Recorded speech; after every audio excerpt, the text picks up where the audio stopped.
Used to enjoy spring. The warm days, the cool nights.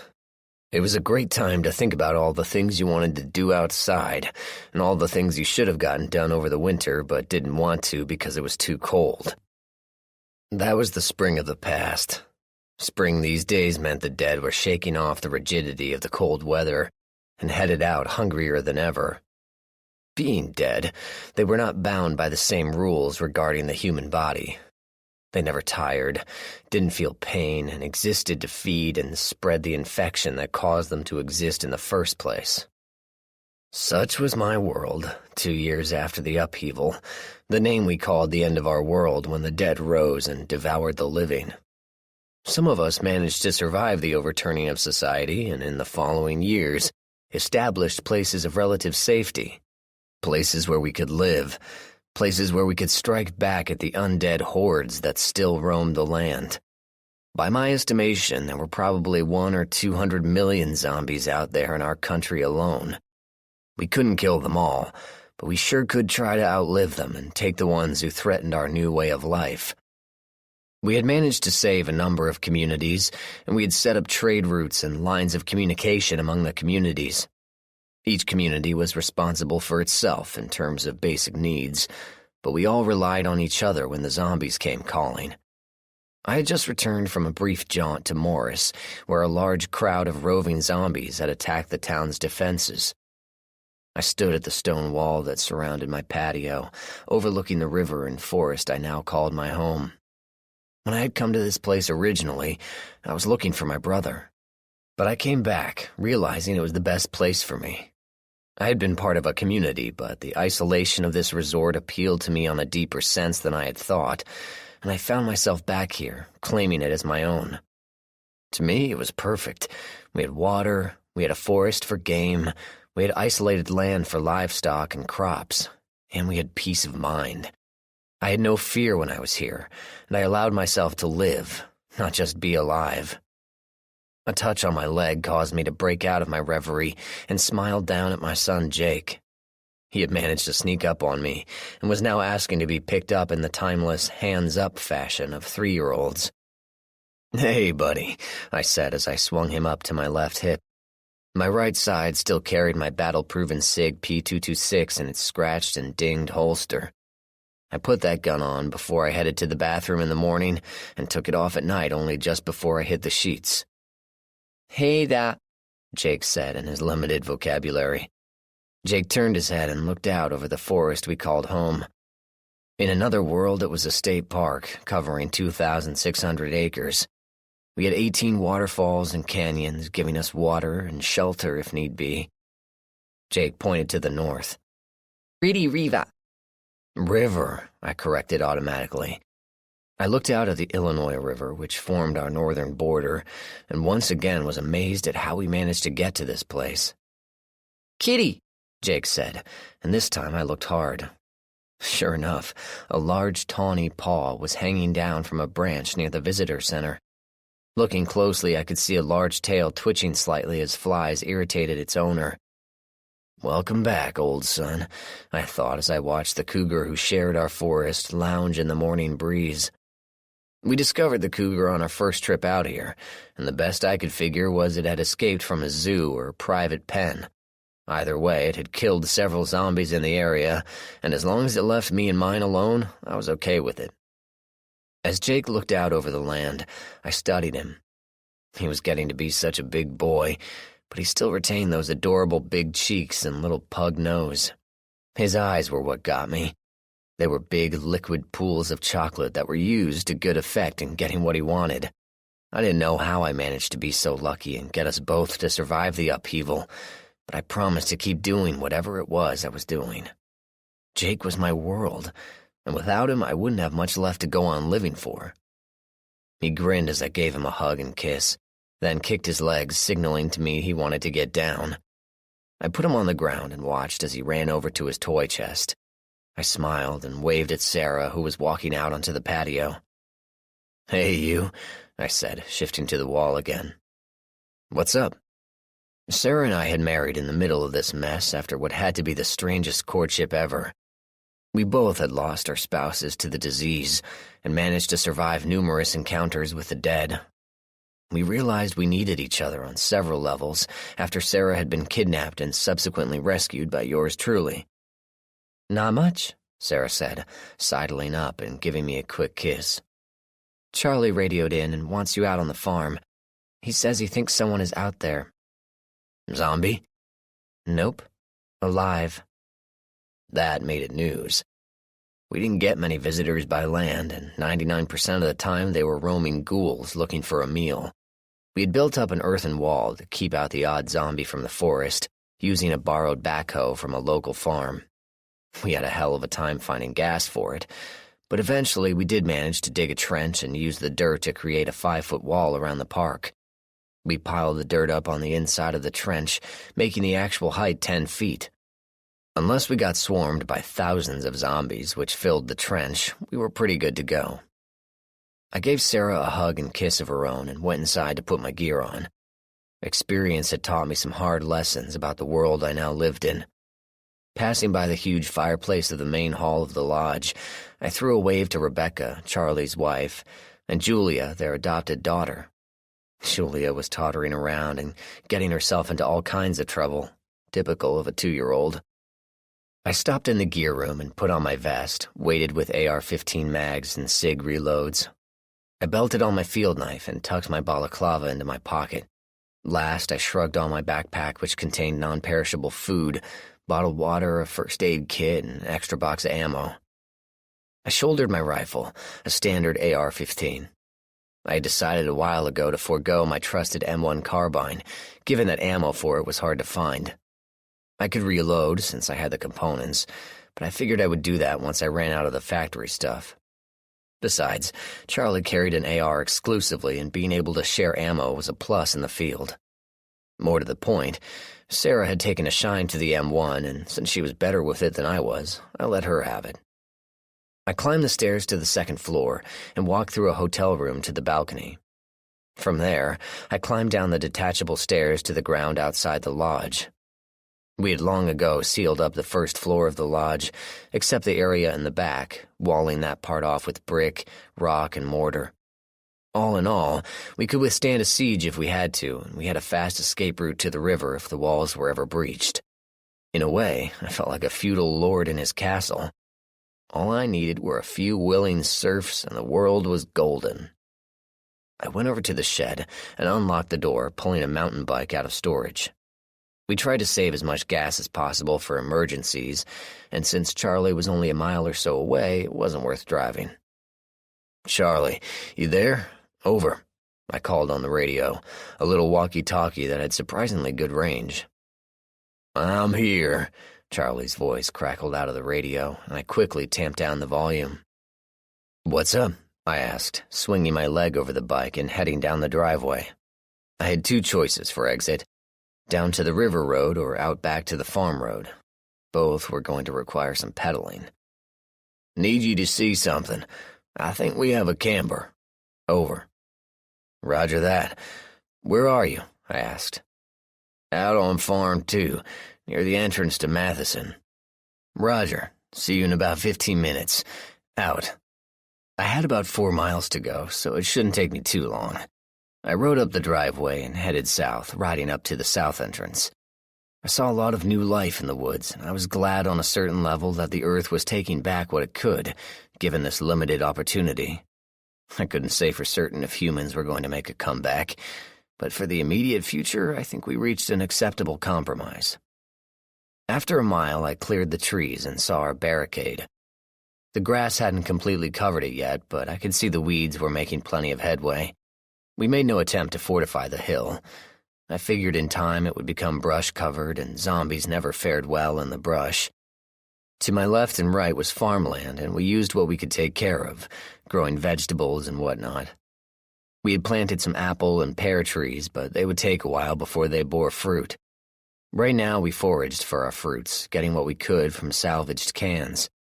There was supposed to be an apple orchard around here somewhere, but I never did find it. I rode up to our gate and stopped, taking a moment to pass through and relock it on my way out. Not that I was worried about anyone coming to steal something. We didn't have that kind of problem these days, but occasionally a lone ghoul or three wandered around and they needed to be kept out. I rode west on Route 71, taking in the cool morning air and the quiet countryside.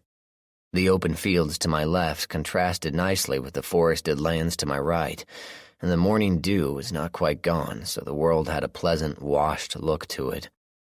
I turned south onto State Road 178 and pedaled quietly for another 2 miles. I was nearly at the entrance when a little zombie came tearing out of the roadside ditch right in front of me. I swerved sharply to avoid it, then looked back as it struggled to chase me down. It was a young boy, probably no older than 10, although it was hard to tell. His skin was badly decayed, and great rents in his clothing and tissue told of a tragic, painful end. His face was twisted in a snarl as he pursued me, and I had to give him credit. He was far faster than his older contemporaries. The skin around his mouth was torn away, usually an indication that he had been dead for a while and had feasted often. I pedaled to the entrance to Matheson and stopped the bike, hopping off and heading back to the road where the little zombie was slavering away and closing in fast. I stepped onto the road and unslung my rifle. Ordinarily, I would take a lone zombie out with my pickaxe or knife, but I never took chances with the faster ones. Get them down, then finish them off any way you could. I aimed my rifle at his stomach as he moved towards me, then waited until his head filled my sights. The gun barked once, sending a .223 caliber bullet through the young boy's face, blasting his head apart and sending him sprawling backwards. I had a brief thought about this boy's parents, but pushed it away as I thought about Jake. I walked over to the body and made sure it was dead. Dragging it over to the ditch, I unceremoniously tossed the small body in, squirted it with kerosene from a small squeeze bottle, then lit it up. I watched the body catch fire, and when I was satisfied it would be fully consumed, I walked back over to where I had left my bike. I was just in time to see Charlie step from the trees that lined the small road to the park. "Did you get him?" he called over to me. "Little runner? Yeah, I got him," I called back as I headed over to Charlie. "Runner? I'm looking for a crawler.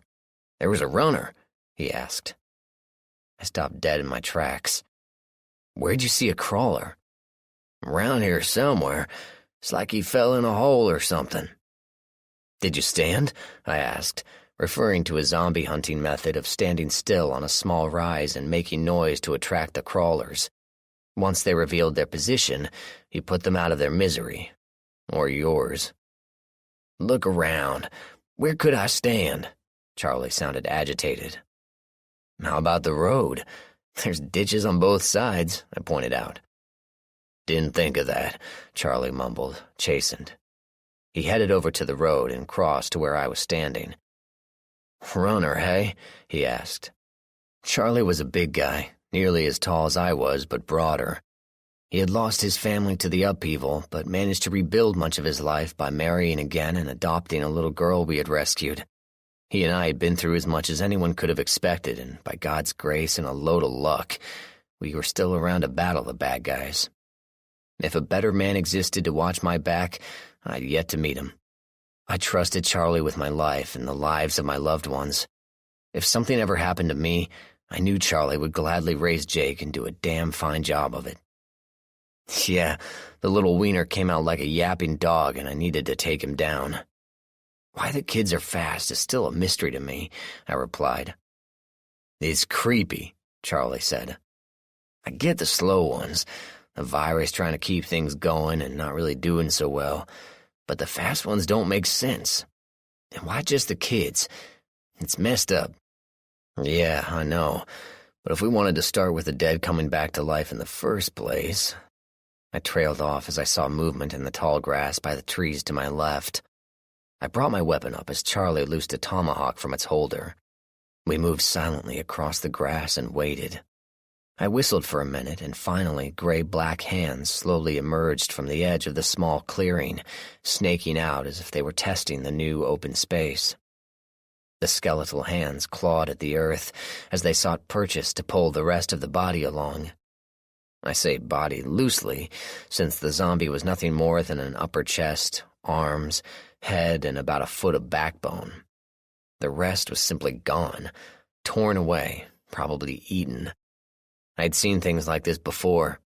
Survivors trying to escape zombies by attempting to crawl through an opening too small for them. They get stuck, and they get eaten alive. Once the rest of the body no longer hinders forward progress, the zombie top can roam free, generally speaking. This one was very decayed, and the dragging had worn away the leftover skin on the chest until white bone gleamed as it pulled itself forward. I had no idea if it was male or female, old or young. It just kept pulling itself slowly forward, locking its dead eyes on us. Its mouth opened to groan, but without lungs, that wasn't going to happen. Charlie stepped up quickly to it and with a single chop of his hawk, turned off this zombie's lights for good. He wiped the blade off in the grass, wiping it again with a small bit of rag we all carried with us for that express purpose. Even after 2 years, the virus was still deadly and would kill us quickly if we didn't take precautions. "Any others?" I asked as Charlie tucked away his weapon. "Just a couple of loners. Actually, I expected more, since this is the first really warm spring day that we've had," Charlie said. I nodded as I retrieved my bike, and Charlie went to retrieve his. Every time I start to think maybe they're starting to thin out and decay away, another one shows up to make a liar out of me. "Sad but true," Charlie said. "The stuff I found is this way." He rode his bike down the access road to the state park, passing by a small parking lot and picnic area.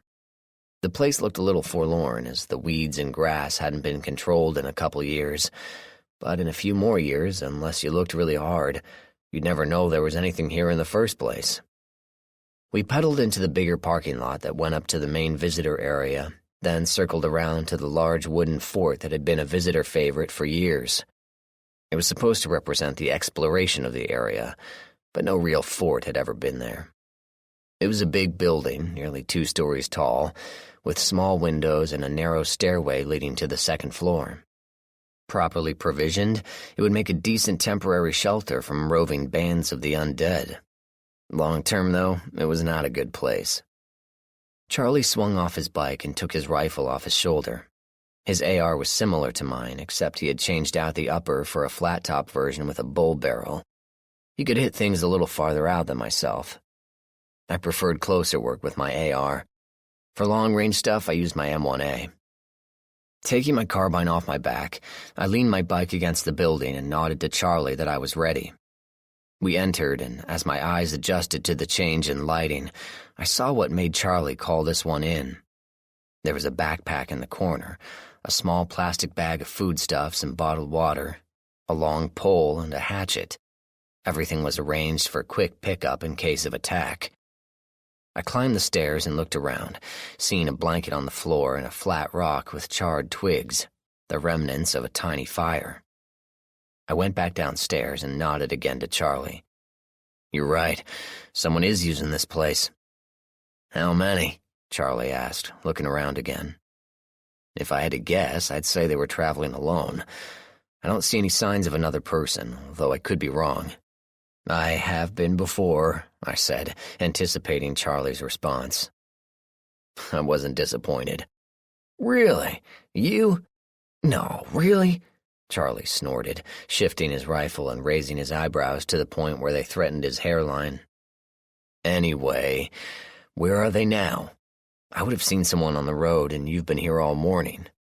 Chances are they heard me shoot the runner, so they're probably hiding out right now," I said, looking around. "Maybe, maybe not," Charlie said. "You shot that Z on the road, and we went 1.5 miles into the woods to get here. If they're down in the canyon area, chances are pretty good they didn't hear much.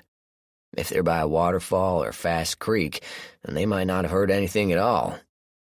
"Okay, so we have 2 options. Wait for them to return or go looking for them," I said. Charlie shrugged. "I say we go find them. If we're here when they return, things might get weird. If we go to them, at least we can announce we're friendly." "True. All right. Lead the way, Buana," I said, moving back outside and checking the area for any Z activity. Charlie stepped out and went past the visitor center. I noted the doors had been broken into, and there looked to be things strewn about a bit. I didn't see any blood, so I figured someone was just looking for anything of use or value. These days, money was worthless except for lighting fires, and we had developed a decent system of trade. Canned goods were always useful, and so was ammo.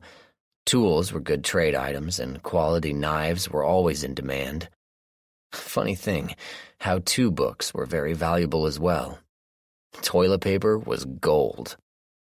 We went past the center and walked down a dirt path to a small wooden walkway that took us along the edge of the canyon. The trees overhead were budding in the warm weather, and bright flowers dotted the ground. Here and there a squirrel leaped from tree to tree, and the creek noisily flowed on the canyon floor. There was a lot of beauty here, and I could see why people came to this spot. But after the upheaval, I tended to look at things with different eyes, and this place offered no real defense if the dead came in force. We walked down a ramp which took us to the floor of the canyon. Not having any real clue where we were going, we figured one way was as good as the next and headed north. We tried our best to keep out of the creek, but in spots we had to step in once quickly to get around a bend in the rocks. After about 10 minutes, both Charlie and I were soaked up to our thighs. We stepped up onto a flat rock which the creek flowed over and saw some 50-gallon drums in the water. They had been cut in half and filled with concrete, making stepping stones across the busy creek. I looked on both sides and saw evidence of the original trails with rotting stairways leading to old paths. At the top of the rocky shelf, we could hear the low roar of a small waterfall, and stepping cautiously over the wet rocks, we rounded another bend and could see the spray of the cascading creek. The water fell a good 30 feet before it hit the pool at the bottom, and even from where I stood I could see it was clear and probably cold. I stepped up to the next rock, and Charlie held up his hand.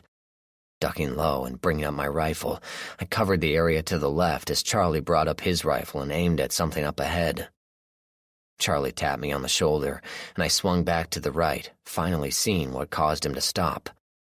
A man was sitting on a rock on the right side of the waterfall, filling bottles and washing some clothing. He was tall, easily over 6 feet. His dark hair hung loosely about his shoulders. His thin arms looked wiry but strong. He looked competent, as anyone traveling alone would have to be, and he had that wary look about him that the upheaval had given most of us. On his hip was a pistol, although I couldn't make out what kind from where I was. We were going to have to be cautious, since I really didn't feel like shooting a live person. I waved Charlie back and out of sight. I was going to announce my presence with Charlie covering me and hope everything turned out all right. Any hostile move would get the man shot, so I wasn't worried too much, but you never knew. He might get lucky. Leaning my carbine against the rocky sides, I waited until Charlie had climbed into a shooting position. Given the thumbs up, I stood near the rock corner, then called out, "Hello? Hello?" Right after I said it, I felt stupid, and I knew Charlie was going to give me hell for sounding like a doofus. "Who's there?" the man shouted. "Show yourself. I'm armed, so don't be stupid." Too late for that. I walked around the corner with my hands held chest high. While it looked like surrender, I knew I could get my sig out in a hurry if shooting started, provided I hadn't been shot. The man was standing away from the water, pointing a pistol in my direction. I noticed he used 2 hands and the gun was not shaking. I figured if this went south, I would be lucky to only be shot, if not downright killed. What I was not expecting was what happened next. "Undo it. I don't know how you bastards tracked me this far, but I'll be damned if I'm going back. You tell the Major to go fuck himself." The man was really worked up, and I was getting nervous about his trigger finger. I kept my hands up. "I think you're confused. Who is this Major? What are you talking about?" "Don't lie to me. Survivors don't dress like you. You're one of his men. I'd kill you right now." He brought up the gun, and I ducked as a shot rang out. I pulled my sig and went around the corner to hear Charlie yell, "You're covered. Drop the gun now, or I will kill you." The man screamed. "Damn you! Damn your major! Fucking kill me, you shit! Do it! I'd rather be dead. Do it! This whole mess was getting out of hand. I stepped back around the corner and covered the enraged man who still refused to drop his weapon. All right, hold it. Just hold it. I stepped out and the man's arm twitched like he desperately wanted to bring up the pistol, but Charlie had stood up and there was no mistaking the intent of the AR now pointed at the man's head. Just calm down. Nobody wants to hurt you, but if you do something stupid, you're in a world of hurt. I stepped forward and could see the pistol more clearly. It was a standard .45 auto, and had he shot me with it, I probably would have died, even if just wounded. I stepped closer. Holster your gun. I don't want it going off accidentally. The man stared at me, but complied. I holstered mine as soon as he did, and Charlie lowered his rifle. The man's eyes relaxed, and his narrow shoulders visibly sagged. That's better. My name is John Talon.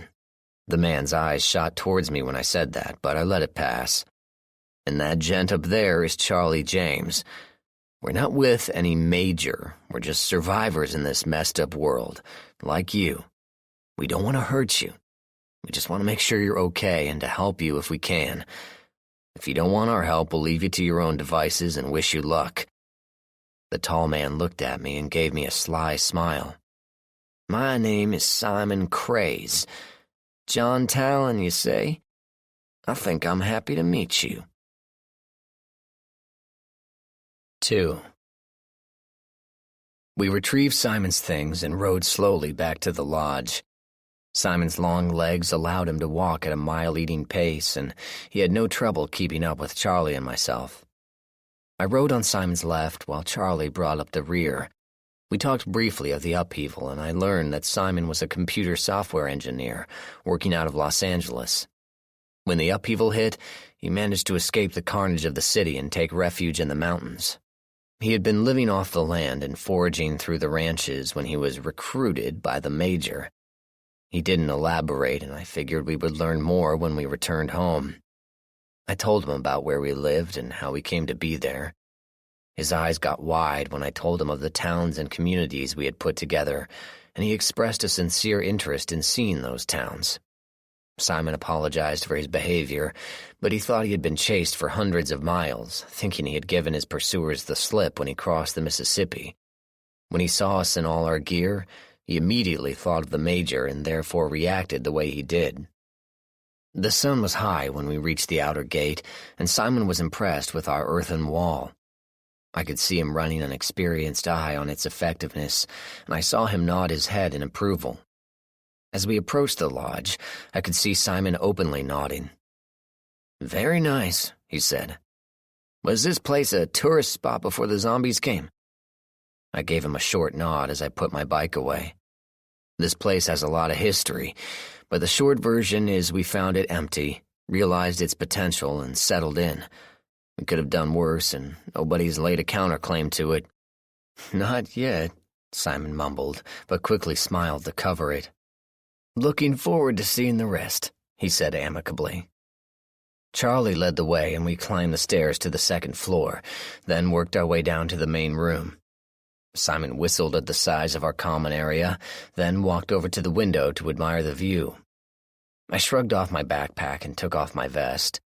Charlie did the same, although he put his used tomahawk near the fireplace in the center to burn off any trace of the virus from the Z he killed.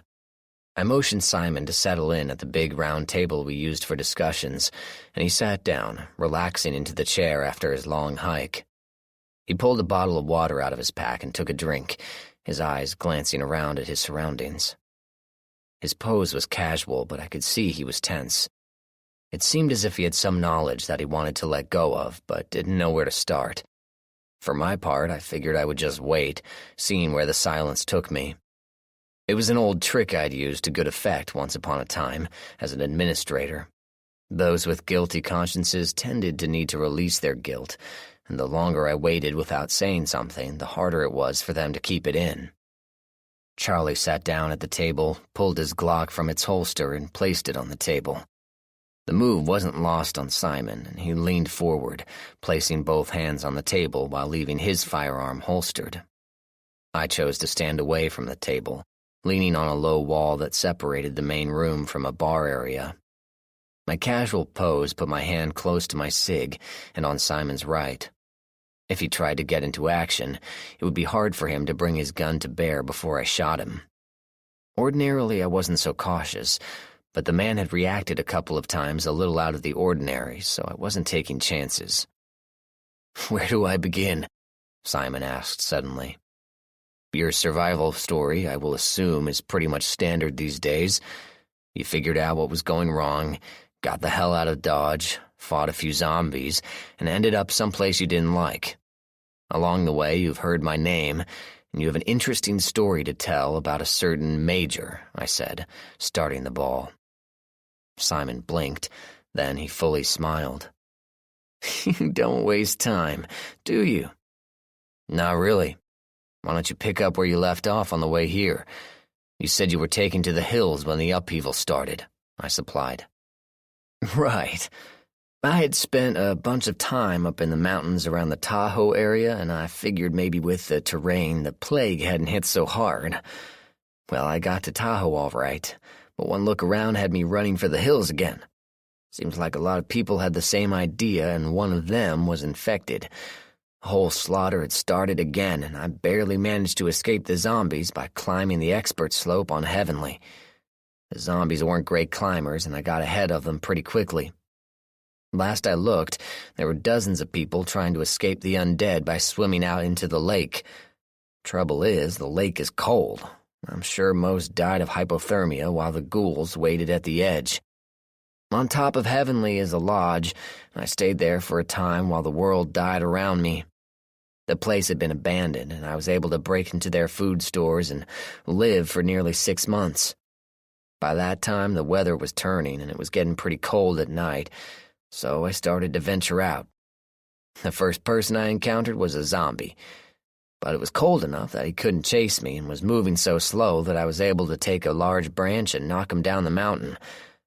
By the time he reached the bottom, he was in about 6 pieces.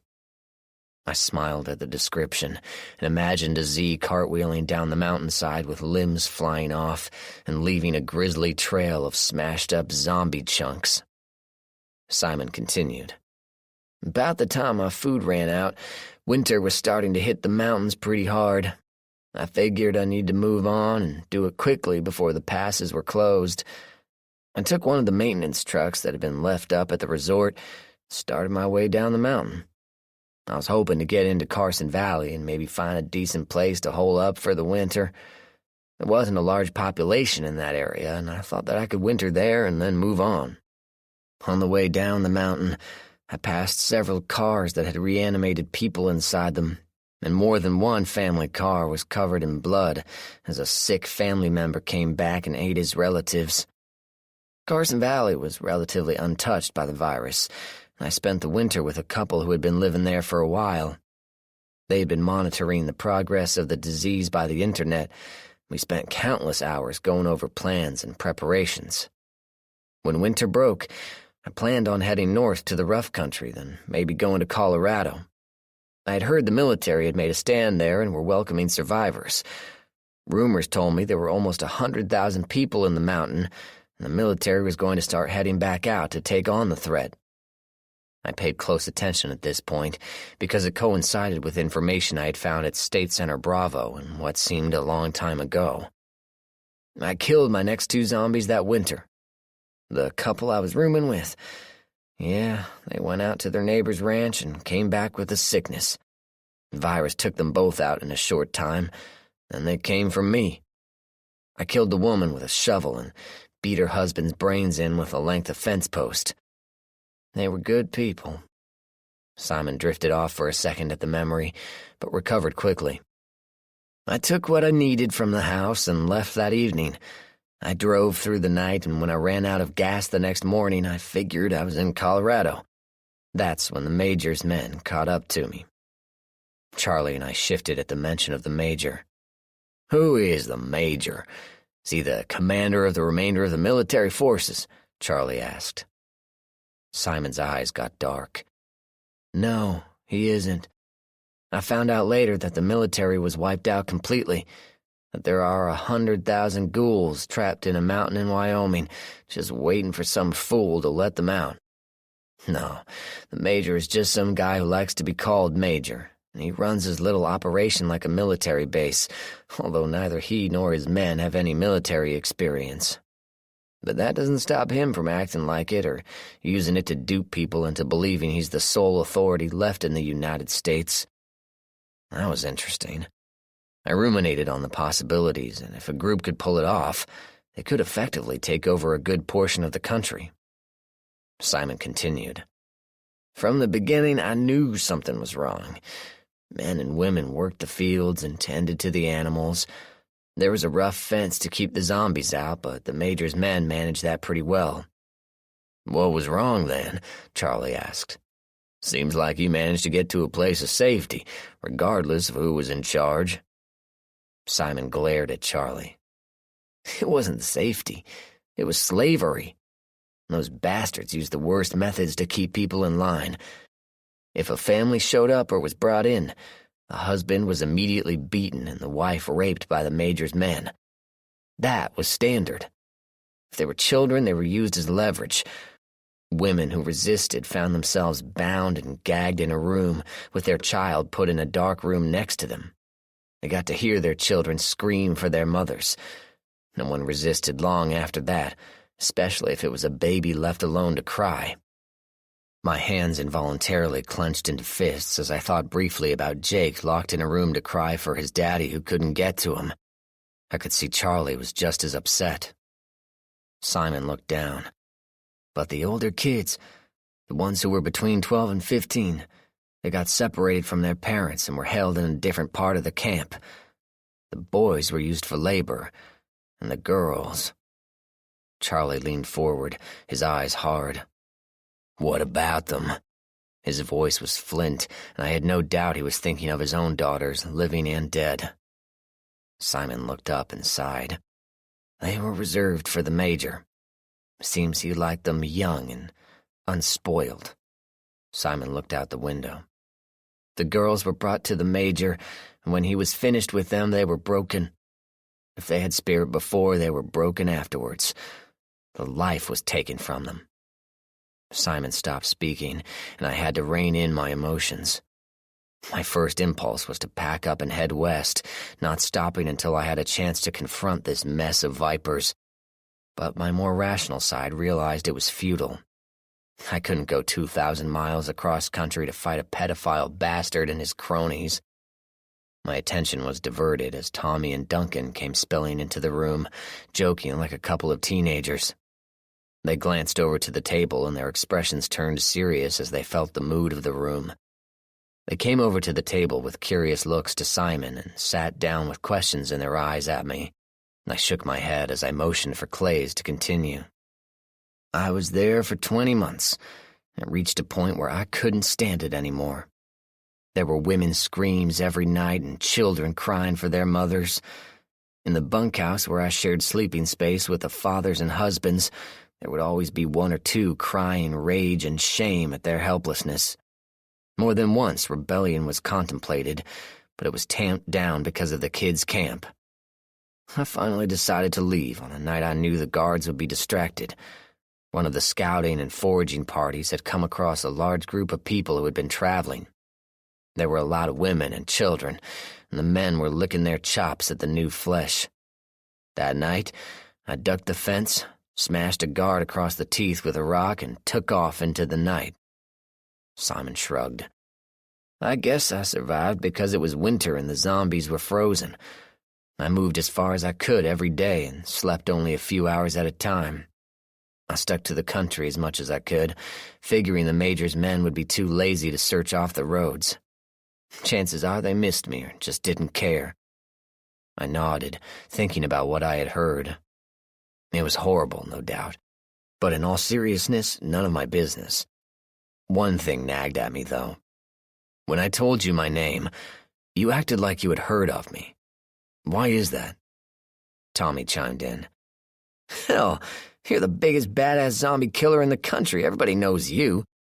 He elbowed Duncan, and they both chuckled, but silenced when I scowled at them. Simon chuckled as well, but answered the question. "One of the men in the bunkhouse talked about you. Ever have a neighbor named Todd?" My heart sank. So Todd survived a cross-country trip, only to fall into the hands of a bigger monster than the zombies themselves. I forced myself to ask the next question. He had a wife and 2 girls. One his own, the other one picked up after her parents had been killed. That was a long time ago, but I still remember the deaths at the drugstore clearly. Simon shook his head. He only had 1 daughter, and she went to the Major. His wife was used badly by the Major's men and died. He committed suicide when he attacked the guards. They shot him down without hesitation. I dropped my head. It was too bad. They were a good family. I said a silent prayer and remembered the other question I wanted to ask. You said, "not yet," when I said no one has laid a counterclaim to this area. What did you mean? Simon looked sideways at me. You don't miss much, do you?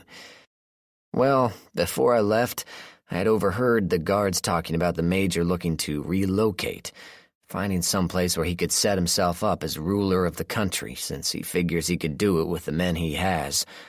From what I understood, he was looking to come east. Where specifically, I don't know, but definitely closer to the center of the country. If he hears about this place, he might just take a shine to it and decide you need to go. I thought about all the macho things I could say at that point and settled on, I think I would object. Simon shrugged. The Major has 75 men, all of them well armed. You get a few for sure, but those kinds of numbers will eventually work against you. I'll take my chances. Besides, I have a few surprises of my own. I smiled as a loud growl sounded up from the forest floor almost on cue as the cougar hunted in the growing evening. Simon's eyes got huge and I nodded. Good thing you decided to stay at Matheson last night. You might have run into the boogeyman over here. And this one is very pointy in certain places. Charlie spoke up. Well, it's a hell of a thing, but the chances of this Major finding us are pretty slim, and if he does, we'll deal with it.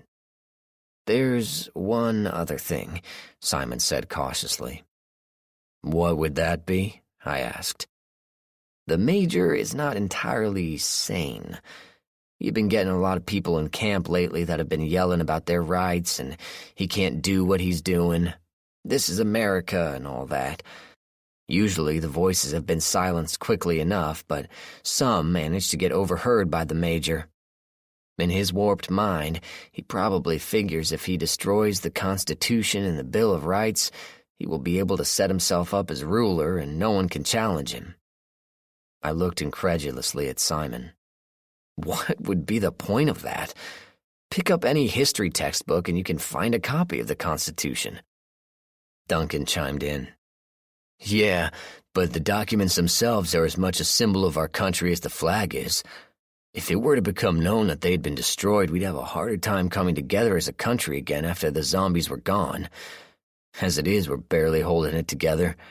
If the Constitution and Bill of Rights become destroyed, what we believe about our country would be destroyed. Tommy spoke up. What have we been fighting for in the end?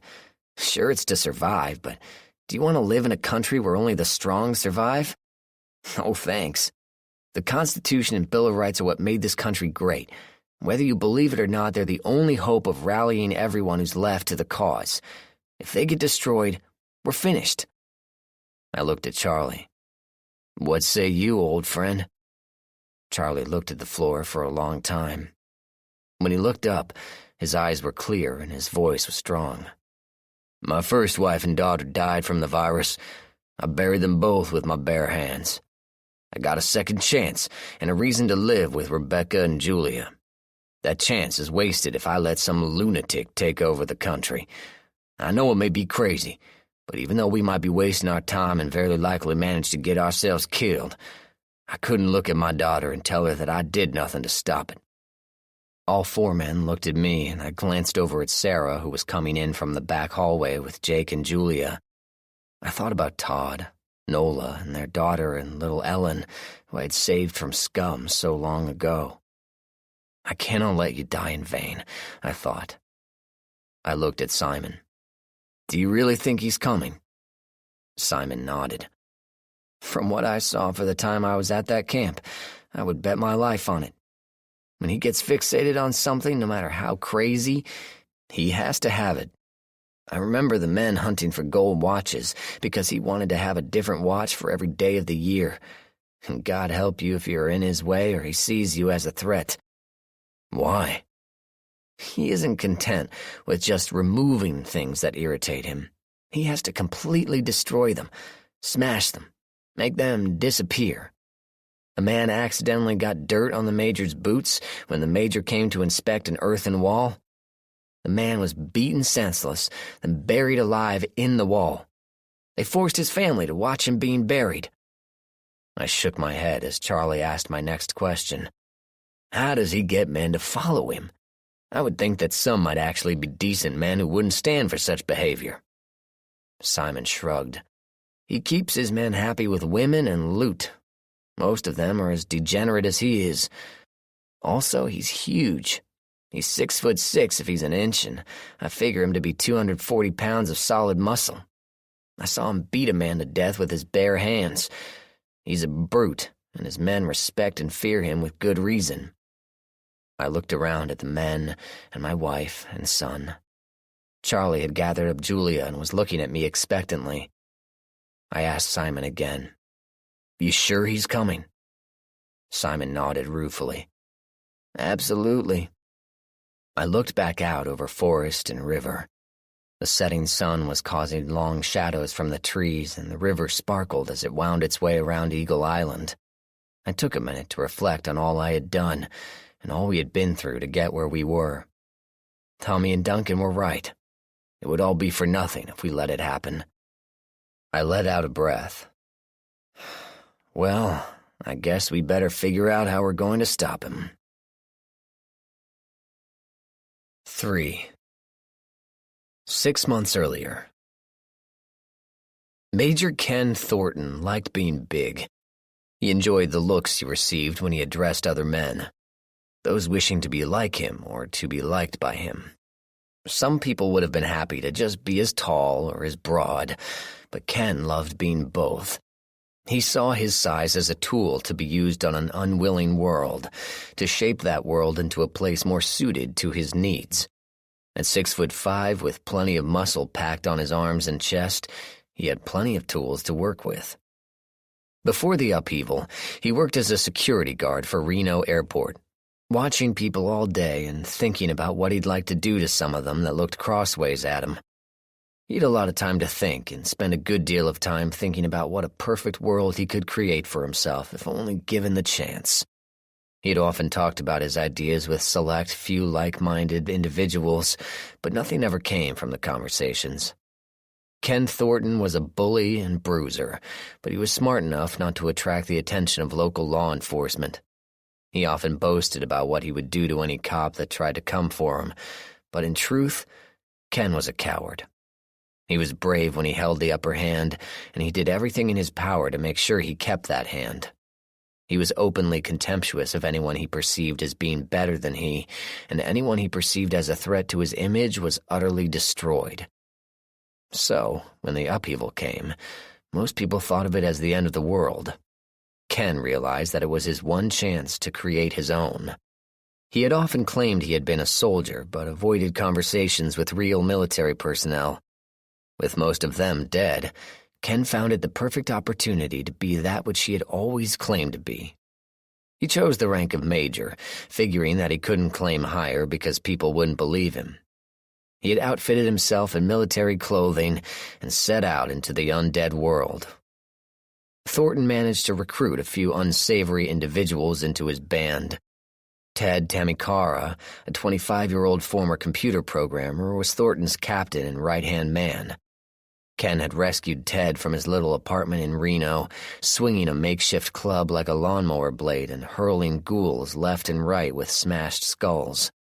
Thornton quickly realized that Ted was of a like mind when it came to their fellow man, and the two set off to remake their world. Ted didn't mind being second to Thornton. At 5'6", he was no match for Ken physically, but his agile mind more than made up for what he lacked in physical stature. Ted also had a cruel streak which suited Ken's needs as well. Captain Tamikara was not a man to cross, not without rearview mirrors installed in your head. When Thornton and Tamikara were moving from place to place, Thornton got a clear view as to how his new friend operated. The pair had come across a young couple hiding in a small house. Tamikara quietly asked the young man if he was armed. When the man said no, Ted casually shot him dead. Tamikara then assaulted the new widow, taking what he considered as a spoil of war. Ken didn't object in the least, only insisted on having his turn with the woman. After they had finished their fun, Ken stuck his knife in the poor woman's chest. It was the first living person he had killed, and he thoroughly enjoyed the look on his victim's face when the knife slid in. Ted watched with approval, and from that moment on, the major and the captain were on the same page. They took what they wanted, recruiting more members. Ken established his base of operations in the ghost town of Bodie, California. He had been there once and remembered it was a defensible place, isolated with a supply of water and land for subsistence. It was close enough to make raids into several neighboring communities, and Thornton used the old mining complex as his personal fortress. There were many buildings still standing, and it worked well to serve as a place for families to move into for a modicum of relative safety. That was the lure. Major Thornton would travel with his band of men, offering a place to stay and passing themselves off as the last of the military of the United States. When the people agreed, and many of them readily did, they were brought into the town and given a home. After they had been taken in, the families would realize their mistake. Women disappeared for days on end, returned to their husbands with broken spirits and bruises. Husbands who complained were immediately beaten, some severely. Children, especially young girls between the ages of 12 and 16, were taken from their families to the fortress. Young boys were sent to work on another part of the property, making sure their parents stayed in line. The youngest children stayed with their parents, but were used for coercion as needed. Major Ken Thornton not only was a bully, a brute, and a murderer, but he was also a molester. In his warped mind, he believed he was owed the pleasure of the little ones, and he preferred the fear he caused in them as to the disdain and contempt of the older women. Such was the world as Ken saw it, as he surveyed his little kingdom. In truth, that was what it was. He ruled over the lives of the 300 people who were luckless enough to fall into his trap, and he ruled over the lives of the 70-plus men he had in his little army. Over the course of the next 6 months of the upheaval, while the world reeled from the attacks of the undead, Thornton managed to recruit individuals to his cause, each one having the prerequisite of extremely low morals and dubious ethics. Those who showed intelligence or potential were promoted within the ranks. Thornton was smart enough to realize he would need overwhelming force to ensure there would be no rebellion from his population. So, after raiding a military surplus store for uniforms and supplies, Thornton set out arming his men with military weapons. Fort Larimondo was the nearest source, and after leading 30 men to the post, managed to eliminate the zombies and secure the weapons left behind when the fort had been overrun. With his newfound wealth, Thornton had increased his area of operations and brought more people into the fold. He even had criteria for new recruits. Anyone surviving alone was included, and anyone willing to kill a survivor, especially an annoying husband complaining about his wife being abused, was a shoo-in. Dissent among the ranks was dealt with by the captain, and complainers never received a warning, just a bullet or knife in the back. Word spread quickly, and the complaints fell to 0. In the general population, complaints were few since they were usually followed by a beating or killing, but they persisted. Even now, 2 years after the upheaval, people, especially new survivors lured in by the fake military, brought up the fact that their rights were being violated. It was a common complaint, and Major Thornton was becoming tired of it. Rights, he thought. What do these idiots care about rights? The Major contemplated this as he stood naked before his window and looked out of his suite. He could see the town from his perch, a ramshackle ghost town repopulated back into existence. Bodie, California had been abandoned in the 1940s, declared a historic site in the 1960s, and served as a tourist attraction until the dead rose. Now it was a town again, tucked away from the world and isolated by geography. Hills surrounded the town, providing a natural defense, and Thornton had enough men to provide reasonable security should the odd zombie make its way to the town. But security was an illusory thing for the hapless population of Bodie. If the zombies ever discovered the place in force and attacked en masse, the standing plan was to cut and run, not stand and fight. To hell with the helpless citizens. Major Thornton figured when the zombies were busy killing the townsfolk, he and his men could escape. Rights.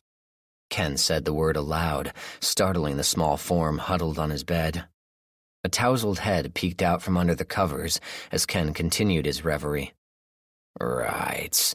How dare they assume they have rights? When the world ended, so did any notion of rights. Thornton spat the word. These morons live because it amuses me. They die because they serve no use. End them. End their rights, he thought. End their rights. A seed of thought planted itself in his mind, growing quickly. End their rights. Destroy the source. Ken considered this as he stared at his thralls trudging from the work fields or to and from the sawmill and wells. Destroy the source, he thought. Then he started to chuckle, an ugly sound deep in his chest. Thornton's twisted mind burned with the logic of his reasoning. The logistics of his idea be damned. Ken realized what he wanted to do. It didn't matter that his thoughts required moving a large number of men across 3,000 miles of hostile territory, inhabited by rogue bands such as his own, carnivorous zombies, and who knew what else. Ken mulled the thought over again in his head, and came to the twisted logic that once he had destroyed the source, he would be in a position to grab ultimate power for himself. Any rational person would think him deluded, but Ken didn't care about that. Like a petulant child, he was striking out at that which annoyed him, and to hell with the consequences. So has it been considered. So shall it be done, Ken said to himself as he returned to his bed. He smiled as he flipped back the covers, revealing the small naked girl huddled on the bed. She knew better than to resist or cry. She had seen what had happened to her predecessor and wanted no part of it. Ken had a small group of victims held in a cage near the main mine shaft. If he was particularly displeased with a girl, he would just throw her in, listening to her screams as she fell the quarter-mile to her death. If a girl fought him, he would lower her slowly down the mine shaft head first, to be devoured slowly by the zombies waiting at the bottom. No one had a clue as to how they got there, but when one of Ken's men dropped a flare to see how deep the shaft was, they flocked to the light. He grinned again as he lowered himself on top of the girl, his mind thinking about his task ahead and the glory that was to be his, ignoring her cries as he thrust himself against her battered 11-year-old body. 4. Later in the day, Major Thornton called a meeting of his officers to discuss what it was he wanted. Captain Tamikara was there, seated in the chair on the other side of the long conference table. On one side of the table was Lieutenant Lon Hansen, a former police officer who had been fired for misconduct right before the upheaval. Hansen figured his firing had probably saved his life, keeping him home while his colleagues responded to emergencies and died. Sergeant Nick Harris, a former convict whose crimes included rape and assault, sat across from Lieutenant Hansen. Next to him was the other NCO, Sergeant Rod Milovich, a former petty thief rehabilitated into a truck driver. Major Thornton looked at his subordinates. His eyes rested on Captain Ted's small frame for a second. Tamakara stared back without blinking. Ken gave a small grin at the little man, then spoke to the group. "Thank you all for coming at such short notice," the Major began. "I've been hearing the complaints again about the abuse of rights of our refugees. I have thought about this, and I have decided to do something about it." Ken paused for effect while Sergeant Nick and Sergeant Rod shared a look of predatory anticipation. They were certain there was going to be some drastic retaliatory measures taken against the complainers. They were not prepared for what Major Thornton said next. "These complaints have a source, and it is my intention to destroy that source. Therefore, we need to plan an expedition to the nation's capital." "What are we going to do?" Captain Tamakara spoke up, narrowing his eyes at the Major as suspicions began to creep into his mind. "We are going to D.C. to destroy the Constitution and the Bill of Rights," Thornton said. "I figure if we get rid of the source of rights, then these idiots will finally shut up." Ken stood to the stunned silence of the room. "Tell your men, I want a plan in 2 hours." He strode out, feeling pleased with himself, his bulk filling the small hallway as he went back to his suite. Captain Tamakara watched the Major leave, then spoke quietly to the men at the table. "You heard him. 2 hours. Move." Ted looked on as the men filed out, then looked down the hall that Ken had left through as he thought, "You incompetent ape. What stupidity are you up to now?" 2 hours later, the men had returned. They spoke quietly while they waited for the Major to return. "How many men do you think we'll need?" Lieutenant Lon asked the captain. "With likely losses, I figure if we leave with 40, maybe 20 might make it all the way. Don't know for sure how many would be able to make it back here in one piece." Captain Ted replied coldly, accepting 50% losses as no big deal. "We couldn't take more without compromising the security of this location." "Provisions?" Sergeant Nick asked, mentally calculating what supplies he had. 2 weeks per man, tops. We'll live off the land and the goodwill of fellow survivors." Captain Tamakara smiled thinly at the chuckles this comment drew. They all knew how they would live and force the issue with the barrel of a gun. "What's our route?" Sergeant Rod asked, pulling open a large road map of the United States. Tamakara leaned forward. "We'll use secondary roads. The highways will still have numerous cars and obstacles, including a good supply of roaming zombies. We'll be able to see who's still alive and where supplies are. Most towns off the main highways are dead zones anyway. We'll avoid major towns and cities since we won't have the manpower to deal with large hordes of zombies." Lieutenant Lon nodded. "I see your point, but what about the waterways? We could take the rivers or follow the coast and not have to worry about zombies at all. Everybody knows zombies don't swim." Tamakara shook his head. "I think the land route is the most direct. Besides, I'd rather not be caught on a boat when a storm hit, would you?" Captain Ted spoke casually, but deep inside he was reeling. Just the thought of being on a boat set his stomach to heaving as he had a deathly fear of water. Lieutenant Lon shrugged. "Okay then, that settles the how. What we need to do is decide the who and when." Captain Ted looked out the window and tilted his head to the side, looking at the overcast skies. "I'd rather leave when the cold hits. Frozen zombies are a whole lot less of a threat, and there's less risk. As far as who goes, I'd say we need to leave behind an officer, an NCO, and support staff." The rest of the men in the room nodded agreement, then came to attention as Major Thornton swaggered into the room. He eased his bulk into a protesting chair, then leaned forward, looking at the map on the table. "Sorry I'm late. My new toy is such a distraction," Ken purred as he leered at his men. All of them, save the captain, leered back. "What have you planned so far?" he asked, leaning back in his chair and folding his massive arms across his chest.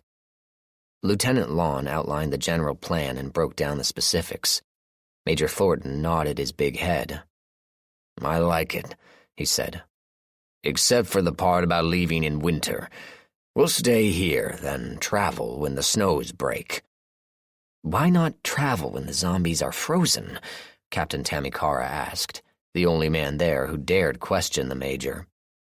Major Thornton would normally bristle at this insolence, but today he was feeling magnanimous. "I agree it would be easier, but we don't know what kind of shelter we might be able to secure for ourselves. Here we're established and are ready for winter." Reluctant nods were seen around the table. Ken continued with a wicked grin. "Besides, I was looking forward to a winter tucked away warmly with my toys." The NCOs shared a glance, and Lieutenant Lon smiled openly. Only Captain Tamikara kept a straight face, but it was wasted on Major Thornton. The man was a full-blown pathological narcissist and would not be distracted. Major Thornton sat back and waved his hand. "Dismissed. You know what we need to do," he said as he turned in his chair and looked out the window. The men left the room to reconvene outside the mill compound. Captain Tamikara issued additional orders. "We will need to make sure we have adequate supplies. Raids from the north will focus on gathering materials for the trip. We'll store them here." He pointed to a tall brick building that once was a saloon, but now was unused. "When the snows break, we'll be on the move. I want to be able to just pack in and go. The sooner we get this job finished, the sooner we can look to expanding our operations." None of the others seemed to notice the pause, but it summed up what a lot of them were thinking at the same time. Their leader may not be completely sane. The men dispersed to their various duties and to inform the rest of their men what the coming spring held in store for them. The wind over the hills was noticeably colder, and everyone knew that winter was close behind. For the poor people of the settlement, it was a small release from the work that was required of them. But winter was long and cold, and the people were literally prisoners in their own homes, only allowed to leave when the time came to pick up their foodstuffs or supplies. The animal caretakers were kept busy, making sure the animals were fed and healthy. The only thing that broke up the monotony was the raids and the materials they brought back. Sometimes they brought back new people for the town. Sometimes they brought back new equipment. Once in a while, not all of them came back. The big excitement happened when someone actually escaped. A soldier came stumbling in from the outer posts, holding a ruined and bloody mouth. Apparently someone had decided they had had enough and disappeared into the wild. Captain Tamikara was not pleased. He confronted the man in his office who was trying to clean himself up. "Do you have a weapon?" he asked quietly. "Yes," the private said thickly, dripping blood onto the floor. "Then why did you not kill the man when he approached you?" Tamikara asked. "He didn't look like trouble," the private said, gently dabbing his face with his sleeve. "Really?" Captain Tamikara's voice softened, and the private winced visibly, expecting a fatal bullet. Tamikara continued. "Well, I guess he was trouble. You'd better go get him before more of these fools think it's okay to hit their guards with rocks and leave." "Now?" the man squeaked, looking at the new blanket of snow that was falling from deep gray skies. "Right now." Tamikara dropped a hand to his sidearm, a nickel-plated Browning high power, his one vanity. The man shouldered his rifle and headed out into the gloom, pursuing prey that would not want to be caught and would fight if cornered. Captain Tamikara watched the man leave, then shook his head. "First this lunatic wild goose chase, and now someone escapes," he thought to himself. "If I believed in omens, I would say we just got handed a big one." After 3 days, neither the escapee or the soldier chasing him had shown up, and Captain Tamikara had new things to worry about. A truckload of prisoners had been brought in, and after the separation of families and couples, there were the requisite beatings and rapes and children crying for their mothers. It kept the men busy, and the Major was pleased with 3 new additions to his little harem. But the additions also stirred up the pot again about rights being violated, and the Major was determined more than ever to get rid of that which vexed him. 5.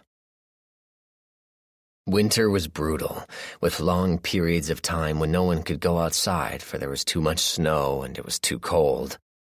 3 infants died in the camp, adding to the resentment the people felt towards their captors. A work party tried to overpower their guards, and Major Thornton chose to hang them all in the center of the town as a lesson to the rest. As the bodies swung in the wind, the looks around the assembled populace were not defeated, but stoic in their resolution. Thornton was unaware of the animosity, but Tamikara and the rest of the men were all too aware.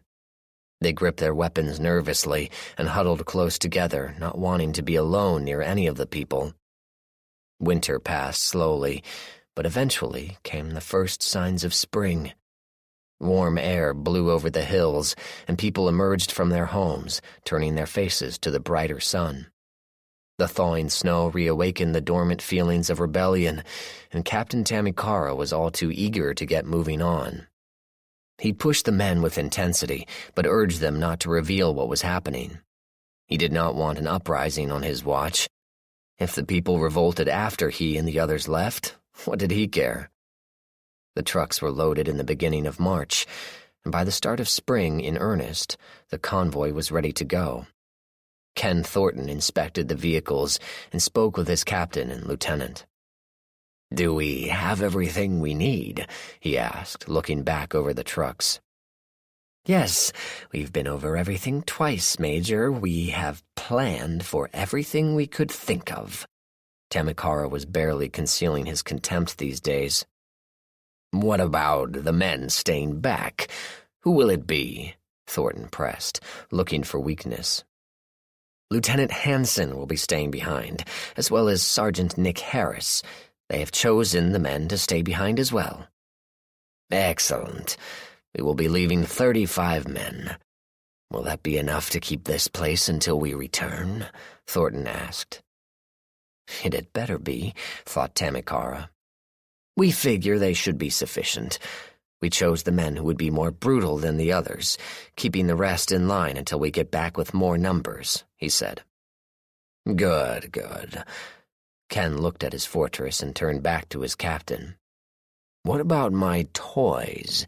What were we going to do with them?" Ken was concerned, not for the well-being of his victims, but for his own pleasure when he returned. Tamikara sighed. "We are sending them back to their families to work. We figured they would be better used as incentives to not fight than as a reason to inspire further hatred." Tamikara was deliberately trying to bait Thornton. Thornton was oblivious. "Pity. It would have been nice to bring one along." Tamikara shrugged. "A useless mouth to feed." Major Thornton glanced sideways at his captain.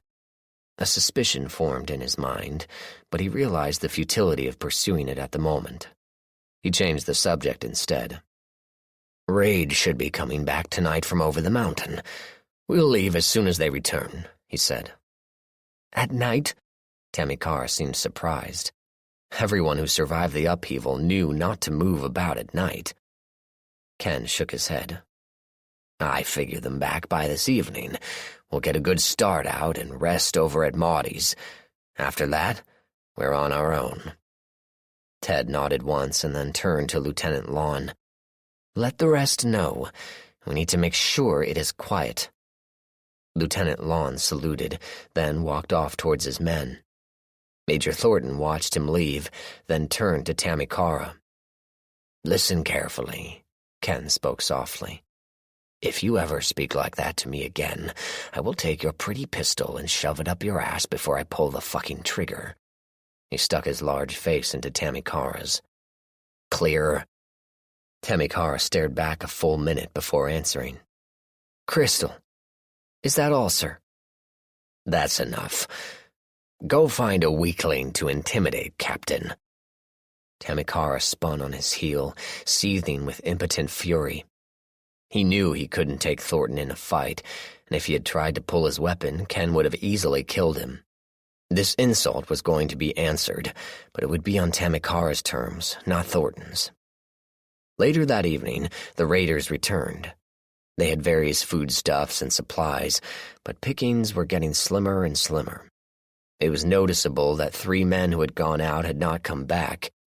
After the supplies had been stored, the big event was the departure of Ken Thornton and his band of renegades. The people watched from their homes, hopeful their ordeal might be coming to an end after all. In the middle of the night, Private Levi Denton, a 19-year-old from Vegas, died in his sleep. He had been feeling a little ill since he had gotten back from the raid, but he had dismissed it as just a case of indigestion. The truth was he had managed to get infected. The raiders had been surprised by a number of zombies in the store they were looting. The fight had been vicious, short, and in close quarters. Zombie fluids had flown nearly everywhere. Private Denton had been hit with some zombie gunk on his gloves, but he hadn't known it at the time. A chronic nail-biter, his fingertips were usually raw from being worked all the time by gnawing teeth. When he took his gloves off, some of the zombie fluid had gotten on his fingers and worked into the raw sores around his nub-like nails. The virus had taken a while to reach the vital areas, and it was well past midnight when Private Zombie, formerly Denton, opened his eyes to his new world. It was dark, but that was unimportant. There were sounds from all directions, causing a brief moment of confusion. Private Zombie jerked his head in the direction of a loud snore, which suddenly erupted from the right side of the room. Private Zombie was aware of a hunger in his gut and in his mind. Feed. Eat. Now, now, now. It was a call that could not be denied. Wonderful smells of food permeated the air, and the strength of the smells told him that prey was tantalizingly close.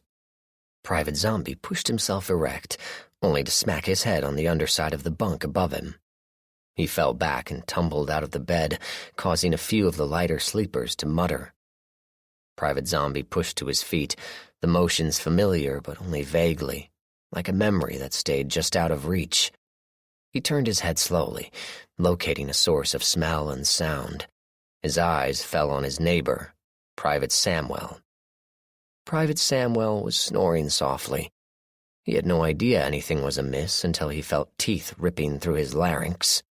Arterial blood sprayed the ceiling, and Private Samwell struggled briefly but rapidly weakened due to blood loss and was unable to push his attacker off. Private Zombie tore great chunks of flesh out of Samwell's throat, then started tearing at the sweet meat around the chest and shoulders, working to get through the clothing to the succulent organs within. After 20 minutes, Private Zombie stood up, no longer interested in the former Private Samwell. Private Samwell had become infected with the virus and tasted different to Private Zombie, causing him to stop and look for more prey. Private Samwell sat up in his bunk, blood pouring out from numerous wounds. He stood up slowly, opening his mouth and flaring his nostrils as he took in the smells and sounds around him. Private Zombie moved over to the next bunk and, opening his bloody mouth as wide as it could go, fell on the throat of his next victim. Private Samwell, learning to walk again, fell against the top bunk of his bed and looked at the man sleeping there. Private Thames hated to be awakened from his sleep. The last time he had been awakened, he gave the unfortunate a severe beating for his trouble. This time, he was awakened rather rudely as Private Samwell bit off his nose. Pain woke up Private Thames, and he gasped as his hands flew up to his bleeding face to find his nose was gone. He looked at his bloody hands, then shrieked as his bunkmate came in again and bit a huge chunk of his cheek away, exposing the teeth to the molars. The scream awakened several others, and as they struggled to wake up fully, the zombies in their midst were upon them, biting and tearing. One by one, they fell to the disease. One by one, they rose again, seeking out their former comrades, overcome by their hunger for blood and flesh. Uniforms were red-covered as bits of flesh were torn away. The zombies moved quickly from victim to victim, the spreading virus keeping them away from those who would turn. 3 men managed to make it into a closet, their raw fear palpable in the night. Outside the door, it was feeding time for several zombies. 2 of the victims did not turn, and they fed the hunger of the rest. 20 men crossed the dividing line between human and zombie, and not a single shot was fired. The men in the closet huddled down, fearful to make any noise whatsoever. They were all veterans of the upheaval and knew they were only a short time away from being discovered. Jesus, what the hell happened? Where did they come from? One of the men whispered to the other. Keep your damn voice down, they'll hear us, came the reply. They didn't come from anywhere. It was us that turned. Didn't you see your friends eating each other? Get bent. I was trying to get away same as you. Situation's the same. What the fuck we gonna do? The question hung in the air like a fart in church. Maybe we can get out through the floorboards. Hold on. There were sounds of scraping and scrabbling. No luck. The boards are nailed down good. Shit. Outside the closet, the reanimated corpses of the remainder of Major Thornton's men slowly rose to their feet. The meal was finished, unrecognizable as anything human. Blood was everywhere, drenching the clothing of the ruined men. Private Zombie, the first to turn, heard a sound at the end of the room and slowly, painfully made his way to the other side. He was followed by his brethren, attracted to his movements. He passed a small closet, but didn't smell his prey in there due to the overwhelming coppery scent of blood in the room. He was focused on the main door to the room because light was coming from under the door and shadows moved back and forth, drawing his attention. He stepped to the door, turning his head slightly as one of his brothers fell over a small table. Private Zombie did not know what a door was. He just knew there was prey on the other side of this wall. He pounded on the wall in an effort to make it go away, leaving a bloody streak, and was rewarded by the voice of what he wanted to eat. Who's pounding? What do you need? The women are done for the night. Put it back in your pants. The night guard was irritated at the disturbance. Private Zombie moaned, a deep gurgling sound because of the drying blood in his throat. He raised his hand to hit the barrier again, and the voice came back. Whoever is on the other side off this door better get back to sleep before they get their ass kicked. The voice was very angry, agitating the rest of the zombies and causing them to shuffle forward and group near the door. Private Zombie raised his hand to strike once more, and the door flew open right in front of him. The night guard walked 3 steps into the room, right into the arms of the hungry zombies, who promptly tore him to shreds. He didn't even have a chance to scream.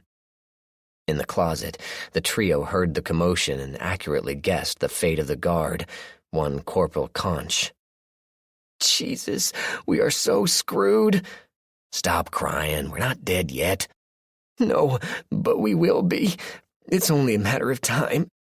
God, will you shut up? Can't you be more like Turner here? He hasn't said a word since we got in here. Probably figured out a way out of this mess. Right, Turner? Turner's scared like I am. I don't want to die, and I don't want to be a zombie. I swear, if you don't shut up, I will shove your sorry ass out there for dessert for those fuckers. Shut up! The whispers were getting louder, and some of the zombies turned their heads towards the sounds, but were unable to figure out where it was coming from. We have to do something, now! We're safe here, can't you see that? They can't get in, and we can wait until they leave. With all the blood, they can't smell us, so if you shut up, they won't know we're here. Shh! Several minutes passed while the men in the closet listened to the sound of rending meat, the epitaph of Conch. One of the zombies thumped closer to the closet, curious about some sounds it may have heard. The men in the closet listened as the footsteps slowly moved closer. Oh God, oh God, oh God, oh God.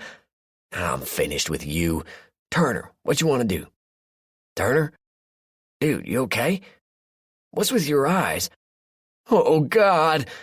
The man screamed the last, causing several zombies to turn their heads to the closet. Turner sank his teeth into the arm of his former friend, and the first man in the closet shrieked as he realized Turner was one of them. He fumbled for the doorknob, spilling out into the room right at the feet of 10 of his former mates. The dead hands reached for him, and in a very short time he knew no more. The other man in the closet broke away from Turner, clutching his arm. He barreled through the grasping arms and made it as far as the front door. He threw open the door, but the hesitation allowed the zombies to reach him, and he was pulled back, screaming by half a dozen hands that drew him to waiting mouths.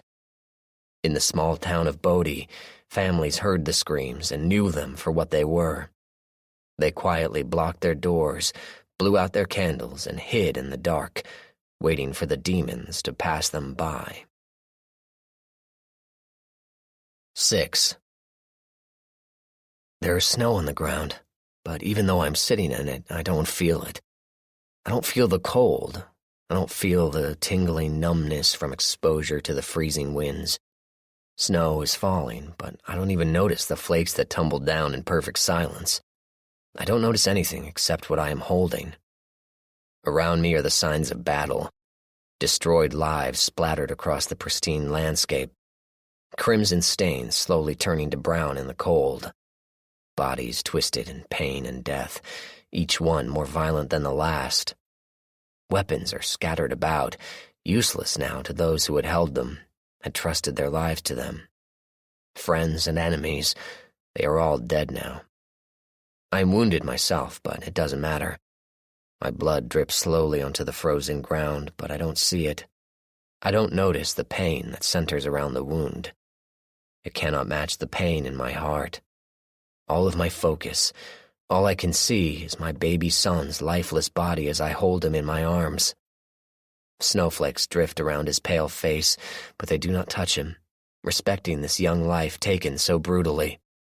I cannot contain myself. I try to hold back, but choking sobs rack my body as I cling desperately to my son, trying through sheer willpower to give him my life, to make the tiny heart beat once again, to make the beautiful eyes open one more time. Unable to save him, I throw my head back to the sky and scream my rage, my pain, my sorrow. Ah! I sit bolt upright in bed, unaware of my surroundings as I release the rage of my dream. As I slowly realize where I am, I tumble out of bed and stagger towards the door, ignoring the sleepy stirrings of Sarah.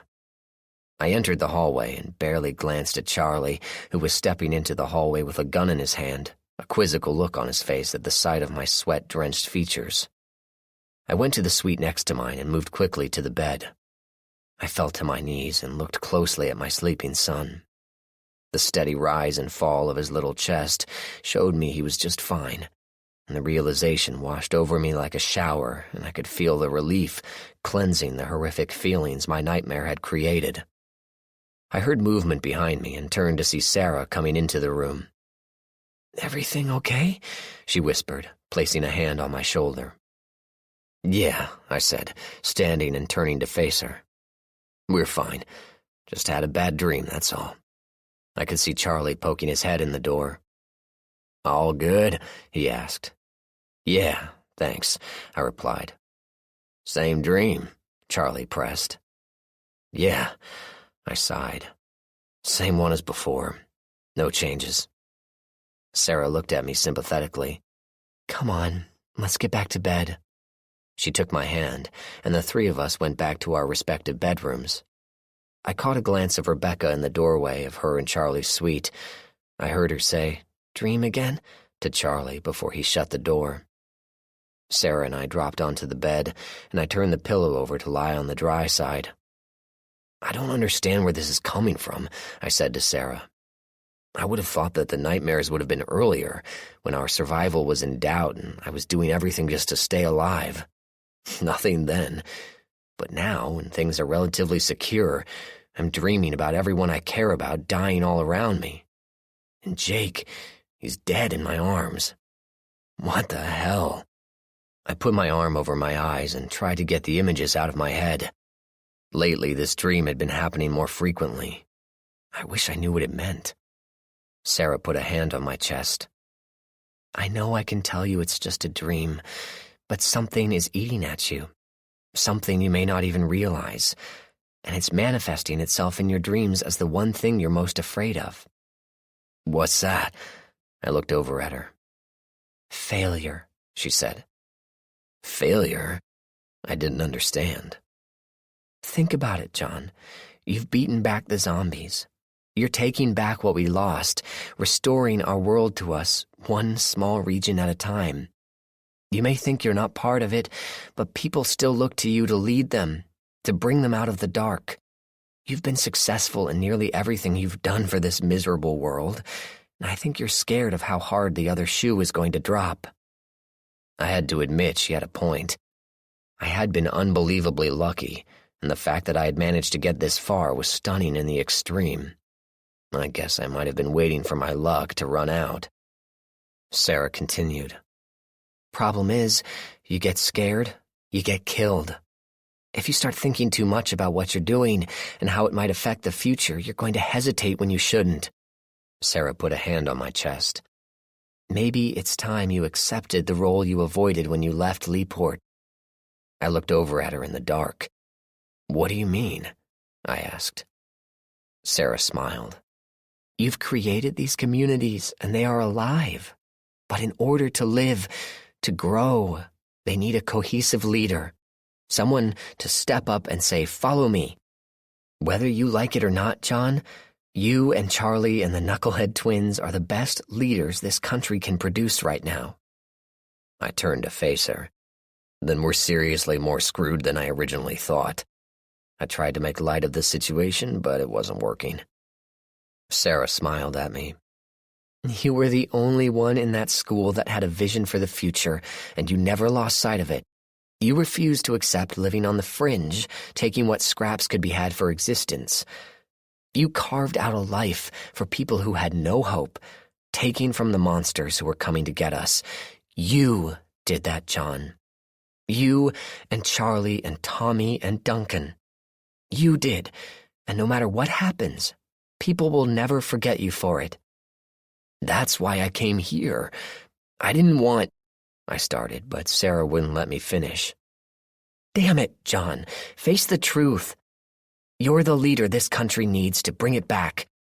Her voice softened. Everyone else knows it. It's time you did too. Sarah snuggled into my arms and murmured into my shoulder. Now go to sleep. Sunup is coming earlier and earlier. I wrapped my arm around her and settled back into my pillow. Like I'm going to sleep now, I thought to myself. But shortly, I was drifting off, and thankfully, no more nightmares. 7. In the morning, after I had fed Jake and made sure he was happy, I went to the workout room for my daily routines. Charlie and I had spent considerable time finding and bringing home workout equipment. We had decided that a certain level of strength and fitness helped a great deal when it came to combating zombies, and we also did it because once the crops were planted and the animals were fed, there wasn't much else to do.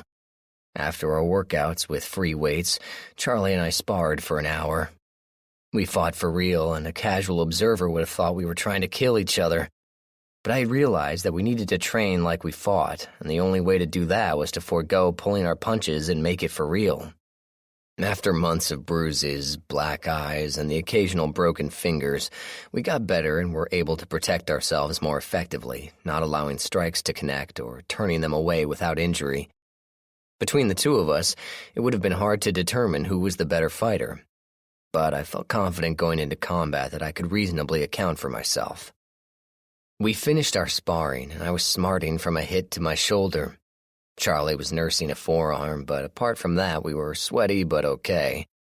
Every other day was weapons practice, and both Charlie and I made sure Jake and Julia watched us. I wanted the kids to get the images into their subconscious on how to protect themselves, and when they were old enough, they were going to be trained. Some would argue that I was being paranoid, but I knew full well it was going to be a long time before we could count on others for our security and safety. For now and the immediate future, it was every man for himself. After I cleaned up, I went to the main room where Sarah was reading to Jake and Rebecca was watching Julia play. Warm spring sunshine reflected off the stone patio, and a cool morning breeze worked its way through the lodge, promising a very beautiful day. I sat down in a chair and watched the kids play for a bit. Sarah smiled at me, then returned to reading to Jacob. I sat back and let myself relax for a minute, then stood up as Charlie and Simon walked into the room. Simon was wearing his pack and looked like he was ready to keep moving. "Not staying?" I asked, moving over to the big table. Simon shook his head. "Just feel the need to keep on the move, you know? Maybe I'll find another place like this for myself. There's a lot of parks and such up north in Wisconsin and Michigan." I nodded. "Probably. But you're taking a huge risk walking all that way." Simon laughed. "I figure if I can get here from California, I can pretty much get anywhere." I smiled. "True. Well, if you need anything or if you find yourself back this way, you're always welcome." Simon extended his hand. "I appreciate that. I really do. I'm grateful for your hospitality. Wish I could return the favor somehow." Charlie nodded. "We'll think of something. Right now, the best thing you can do for us is to let anyone you meet know about us, and if they want to come down to the communities, they're welcome." Simon looked sober. "I can't begin to tell you how glad I am I met up with you guys. After what I saw in California, I figured it was every man for himself. But you guys really want to get the country back together, don't you?" I considered my answer. If we don't do something, then we'll fall apart into little kingdoms where the only law is violence. We have been cursed with this virus, but in a way it's been a blessing.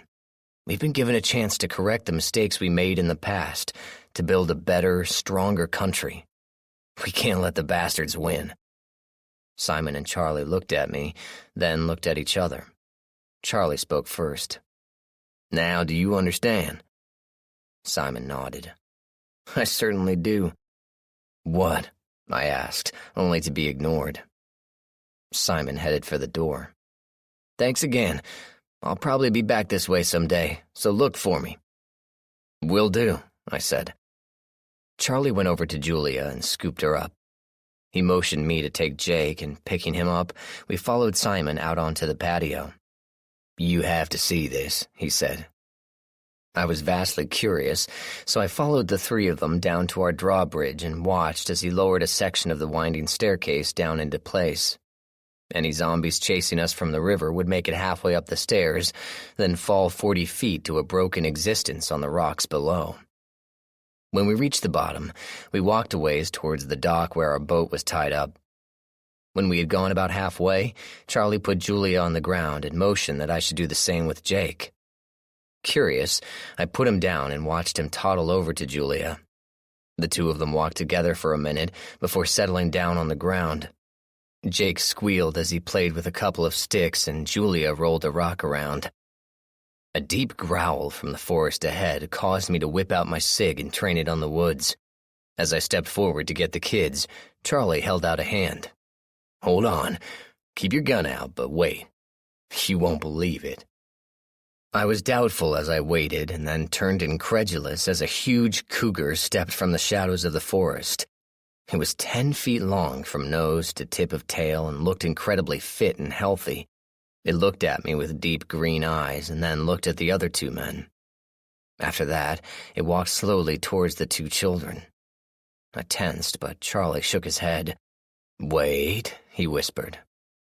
The kids saw the big cat and laughed with delight.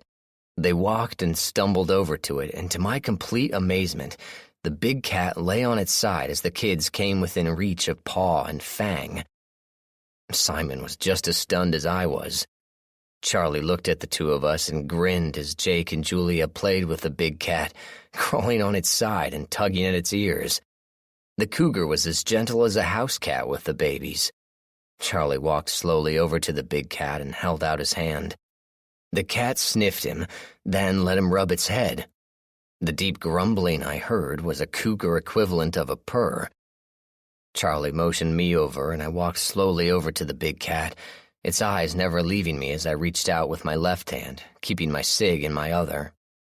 The cat flattened its ears a little at me, But once it smelled me and recognized the scent from Jake, it was fine with me petting it. I shook my head in disbelief as I rubbed the fur of the great cat. "Amazing, isn't it?" Charlie asked as the kids tumbled over the cougar. It rolled onto its back, stretching its great legs and flexing the hind claws, hooks that could disembowel a human in an instant. "Yes, she is," I noted, discovering for the first time that our cougar friend was a female. I withdrew my hand from a yawning head. 2-inch fangs were not my favorite playthings. I was still amazed when the big cat leaned over and licked Jake across the face. He giggled, then buried his head in the cat's shoulder. Suddenly, the cat rolled to its feet, tumbling the kids to the ground. I picked up Jake and Charlie grabbed Julia. I wasn't sure what was wrong, but the cat suddenly growled and lowered its head, baring its fangs and growling. I looked back and saw the problem. Simon had come closer, and since his was an unknown scent, the cougar had dropped into a defensive pose. "Just step back slowly, Simon," I said, stepping away myself. Charlie was backing away with Julia, who was struggling to be put down again. "No shit," said Simon, who stepped back quickly. The cat relaxed a bit, then, with a final glance at Charlie and myself, disappeared into the woods. I looked over at Charlie, who shrugged. I shook my head and said, "Well, it's nice to know we have a kick-ass babysitter, although I sure won't leave the kids alone with her." "No kidding," Charlie said. "But did you see her get protective? It's almost like she was getting ready to attack." "Yeah, I saw that," Simon said shakily. I laughed and we kept walking, heading down towards the river. When we reached the edge, I pointed to the west. "Follow that trail until you get to the north-south road. Head north across the river and you'll be in Utica. Keep going north and you'll hit I-80. Head west and you'll hit I-39. Take that as far north as you want. If you want to, Galena is a nice place. Head west on 20 until you hit it." "Is it like this?" Simon asked, looking around again. I shook my head. "More remote, more hills, lots of valleys and farms." Simon considered it. "Maybe I'll head there. Look for me if you're up that way." I nodded. "We'll be on the river if we do. Good luck." I shook his hand, and he shook Charlie's. Shrugging his pack into a more comfortable place, Simon headed off down the trail, his long legs eating up the journey. Charlie and I watched until he rounded the bend in the river. Then we turned back to the lodge. We had to get ready for a journey of our own. 8. We debated for a couple of days as to what we were going to do. I favored going up to Leaport by myself and talking with Nate, while Charlie and Tommy thought it would be a good idea for more of us to go. Eventually, it was decided that we all would take a trip to see old friends and acquaintances. Sarah and Rebecca were delighted to be heading back to Leaport, and I had to admit I was looking forward to seeing some familiar faces as well. It had been a long winter, and we needed to shake off the cabin fever that always came from too much cold weather. As we carried our belongings down to where the boat was docked, a telltale moan wafted across the parking lot. All of us tensed as we looked for the source, and Charlie finally spotted the lone Z working its way through the dense brush at the western edge of the main parking lot. We waited for a moment and determined that it was alone. I waved on the rest of the crew and put my supplies down. I took off my backpack and rifle, and after a moment's consideration, I put down my trusty pickaxe. Drawing just my knife, I walked quickly to the stumbling zombie. It groaned loudly and raised a hand in my direction. It was in better shape than some I had seen, making it a more recent convert to the undead. As I approached, its mouth opened in anticipation of a meal, bearing dirty, white, chipped teeth. I dodged its outstretched arm, sweeping it aside with my left hand while bringing my knife hand up to bear. The zombie stumbled, and in the second it took for the Z to regain its balance, I slammed the heavy tanto blade into its skull. The ghoul stiffened, and I twisted the blade, scrambling its eggs. The corpse dropped, and I pulled out my knife as it fell. Walking back to my stuff, I wiped off the blade and set flame to it with a lighter, burning away the virus. Picking up my things, I noticed my entire crew was watching from the boat dock. Charlie was standing on a small rock, lowering his rifle as I came nearer. Duncan spoke first. "Nice one. You make it look almost easy." I nodded ruefully. I wish I didn't. Tommy looked at me. "Why not?" I tossed my gear into the boat. "Because it means I've been killing them for a long time. Takes something from you, you know?" Everyone nodded, then boarded the boat, stowing gear below decks and making sure there wasn't anything for the kids to get into. We pulled away from the dock and pointed the bow north, and as we passed Eagle's Nest, I was reminded of the note that first brought me here over a year ago. I was searching for my brother, and we managed to figure out he was here, waiting for me. Charlie and I realized what a great home this could become, so we packed up our women, our kids, and the few belongings we had and made it our home. I couldn't imagine living anywhere else, and as we pulled along the river, I began to think more of why we were making this journey and what the future might bring. I was frowning into the breeze when Tommy came up and sat down next to me. We were passing the nearby towns and making our way to the big turn which would take us past Joslyn. "Gonna be nice to see some people again," he stated, watching the edge of the water. His blue eyes narrowed slightly, and I looked to see what had attracted his attention. We both relaxed when a squirrel leapt from a tree to the water's edge. I nodded, keeping my eyes to the shore. "Seems like we've been gone a long time, but when you seriously look back on it, it wasn't so much." "Yeah," Tommy said, "but it's been busy. Listen, can I ask you a question?" he queried. I turned to look at him. It seemed odd to me that Tommy was hesitant to talk to me. Normally, he just shot his mouth off and took the consequences as they came. It was one of the things I liked about my friend. "Sure, fire away." "What are we going to do after this is over?" Tommy looked intently at me, and for once I didn't think he was goofing around. "What do you mean?" I asked, not understanding his question. "I mean, what are we going to do after we travel thousands of miles through zombie-infested territory, encountering who knows what kind of survivors, heading off this major and rescuing the founding documents? What then? Assuming we survive, of course."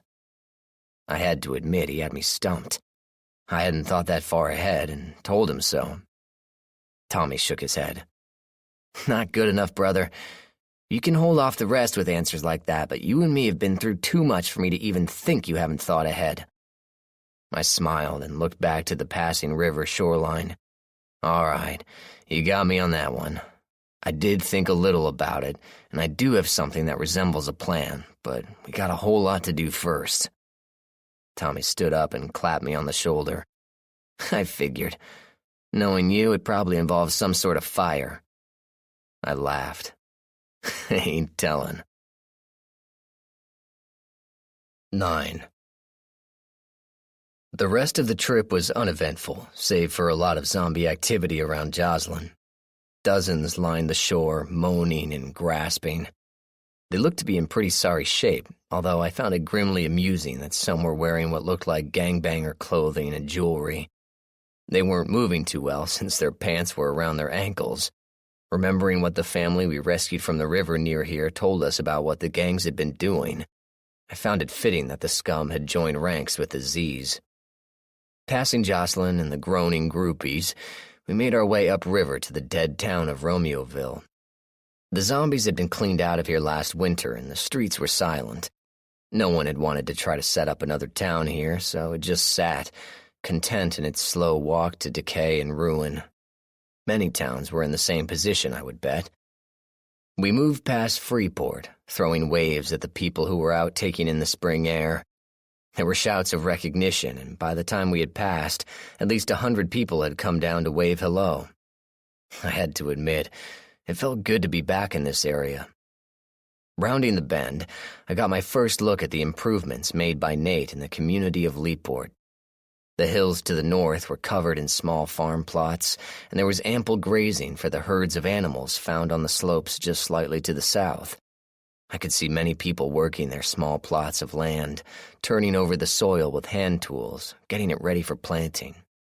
I noticed 2 small buildings near the animal pens that hadn't been there before. I also noticed several guard towers on the tops of the highest hills, manned with 2 people each. Pulling up slowly through the canal, Charlie eased the boat along the waterfront. I had picked up Jake and was standing with him on the front of the boat. I saw several people stop what they were doing to stare at the unusual visitors. I waved at one of them, and he waved back, not really sure of who we were. There was a shout, and from a lookout tower, I saw a figure running like hell towards a house. There was a small commotion. Then I saw the huge form of my old friend Nate come outside, look in our direction, and even from this distance I could see him smile. He shouted back into the house, then began heading to the pier, yelling as he went. A small crowd was forming and working their way down to the docks. Charlie pulled the boat up alongside the dock, and a group of about 40 people was waiting for us. I saw many familiar faces, and I couldn't help but smile at them all. The boat was secured, and we disembarked carefully, one at a time. I gave Jake to Sarah, who handed him back to me after I had left the boat. I was immediately swamped with greetings and spent several minutes shaking hands and meeting people. Sarah and Rebecca were hugging nearly every woman there, and they spent a few minutes showing off their left hands to the giggling flock. Charlie came out last, and he got as much attention as the rest of us, although he seemed shy about the attention. Suddenly, a shout cut off conversation. "What the hell's going on here? What's the matter with you people? Ain't you never seen a traveler before?" Nate strolled up, came within inches of me, and growled into my face, "We got rules here, slick." I was about to reply when Jake literally jumped off of me and wrapped his hands around Nate's neck, pulling him off balance and tumbling him to the ground. Nate twisted and landed heavily on his back, with Jake sitting happily on his chest. I laughed with the crowd, and when the noise died down, I said loud enough for everyone to hear, "You'd better be more polite, or next time I'll find a 5-year-old to seriously kick your ass." Nate laughed out loud, and I helped him to his feet. He handed Jake back to me, and I shook Nate's hand with all the enthusiasm I could muster. "It sure is good to see you again, old friend," I said warmly. Nate smiled. "You too, buddy. You too. Come on, we'll get you guys to our visitor's lodge, then I'll take you on a tour." "Good enough," I said as I shouldered my gear and set Jake down. Sarah came up beside me and took Jake's other hand. Together, we walked him down the street and up the hill. We waved to a number of people, and a lot of people came out to shake hands and say hello. It was nice to be back. On our way through the town, I noticed a lot of improvements. The homes were well kept, and there were lots of small garden plots in the lawns of many homes. A lot of homes had coops for chickens and areas for rabbits. We didn't have chickens at Starved Rock, so I actually began to hope we might get some eggs this trip. One group of people caught my eye. There was a well-armed gaggle of what I assumed were teenagers sitting outside a building. They were watching us with undisguised interest, and one of them, the leader, I guessed, looked over with as much insolence as he could muster. I didn't return the favor, figuring to leave well enough alone. "Trouble, you think?" Charlie's barely audible voice reached me from behind. "Maybe," I said. "We'll see what happens." We reached about midpoint of the hill, and Nate took us into a 3-story building that looked like it once had been a business of some sort. It had been worked over and now looked like a decent place. Nate showed us our rooms, and we stored our stuff. We talked for a minute, and Charlie, Duncan, Tommy, and I decided to go with Nate on his tour, while the rest went to find old friends. Sarah took Jake with her, and Rebecca took Julia, so the kids were happy. We walked over to Nate's place, where he backed a large pickup out of the garage. We climbed aboard and began our tour of the town. Nate took us all the way down to what used to be Archer Avenue. We passed a thriving community, with several hundred occupied homes and places that looked like actual businesses. Charlie looked askance at Nate, and he laughed. "We trade, mostly. There's stuff to be had if you're willing to risk your neck getting closer to the city. But everyone gets what they need," he said. I looked around and smiled to myself. This is a nice place, but I think I'll take my lonesome lodge over fences and neighbors. I looked back at Charlie, and I could tell by the look on his face he was thinking the same thing. We waved to a bunch of people and took in the rest of the town. The old ditch had been abandoned as a barrier, and the new boundary was a highway divider fence that marked the new territories. It had the advantage of weight and portability. 6 strong men could put up a fence relatively quickly. I saw hopeful signs of life all around, and everyone seemed to get along really well. I asked Nate about any internal troubles, and he told me that he was surprised at how few problems there actually were. It was like people shrugged off the old complaints and got busy trying to live. We do have a new set of problems. I'm getting ready to deal with them, Nate said as he turned the corner to another part of town. What's that? I asked as I watched a small boy helping his mother plant seeds in a backyard garden. It reminded me of Jake helping Sarah. He tended to try and eat the seeds. Well, there's a small group of young men who are eager to test themselves and have been causing trouble here and there, picking fights and such. That wouldn't be a small group of well-armed kids I saw earlier, I asked. The same, Nate said. They've gotten bolder, and there was a report of a possible assault, but nobody saw anything, and they're sufficient in numbers and arms to intimidate any single person going after them. I said nothing, but nodded. Nate continued.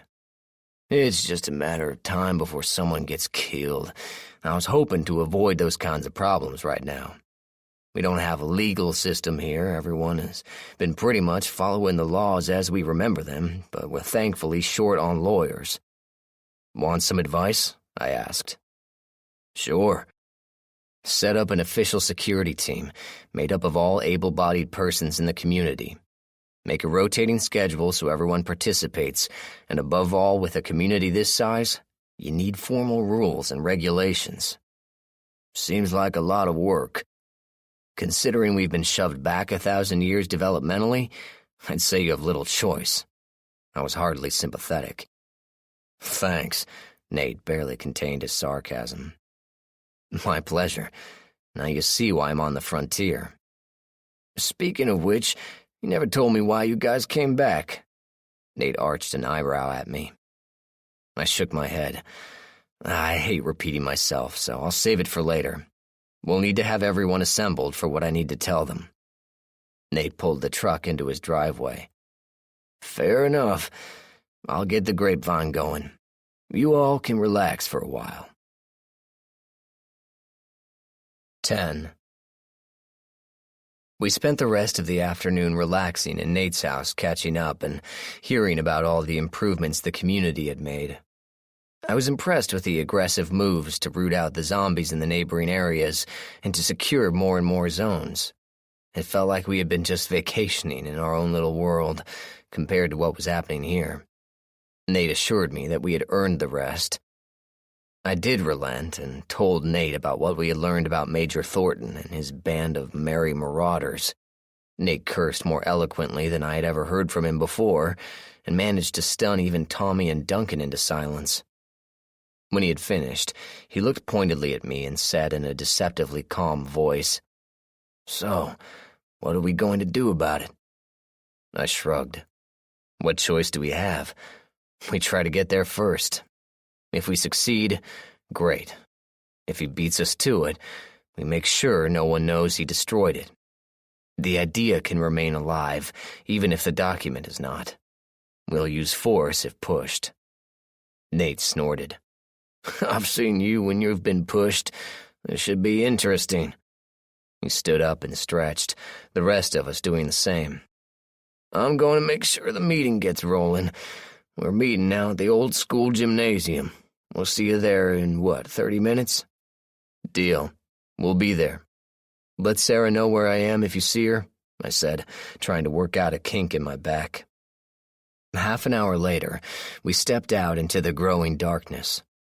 The sun had set, but there was still a decent amount of light. We couldn't make out small details unless we were right on top of something, but we could still see fairly well. We walked 2 by 2, Charlie and I in front with Duncan and Tommy bringing up the rear. We moved down the center of the road, heads moving to every sound, hands straying near pistols. We passed a few people on their way to the meeting, and it was interesting to see how alert we were and how casual they had become.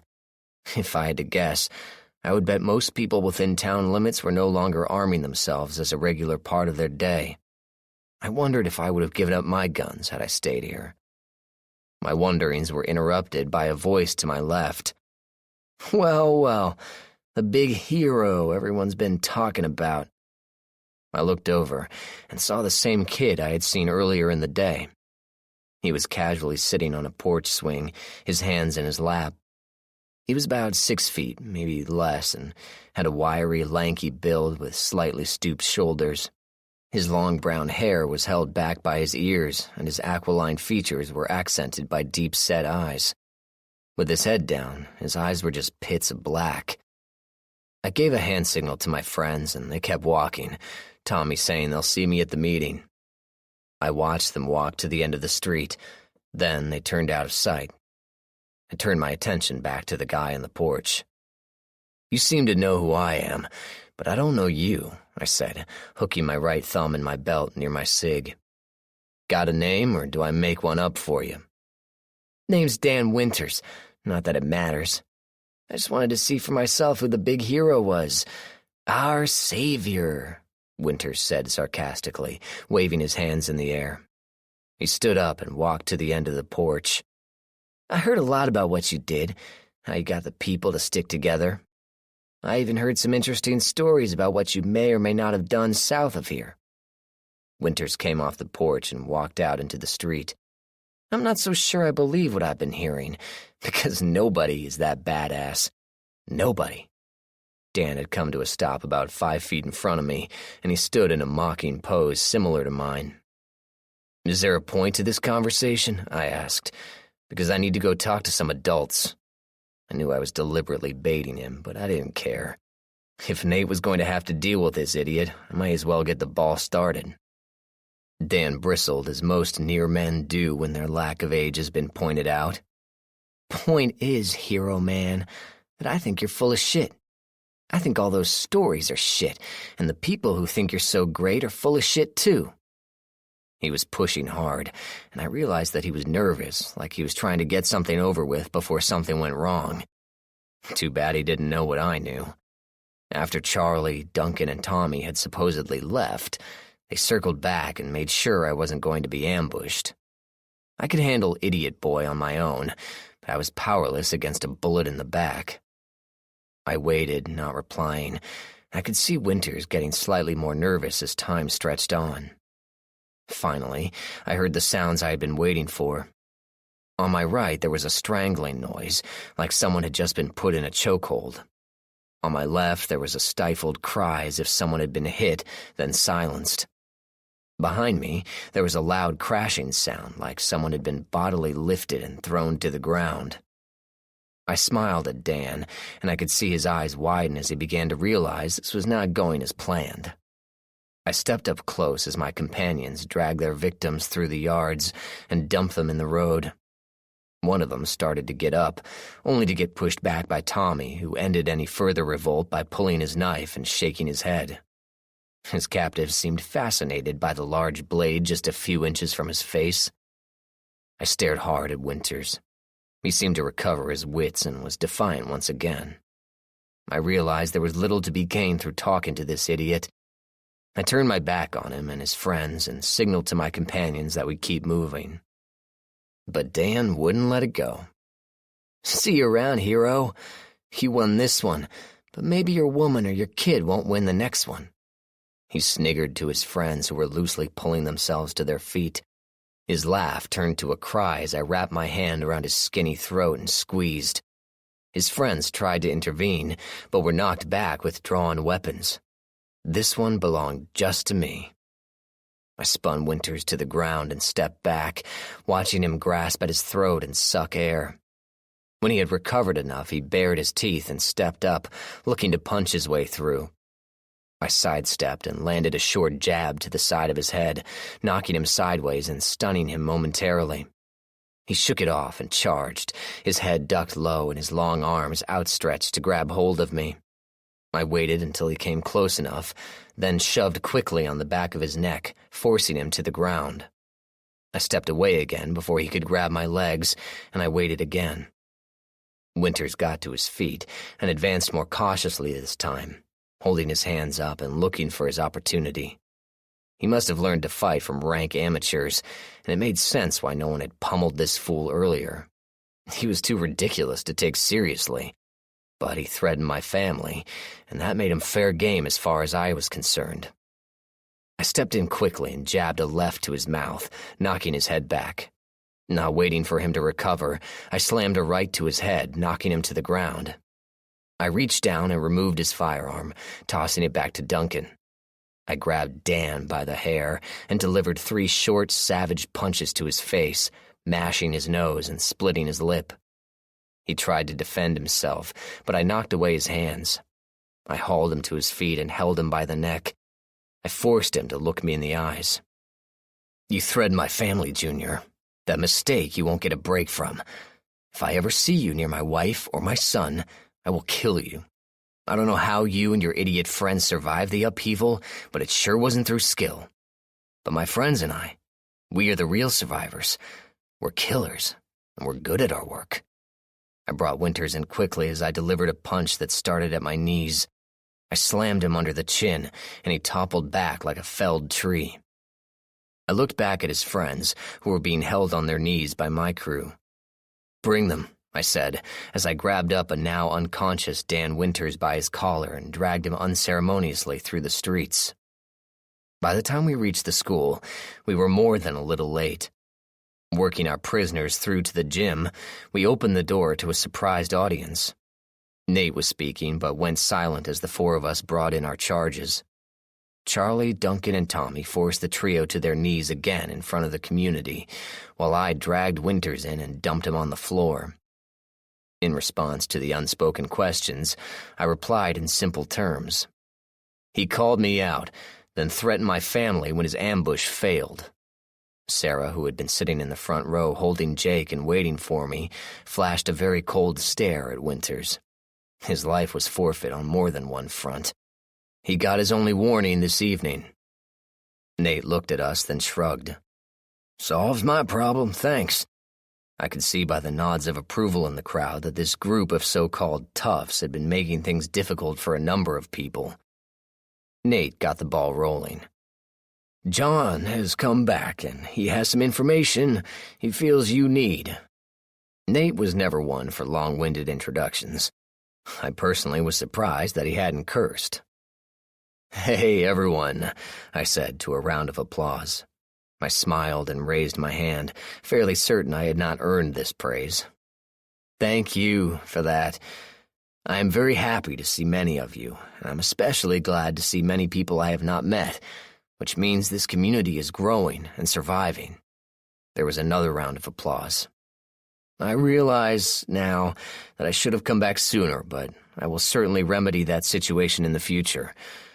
Right now we have another concern, and I wanted to talk to all of you to decide what we want to do about it." I spent the next several minutes talking about meeting Simon and what he had to say about the situation in California. There were many dark looks as I gave the information, and I could understand the source of their hatred. So many people had lost so much to this disease that having a group take such advantage and hold people in bondage and fear was anathema to them.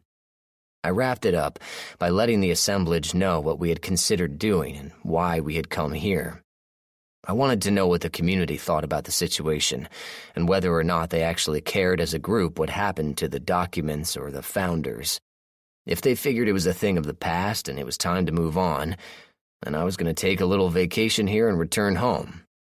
But if they thought otherwise, I didn't have to wait long. Nearly immediately, people began to speak up, telling me we had to get the Bill of Rights and the Constitution. It was our duty as a people to save our heritage and preserve it for future generations. I thought that last one was a little over the top, but they were adamant. If someone could do something, shouldn't they? I raised a hand for quiet, and I presented the first problem as I saw it to the group. So, we're agreed that we should do something, with the probability being pretty strong that no one else really knows of this Thornton's plan. I figure he's not going to advertise it, although communications being as they are getting better. So, we figure to get there first. Next question is who will go? That brought up the assembled short.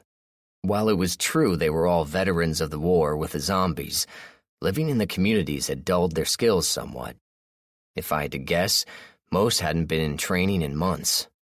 If the zombies showed up, they could beat them back pretty well, but they might lose a few. One-on-one, I was confident anyone here could take a zombie, but taking a trek across over 1,000 miles of the United States of zombie? Not a chance. I smiled. Well, since I don't have much else to do these days and you all are busy trying to rebuild civilization, I guess I should contribute in some way. I'll do it. Anyone else want to take a ride?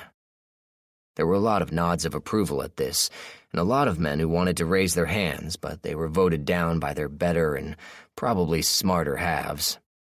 Tommy raised his hand to the frown of Angela, and Duncan was actually a half-step faster than Tommy. Charlie, of course, had his hand up, and I was pleasantly surprised to see Nate's hand go up. In all, I had the crew I knew stood the best chance of making this run in one piece. "All right," I said, heading over to Sarah and relieving her of a sleepy Jake. "We know what needs to be done. We'll start our planning tomorrow." The community filed out, each member taking the time to shake each of our hands and saying thank you. It was a nice gesture and a good indication that we were headed in the right direction as a people. We just needed to make sure we didn't let monsters like Major Thornton come out of the dark. 11. In the morning, we made our way down to Nate's house where we would be planning the trip. Patty, Nate's wife, was just finishing up breakfast and we all sat down to an excellent meal. We made small talk over the food, talking about the things we had done over the year, the winter campaigns and such. It was nice to see how much progress had been made. In some areas, progress was still slow. "How's the push to the city?" I asked, pushing my plate forward and resting a hand on Jake's head after he had come to see what I was up to. Nate shook his head. "It's still a dead zone. 2 of Trevor's men went up for a look-see last winter, and they said it was wall-to-wall zombies. Even with 1,000 men, we'd never clear it before they thawed. It's still the source of a lot of zombies still haunting the secured areas." "That bad?" asked Tommy. "That bad," said Nate. "Ever hear of the town of Harrot?" Tommy shook his head. "First time." Nate continued. "It was a small town located on the east side of Rockford. Got overrun a few months back. We had set up radio contact with them using the shortwaves, but all we could hear was someone screaming for help. Then we heard nothing. We checked the map and found that of the 3 towns that had been hit over the last summer, they were all in line from the city. So it's still a problem." I moved Jake in the direction of Julia and he toddled off happily. I watched him go and turned my attention back to the table. "We'll deal with that later. Right now we need to figure out how to get from point A to point B and back without getting ourselves killed." We talked for a while, ironing our strategies out and weighing the pros and cons of each. Duncan initially thought a boat trip was a good idea, being safe on the water, but it was pointed out that Niagara Falls was a bitch to sail over, especially coming back.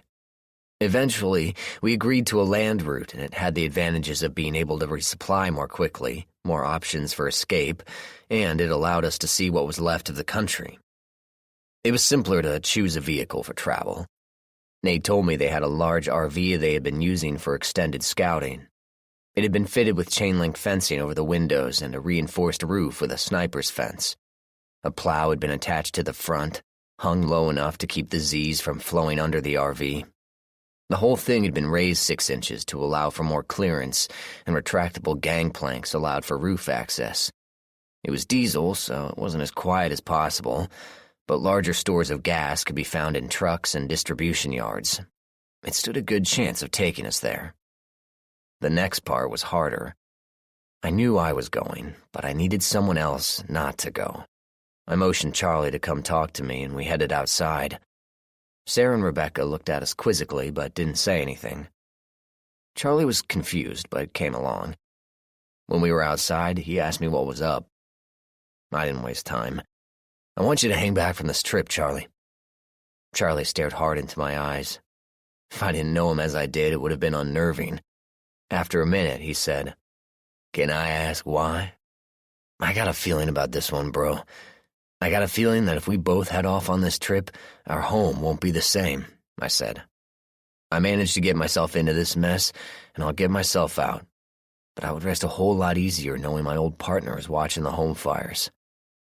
Charlie turned thoughtful. "You think this major fella would come calling?" I nodded. If he's half the bastard Simon made him out to be, he might just want to be the only wolf in the woods. That means taking us out any way he can. Charlie mulled that one over, then nodded. "If I was going, I want you to look after my family as well." "All right." I smiled and shook his hand. "Thanks, brother. I feel a lot better." "Promise me one thing," Charlie said as we turned back to the house. "Anything. Don't hog all the action. I get to kill me some scumbags, too." I laughed. I hope it doesn't come to that, but I'll see what I can do. We reached the house just as a teenage girl came running up. Nate spoke with her for a minute and then sent her on her way. "News?" I asked. "Yeah, that Dan Winters took off this morning, stealing one of the recon cars and making off with a bunch of food and ammo. Looks like he left with a couple of his cronies as well," Nate said. "Good riddance," says I said, not giving it much thought. "Maybe," said Nate. "I have a feeling that little punk will cause us trouble one way or the other." We planned for a little while longer, then set up a timetable. We would leave the day after tomorrow, giving us a full day and a half to gather what supplies we needed and fully plan our route. I had been through the country before, but I had a feeling I wouldn't recognize it now. I went to visit my brother while I was in Leadport, and I was surprised to see how big my niece and nephew had become. Mike was very glad to see me, as was Nicole. We spent a good deal of time together, and towards the end, I began to get the suspicion that Mike wanted to ask me something. "Well, I need to get Sarah and Jake back to the house. They're heading out in the morning, going back to Starved Rock. It's been great seeing you all." I gave the kids and Nicole a hug, then gave my brother one as well. "John," Mike began. I looked at him. "What's on your mind, bro? You've been avoiding an issue since I got here. What is it?" Mike looked at the ground, then looked at Nicole. Nicole broke the silence. "We were wondering if you had any room for another family out at your lodge." I was taken aback. After Charlie and I had rescued my brother and his family from the visitor center at Starved Rock, I figured they wouldn't be in any hurry to return. "Of course you're welcome. We have plenty of room. Get your stuff and we can take you on the boat back." Mike gave me a big hug, then gave Nicole a hug and a kiss. Nicole hugged me and whispered, "Thank you," in my ear. Sarah smiled, and I found myself glad that my brother was coming with. "Of course, there is a condition," I said ominously. Mike looked at me, his eyes apprehensive. "What's that?" "You have to train with Charlie to get your skills up. You're out on the frontier now, and the only thing between you and living death is the skill and strength of your arm and the preparedness of your mind." I slapped him on the shoulder. "I ain't coming back to find you dead because you did something stupid." Mike nodded, and it seemed like he was looking forward to the challenge. I hoped he was, because Charlie took no prisoners. We walked back to the house, and Sarah and I spent some alone time together. Jake took a nap, which was convenient as hell. Holding Sarah in my arms, I told her about the decision to keep Charlie back, and she agreed with me. "Rebecca will be happy." "I hope it all works out," I said, playing with a loose strand of her hair. "Anything you need for us to do while you're gone?" she said, running a finger across my chest. "When you pass the towns, pass the word on what we're doing and where we will bring the documents once we get them. Have each community send a representative here, and we'll start the government process over." Sarah sat up and leaned over me, her hair spilling across my face. "Are you serious?" she said.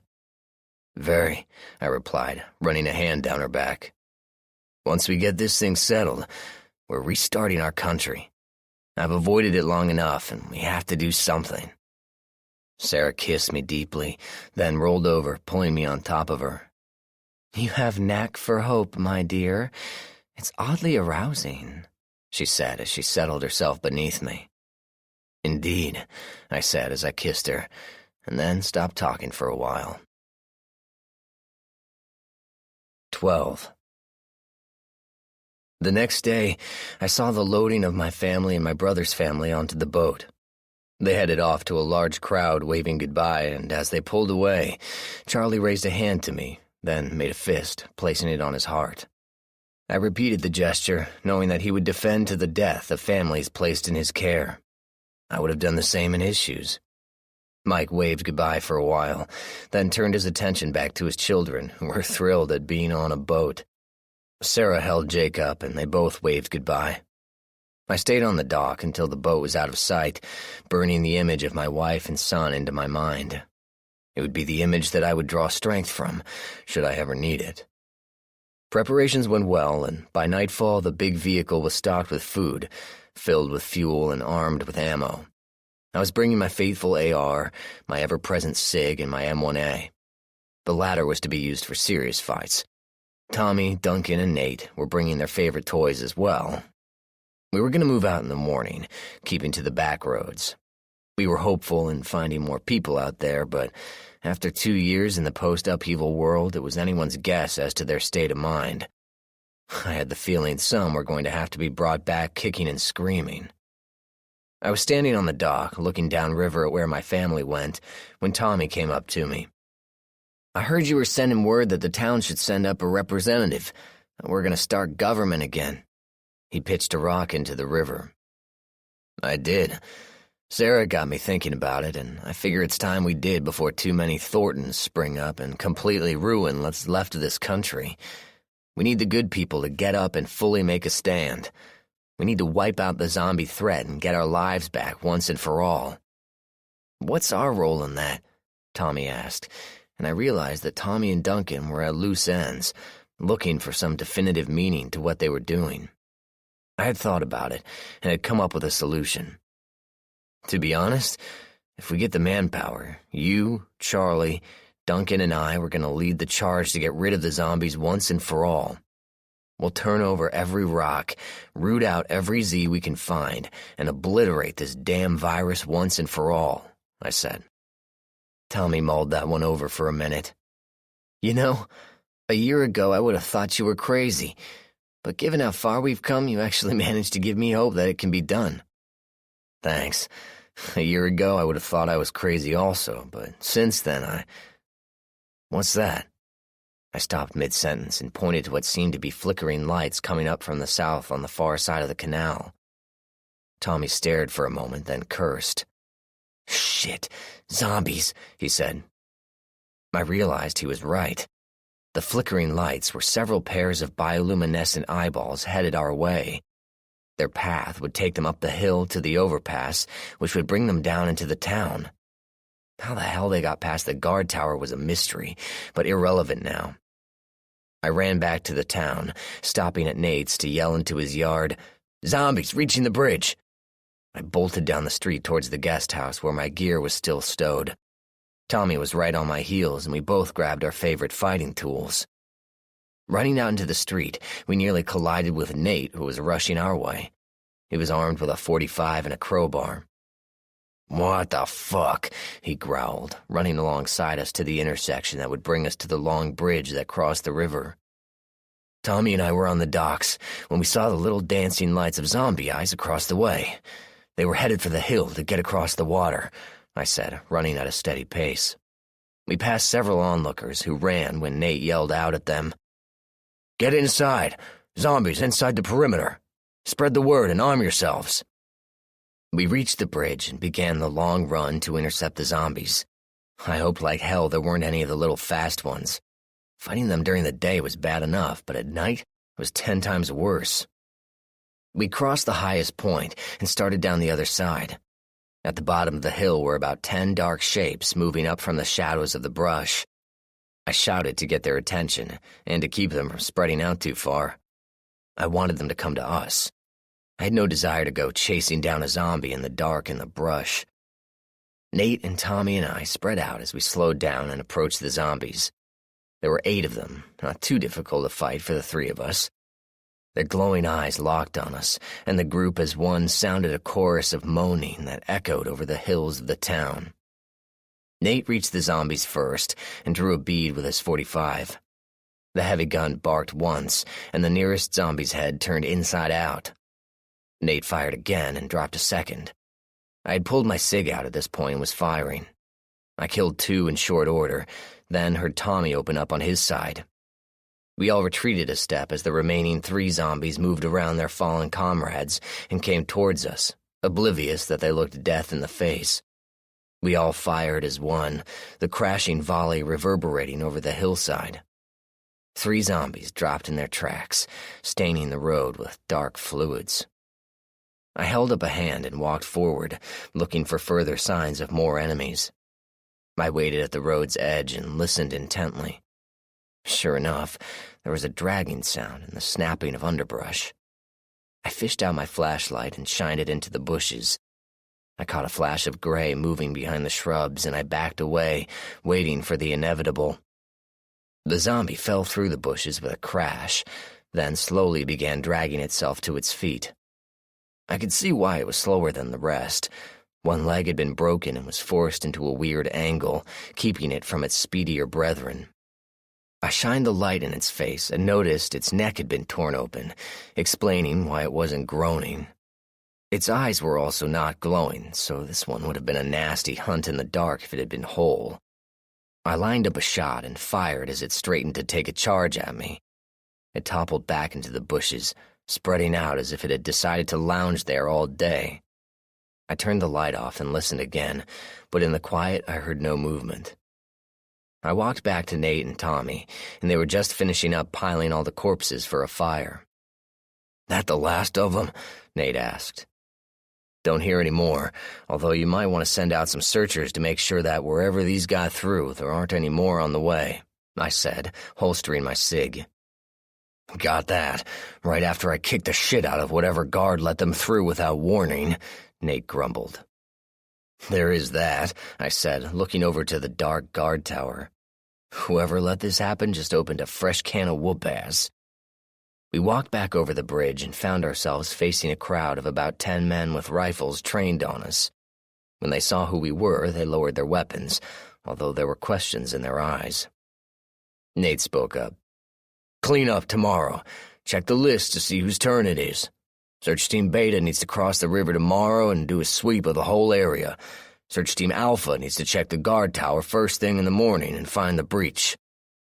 There were nods as people packed up their weapons and headed back to their homes. I was impressed with the efficiency of these people and told Nate so. He waved off the compliment. "We do what's necessary. We're all the fence that keeps the demons at bay. You taught us that, John," Nate said. "You insisted everyone train for battle. If we didn't have the barriers, we'd still have the fence of arms." I was glad to hear it, and very glad that this community was destined to survive. All we needed to do was to make sure the country survived so we could make up for the mistakes of the past. In the morning, we piled about our battle wagon and pointed it south. I sat next to Nate, who drove. Tommy and Duncan sat at the little kitchen table and cleaned and sharpened weapons. Boxes of ammo were open and extra magazines were loaded. Nate fired up the big RV and looked over at me. I nodded and said, "Strap yourselves in. It's gonna be a bumpy ride." 13. 2 weeks ago. Major Thornton was bored. They had been on the road for several days and had passed several small towns. None of the towns had been inhabited, and Thornton was itching for some kind of action. Any kind of action. The convoy had been following Route 6 out of California and had made their way to Ely, Nevada. There they picked up Route 50, which, according to the maps, should take them all the way across the country. But they had to make some jogs through some more inhabited country, so Thornton was confident something would happen soon.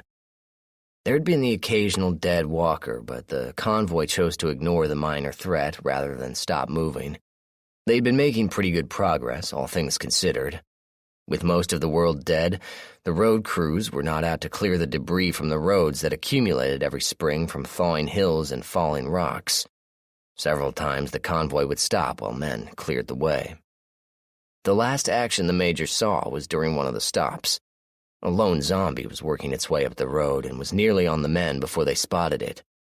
In the scramble to get away, the zombie lumbered on, focused on one lone trooper who raised his weapon to fire, only to have it knocked away by Thornton. "Don't waste ammo, dumbass," Thornton said, waiting for the zombie to get closer before he stepped up and shoved his boot in its chest. The zombie flew backwards, over the roadside and down the mountain. Before it was dashed on the rocks below, the tumble down the terrain literally knocked the zombie to pieces. The Major had glared at his men. "Use your brains. It's the only thing that separates you from them." That was 4 days ago. They had crossed most of Nevada and were coming up on the town of Beaver. It was thought that they might try the interstate and see how things were before continuing on side roads. Riding in from the west, Major Thornton could see the I-15 interstate as it loomed above him in the outskirts of the small town. The sign read a population of over 2,000, but in surveying the quiet streets, Thornton had his doubts. He signaled his driver to slow down to take a look at things. The town didn't seem too much the worse for wear, but Thornton knew that any town close to an interstate had a high likelihood of infection. They followed West Center Street into the town, and there was some evidence of problems. There was a car that had crashed into a tree, and the inside was covered in old blood.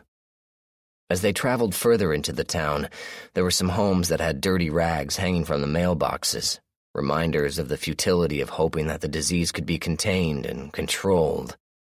As they passed by, Thornton began to get a familiar feeling between his shoulder blades, a feeling that told him something was wrong about this setup. They turned up North Main Street, and Thornton signaled a stop. He had seen the sheriff's office and wondered if there were any weapons to be recovered. Stepping out into the street, he adjusted his belt and signaled to the truck behind him that he wanted 3 men to accompany him. Lieutenant Tamikara got out of his vehicle, and 2 other men came at his beckoning. Major Thornton walked over to the 3 men. "Let's take a look at the police station, see if there's anything worth taking." Thornton looked down the streets and back at Tamikara, who was looking at him. The other 2 men headed for the police station. "Sir?" asked Tamikara. "What is it?" "Do you feel anything strange about this place?" Thornton looked around. "Yeah, I do. Can't put my finger on it, but there's something seriously wrong here." "I agree. Do we need to stay?" Tamikara, normally emotionless, actually seemed nervous. Thornton was somewhat amazed. "No. Something is telling me to get the hell out of here," said the Major. The 2 men who went to the police station walked out, each holding a shotgun and what looked like some ammo. Neither was talking, and they both looked shaken. "What's up with you 2? Snapped Tamikara, his own nervousness showing. The first private spoke up. "Sir, you better go look for yourself." Morbidly curious, Major Thornton walked over to the station and cautiously peeped in. He wasn't scared, knowing he was more than a match for any dead thing and most, if not all, live things. The unknown was a different factor, and his warning bells were screaming at him right now. He looked inside and didn't see anything seriously out of order. There were papers on the floor and an overturned chair, but nothing else. He looked down the dark hallway and could see cell doors at the end of the hall. Moving cautiously, he slowly followed the hall and stood at the end, fully taking in the grim scene before him. In the cells were about 50 people, all huddled together. Men, women, children, all tucked into little positions. Dead babies were held by their dead mothers, and dead fathers wrapped their protective arms around their dead children. Curiously, all the bodies were as far away from the bars as possible. Thornton was confused about that until he looked down and saw what had happened. Around the cages were hundreds of footprints, dark and foreboding. Zombies had trapped these people here and paced outside the bars until the trapped people died from hunger and thirst. Ken backed away, leaving that hellish scene of torment and hopelessness. He walked back down the hall, more intent than ever to get away. He had seen some nasty things, but this was up there with the best. Walking out of the building, he saw many faces turn to look at him. He waved his hand dismissively, then shouted for everyone to mount up. When the trucks were rolling again, he told his driver to head north. The entrance to the interstate was up that way, and he wanted to get out of this town. As they headed up Main Street, a thought kept nagging at Thornton. What happened to the rest of the town? If those 50 people were the last of the living, this place was a couple grand zombies short of an explanation. It was possible that the remainder of the town had melted away into the countryside, but there should have been something. It was just strange, and kept getting stranger. The convoy passed the last of the businesses and started the slow curve to get to the highway. On the left was Beaver Valley Hospital, and even from a distance of 200 meters, Thornton could tell it had been hard hit. Burn marks above blown-out windows told the story of a fire out of control, while crashed vehicles told the tale of people rushing with their sick loved ones to the emergency room before they knew what horrors they were transporting. As they curved around the building, Major Thornton looked hard at the hospital. Sure enough, there was movement. About 40 small shapes detached themselves from the shadows of the building and headed out across the open field, which separated the hospital from the vehicles. They were moving fast, much faster than they should have been. Shit. Kids, coming up on our left. Thornton was about to radio to the vehicles behind him when something on his right caught his attention. A man and a woman were racing out from a house on a side street, carrying what looked like backpacks. They were waving their arms and shouting, hoping to get a ride. Thornton looked over at the approaching horde and back at the two, mentally calculating distance and time and who might reach them first. He reached a decision. Speed up. He turned and pulled a standard AR-15 from the rack and watched the other two vehicles speed up as well, leaving the couple racing for their lives ahead of a pack of hungry zombie kids. Stop here, he ordered, getting out of the vehicle and stepping to the side. He sighted his rifle and fired once, hitting the running man in the leg. The bullet smashed into the man's thigh, flipping him over and leaving him on the ground. His woman screamed and ran back to him, pulling on him and trying to get him to stand up to run again. The zombie children raced closer, some of them leering in anticipation. Thornton fired again, striking the woman just above her left knee. She and her husband fell to the ground, unable to run anymore. Major Thornton lowered his rifle and watched with interest as the zombies closed the distance on the struggling pair.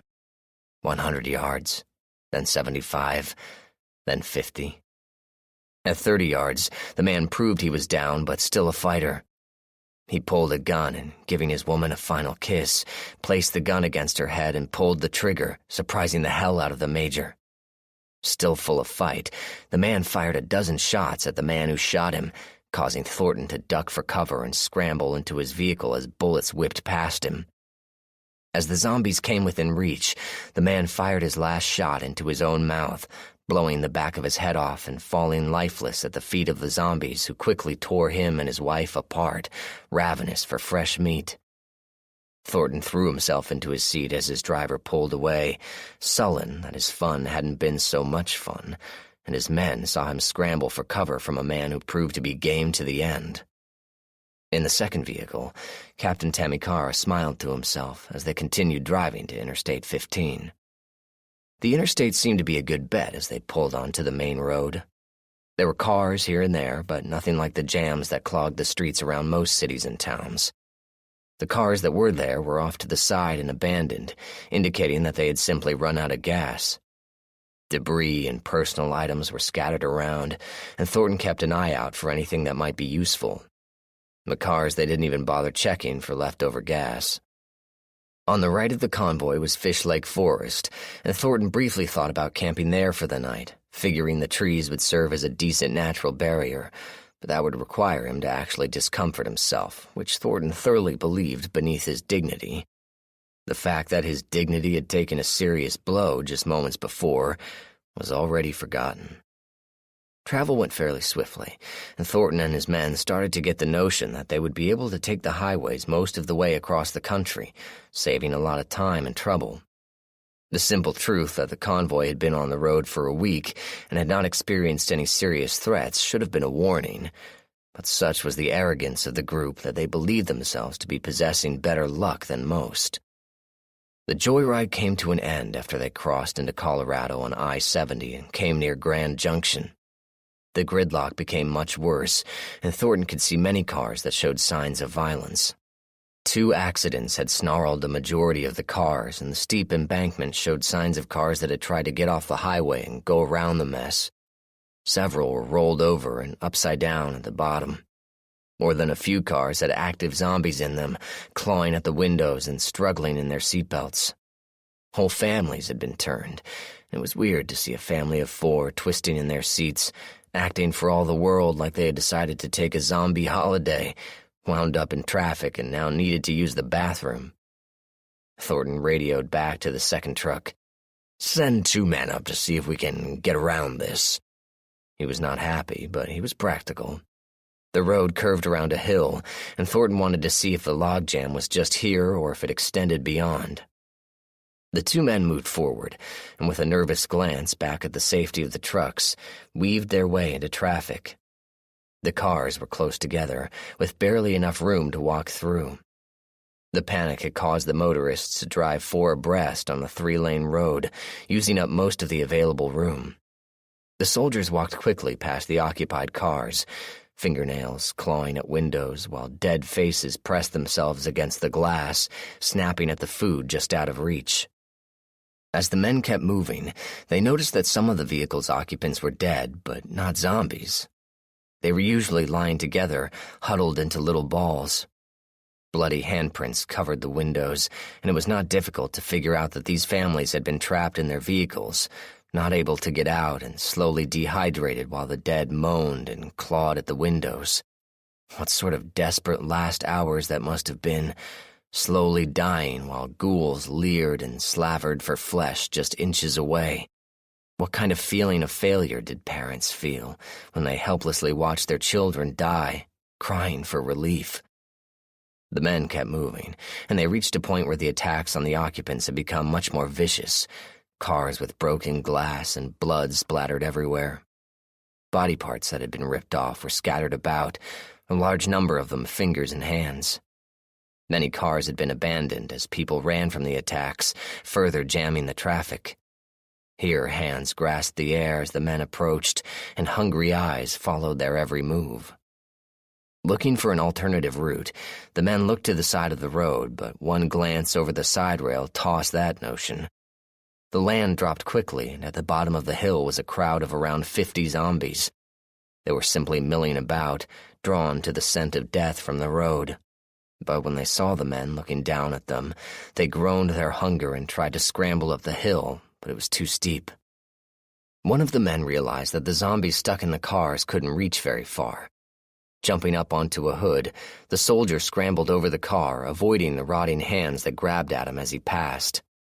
The other soldier realized he was being left behind, and recognizing the value of the idea, quickly jumped up on another vehicle and proceeded to move forward.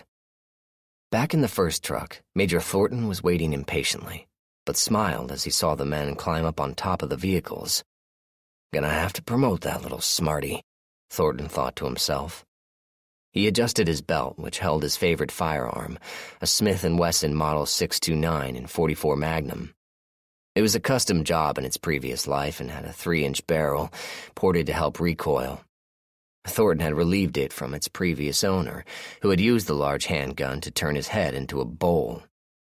The men reached the corner and disappeared for a moment, reappearing again as they made their way back. They seemed to be moving faster than they had been heading out, and Thornton was curious until he saw the large horde of zombies working their way through the cars in pursuit of the soldiers. It said something about the discipline Thornton utilized, as these men had not stayed and fought, but used their heads and ran from a fight they couldn't win, saving their butts and their ammo. The men made it back to the vehicles just in time for the Major to order a turnaround of the vehicles. They drove quickly away from the advancing horde, but Thornton didn't want to backtrack any further than he had to. So, when the road leveled out, he ordered the trucks to head off the highway and off-roaded in the direction he wanted to go. He was unaware of the second horde that was at the bottom of the hill waiting for him as he moved his men closer to the slaughter. The men who scouted and knew what they were getting into screamed at Captain Tamikara to radio to Thornton that they were headed to disaster. Tamikara relayed the information but received, "Thanks, keep moving," as a reply. Tamikara was sure Thornton was going to get them killed, but he had no choice but to follow. If he broke off and went his own way, he would be killed by Thornton if he lived and never caught up to him again. The captain shook his head and wondered for the millionth time why he ever hooked up with this lunatic. For his part, Thornton finally saw the danger and realized he had made a bit of a mistake. But as he looked at the horde, he realized they were hanging around the hill and were away from the flatter part of the land. "Gun it," Ken said to his driver and relayed the same message to the trucks behind. They bounced precariously over unseen obstacles, but managed to get past the majority of the horde before the zombies had the wit to turn and start after. Two of them were directly in front of the truck and were mowed down where they stood. The struck zombies smashed to pieces and gooey bits of ghoul stuck to the windshield. The driver never slowed and slewed the truck around a large group, sideswiping several of them and sending them flying in the opposite direction. The rest of the horde, which had begun chasing the trucks, groaned their frustration as the fresh meat quickly drove away. Thornton smiled, noting the danger in the mirror. It was a close call, to be sure, but as long as the vehicles kept moving and didn't hit any obstacles and get stopped, they would pull through. The last vehicle, not keeping as close as they should have, wound up slamming into several zombies and running over several more. They bounced over the bodies and nearly lost control, but the driver kept his head and swerved around the growing horde. As they pulled away, several zombies spun along the ground and struggled to get up with broken legs and arms. Some didn't get up at all. Driving away from the zombies, Thornton's driver had his hands full finding a route suitable for a truck that wouldn't damage the undercarriage. After a particularly nasty bump, the Major growled, "We need to find a road." The driver nodded and pulled to a stop in a small open area. The highway could be seen to the north, and Grand Junction just beyond. The driver pulled out a map and quickly scanned where he was and where they wanted to be. "Sir, we can get on Route 50 and take that around Denver, where we should see less of what we just went through," he said. Thornton glanced at the map. "How soon?" he asked. The driver looked at the map, checked his bearings, and said, pointing east, 5 miles, that way." "Go." Thornton knew the horde behind them would be catching up if they stayed much longer, and they had no idea what they were going to meet in the country. If Grand Junction was infested, and it was likely as hell that Denver was, then there was probably hundreds, if not thousands of zombies roaming the countryside in search of something to chew on. The convoy moved slowly through the country, passing small ranches and homes, each one abandoned and desolate. Thornton idly considered spending the night in one of the homes, but they were too close to the towns for comfort, and he knew the sound of the engines would draw out many more zombies than were currently here.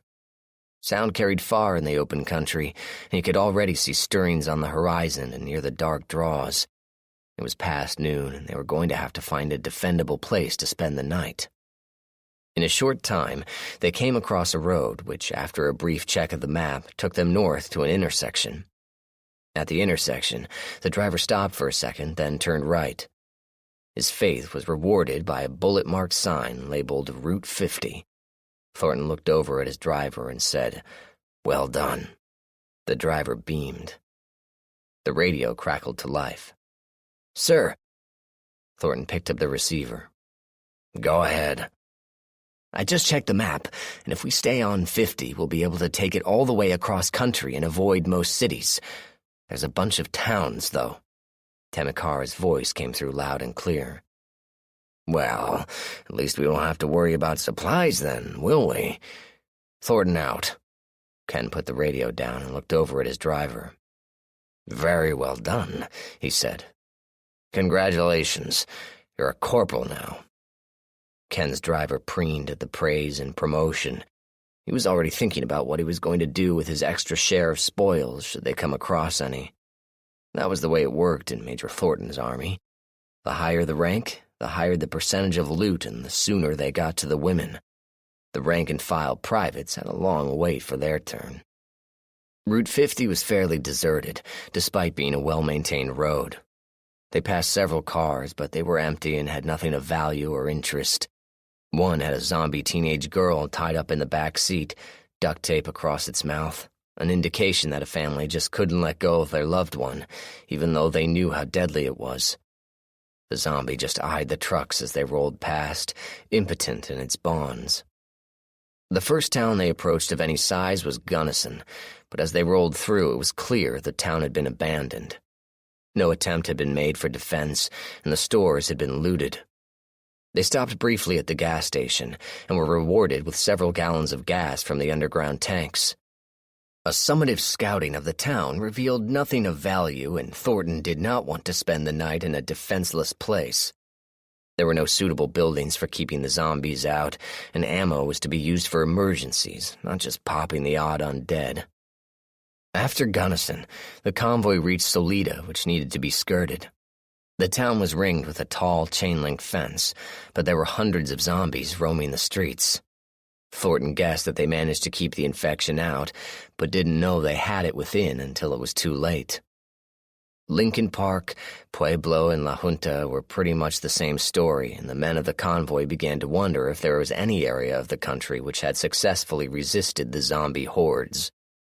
As the sun began to dip lower, the convoy approached a town with the name of Lomar. The population sign said there were supposed to be 8,000 people living in the town, but given the level of activity that could be seen, there were far fewer. But it was a live town, which made it very special in this part of the country. Thornton grabbed the radio. We need to be straight military. Pass the word. He then opened the back window, which gave him access to the back of the truck. We're approaching a live town. Act like real military, and this will be easy. Ken adjusted his belt and holster and made sure his uniform was in place. He brushed off his metal bars and checked his look in the visor mirror. Should be good enough to get in, at least, he thought. After that, it was all up to the town.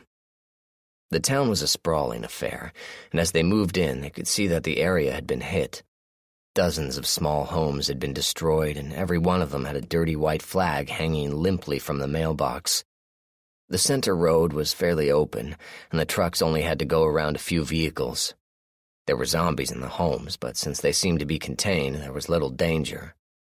Things got interesting as they approached the northern end of the town. A barrier, which from a distance Thornton thought was brush, turned out to be piles and piles and piles of furniture. Every house that could have been looted of its furniture seemed to have summarily done so, and it had been unceremoniously dumped to build this barrier. Chairs, tables, dressers, china hutches, entertainment consoles, everything that could be used was. The convoy drove along this interesting obstacle, and the major had to smile at the ingenuity of the people. Use what you have until you don't have it anymore. People in western states were like that. They were practical to a fault. Following the pile of stuff, the convoy turned into another area and moved along the road at a quicker pace. This area had been cleared out, and several of the homes had gardens planted in what used to be their front lawns. The obvious signs of life encouraged the men in the trucks. The trucks moved along the road and stopped at an earthen barrier which encircled this part of the town. An old box truck served as a gate, and 2 semi-truck trailers were upended to make guard towers. As the convoy approached, Thornton saw increased activity as the town became aware of the trucks. He was acutely aware of the men in the towers, who held high-powered scoped rifles at the ready. If trouble came, they would have to be first. Major Thornton motioned his driver to stop, and he got out of the truck. He signaled for Tamikara to join him, and the little captain hopped out of the second truck. He waited for Tamikara to catch up, and together they walked up to the barricade. At 20 feet from the gate, they stopped and hailed the men in the towers. Thornton kept his hands behind him. Somewhere he had heard military men do that sort of thing. It had the effect of accenting his shoulders and neck, making him look even more imposing than he already was. In a matter of minutes, the box truck rolled aside, and a group of 4 men walked out to meet the visitors. They were stereotypical Western men, thin, sharp-eyed, and rough. These were men who had seen bad winters and cruel summers. They were used to accepting what life had to throw at them and rolled with the punches. "Afternoon. My name's Brent Rowden. Who might you be?" Brent's eyes roamed over Thornton's uniform, halting briefly on the medals and the sidearm. Thornton was aware of the scrutiny. He shifted and placed his hands near his sides. "Major Ken Thornton, United States Army, at your service. We're glad to see you folks alive after the mess." Brent shrugged. "Given the choices, wasn't much we could do. We lost a good portion of the town, though." He pointed to a large pit off in the distance. "How many of you are left?" Thornton asked, looking over the onlookers. "About 100, give or take. I ain't counted recently, you understand," Brent said. "I'll get to the point.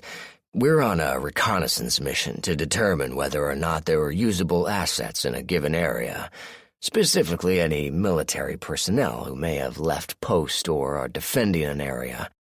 Tamikara remained silent next to him. "We would like to spend the night here, if we may, then push on in the morning," Ken continued. Brent cocked his head.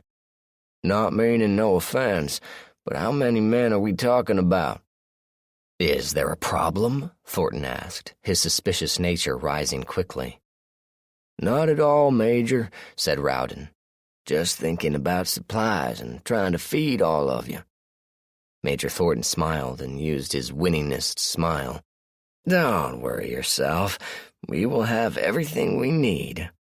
The look in Thornton's eyes would have any sane man reaching for a gun.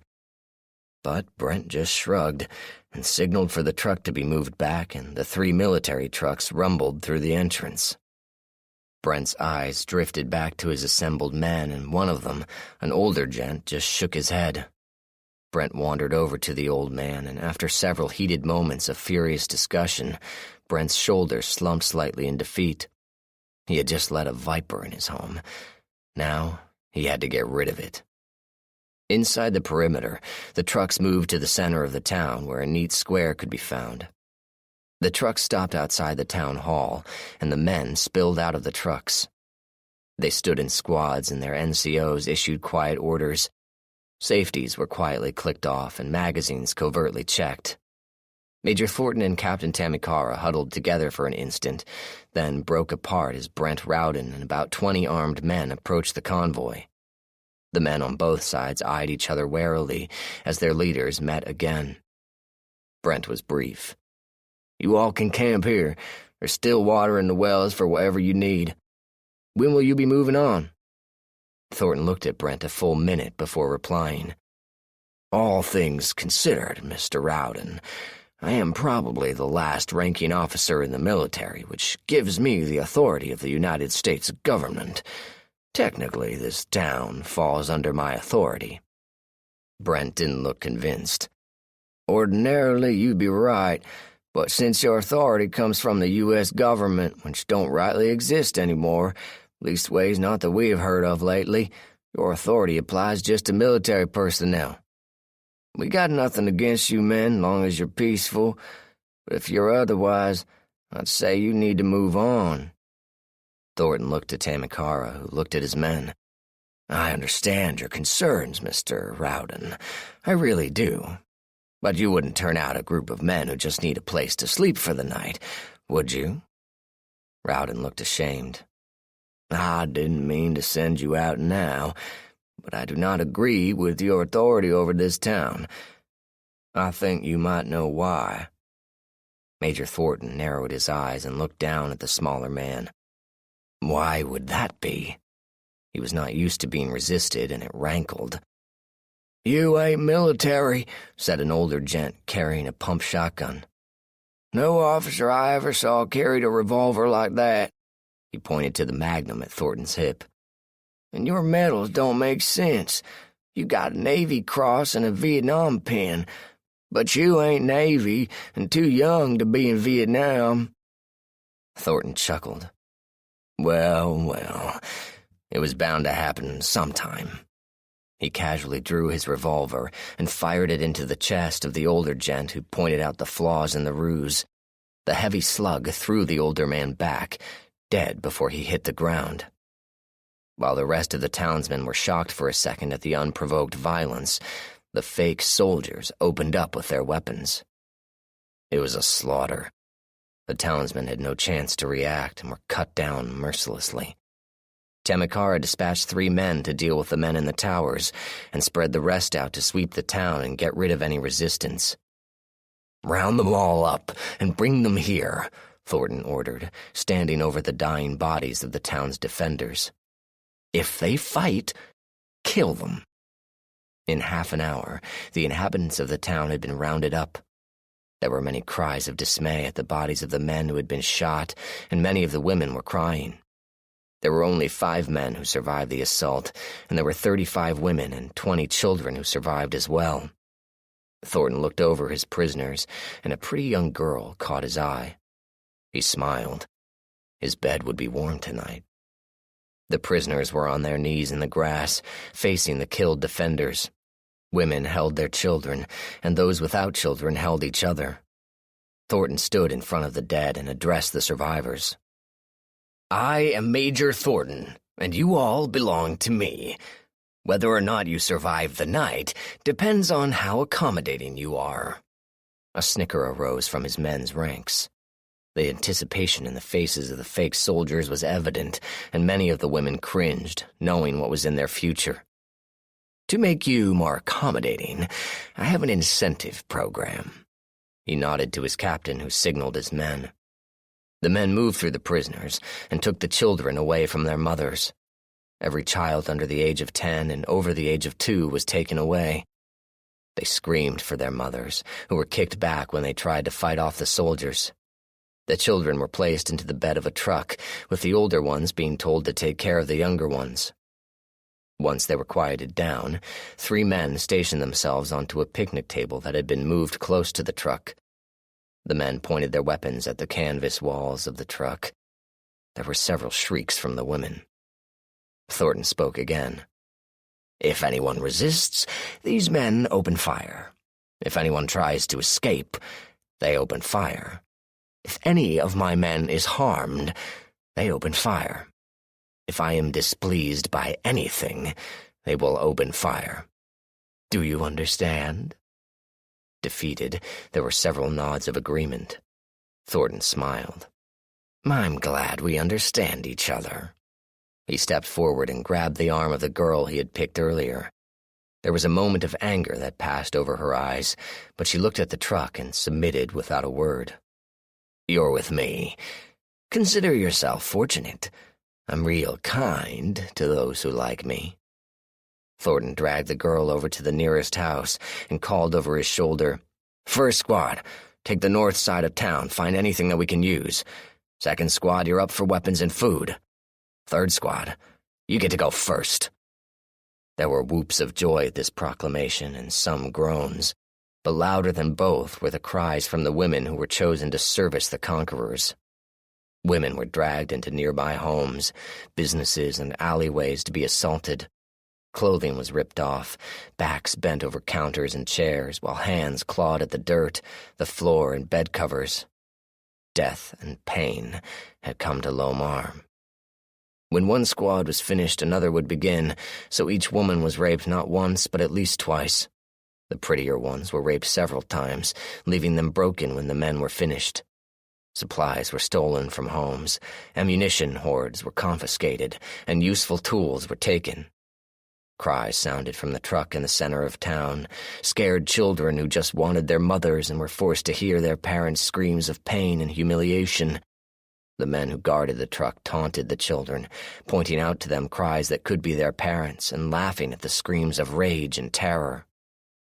In the morning, the soldiers brought the women back to the center of town, many of them trying to hold their dignity together with strips of clothing. The mothers ran to the truck and their children were released to them. Tears of joy and concern flowed from both mother and child. The soldiers jeered at the children and women, then aimed their attention at another atrocity. Around the square, from various branches of the cottonwood trees, swayed the bodies of the surviving men. Thornton had the idea to hang them, tying a rope around each man's throat and lifting him a few feet off the ground. Thornton was in a good mood. He had enjoyed himself thoroughly with his own prisoner and had left her tied to the bed he had raped her in. Since he had slowly broken her neck as a parting gift, she was in no condition to complain. Thornton had his men mount up, and as they pulled out of the town, he had the gate torn apart. He then set fire to the first row of homes near the gate. As the flames climbed high, black smoke rolled up in the morning breeze, sending a huge plume up into the lightening sky. "That ought to attract a few zombies to this place," Thornton thought to himself as the truck rolled out east. He couldn't care less about the survivors of his assault on the town. He had been satisfied, and he had caused a great deal of misery on other people. It had been a good night. The fires backlit the trucks, throwing red onto the faces of the men who bothered to look back. They were unaware of the hate-filled eyes that followed them, tearfully damning them for what they had done. It was a look that would repeat itself again and again. Ken Thornton stretched in the cab and looked out the window. The sign that welcomed him to Kansas had no idea what kind of devil it was inviting to visit. 14. Blam! Jesus, Nate, he's right there. Blam! You know, he's not even moving. Blam! Come on, Nate, the guys are watching. Blam! Finally, when was the last time you fired a gun? I stepped over to the railing that Nate had rested his rifle on and peered at the scene across the waterway. A mother and her son had been treed by a roaming zombie, and they were well on their way to dying in one form or another when we happened across the situation. Nate had decided to ride to the rescue and steadied himself for what should have been a single shot. The zombie had been only 50 yards away, an easy shot for any of my crew. But Nate, living as he had been with the community and spending his days training, seemed to have let his firearm skills lapse. Nate stood up from his rest and glared at me. "I'm not sure when I may have shot last, but I'm getting a good idea as to when I'm shooting next." He threw a single-finger salute to the rest of the crew who were standing over by the RV. I laughed to ease the tension as Tommy came over to where I was standing and watched as the pair climbed down from the tree. I had my own rifle at the ready in case any other zombies had been attracted by the shots. The mother and son went to the small canal's edge and drank deeply, likely their first drink in a couple of days. When they finished, they returned to their vehicle, threw us a wave, and drove quickly off. They knew that shots were likely drawing more undead to the area, so it was better to keep moving and get to a safer place. I returned the wave and continued to watch the tree line. 4 shots, was all Tommy said. "Yep," I replied. "You could have nailed him with your cig, couldn't you?" Tommy asked as he tossed a small stick into the water. "We all could have," I sighed. Long-range pistol shots was something we had practiced, the logic being you never knew what kind of situation you might find yourself in, with or without your rifle. You just had to know your gun, know your sights, and adjust accordingly. Charlie had gone to the trouble of notching his front sight, marking the lines where he could make 30, 40, and 50-yard shots. Past that, it was a game of artillery with a semi-auto. In this case, it was about 40 yards from where we stood to where the zombie had been. In a way, it worried me a little, but a logical part of me realized that Nate was just out of practice, that he would regain his skills the longer we were on the road. At least, that was what I hoped for as I headed back to the RV. I climbed aboard and plopped myself down at the kitchen table, which had a few maps on it and a couple of legal pads with pens tucked in them, Duncan came in behind Tommy. He had been poking around a small group of houses just up the way. He was carrying a lumpy garbage bag, and at my raised eyebrow, he let me know what he found. "Trade goods," he said with a grin. "Really? What kind?" Trade items were always welcome.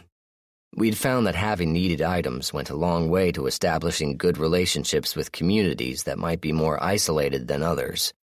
In a way, I felt like early explorers coming into contact with native tribes. "Charmin. Ooh, nice. Save a few rolls for us, eh?" Toilet paper was a very valuable commodity. "Already have. I'll stash this stuff in the back locker." Duncan worked his way to the back of the RV and disappeared out of sight. I opened up my map and felt the RV start up. Nate was driving, and I was pretty sure he didn't want company. I think he might have been embarrassed by his shooting, but it was something he was going to have to come to terms with.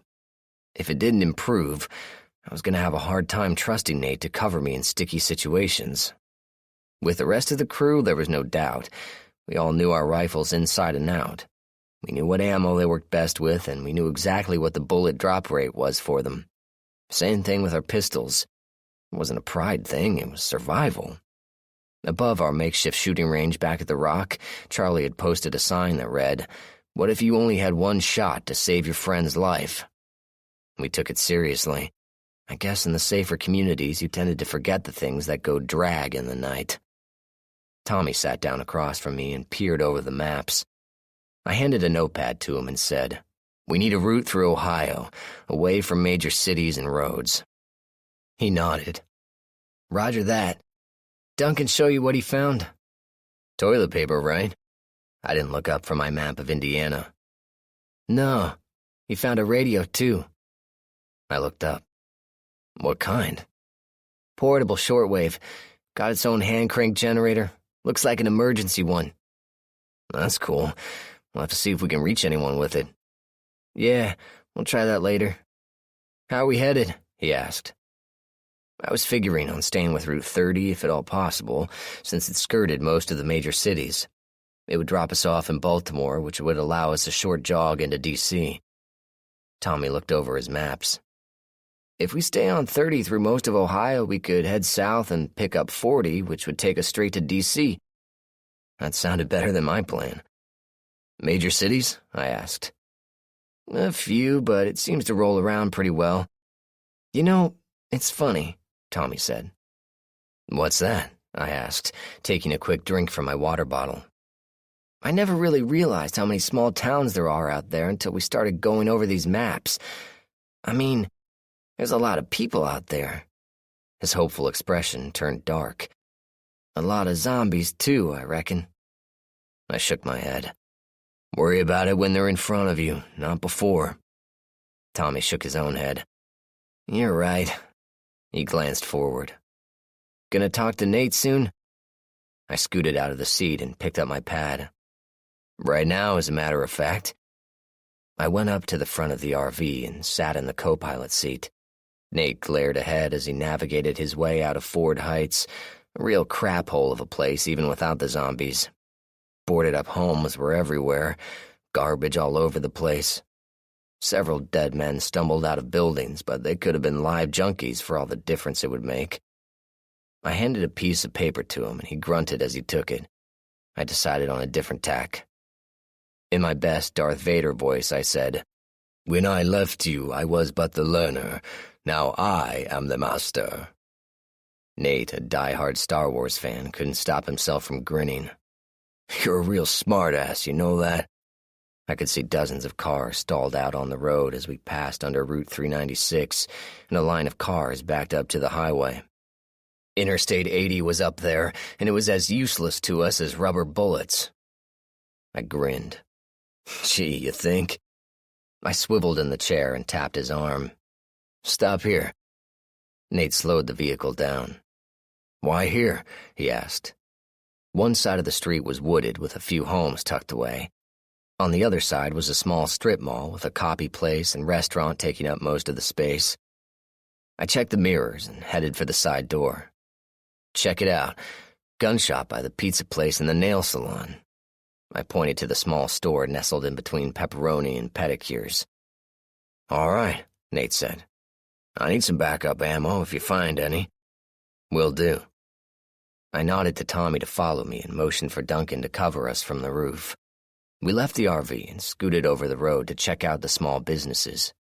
We avoided the cars in the lot and headed straight to the store.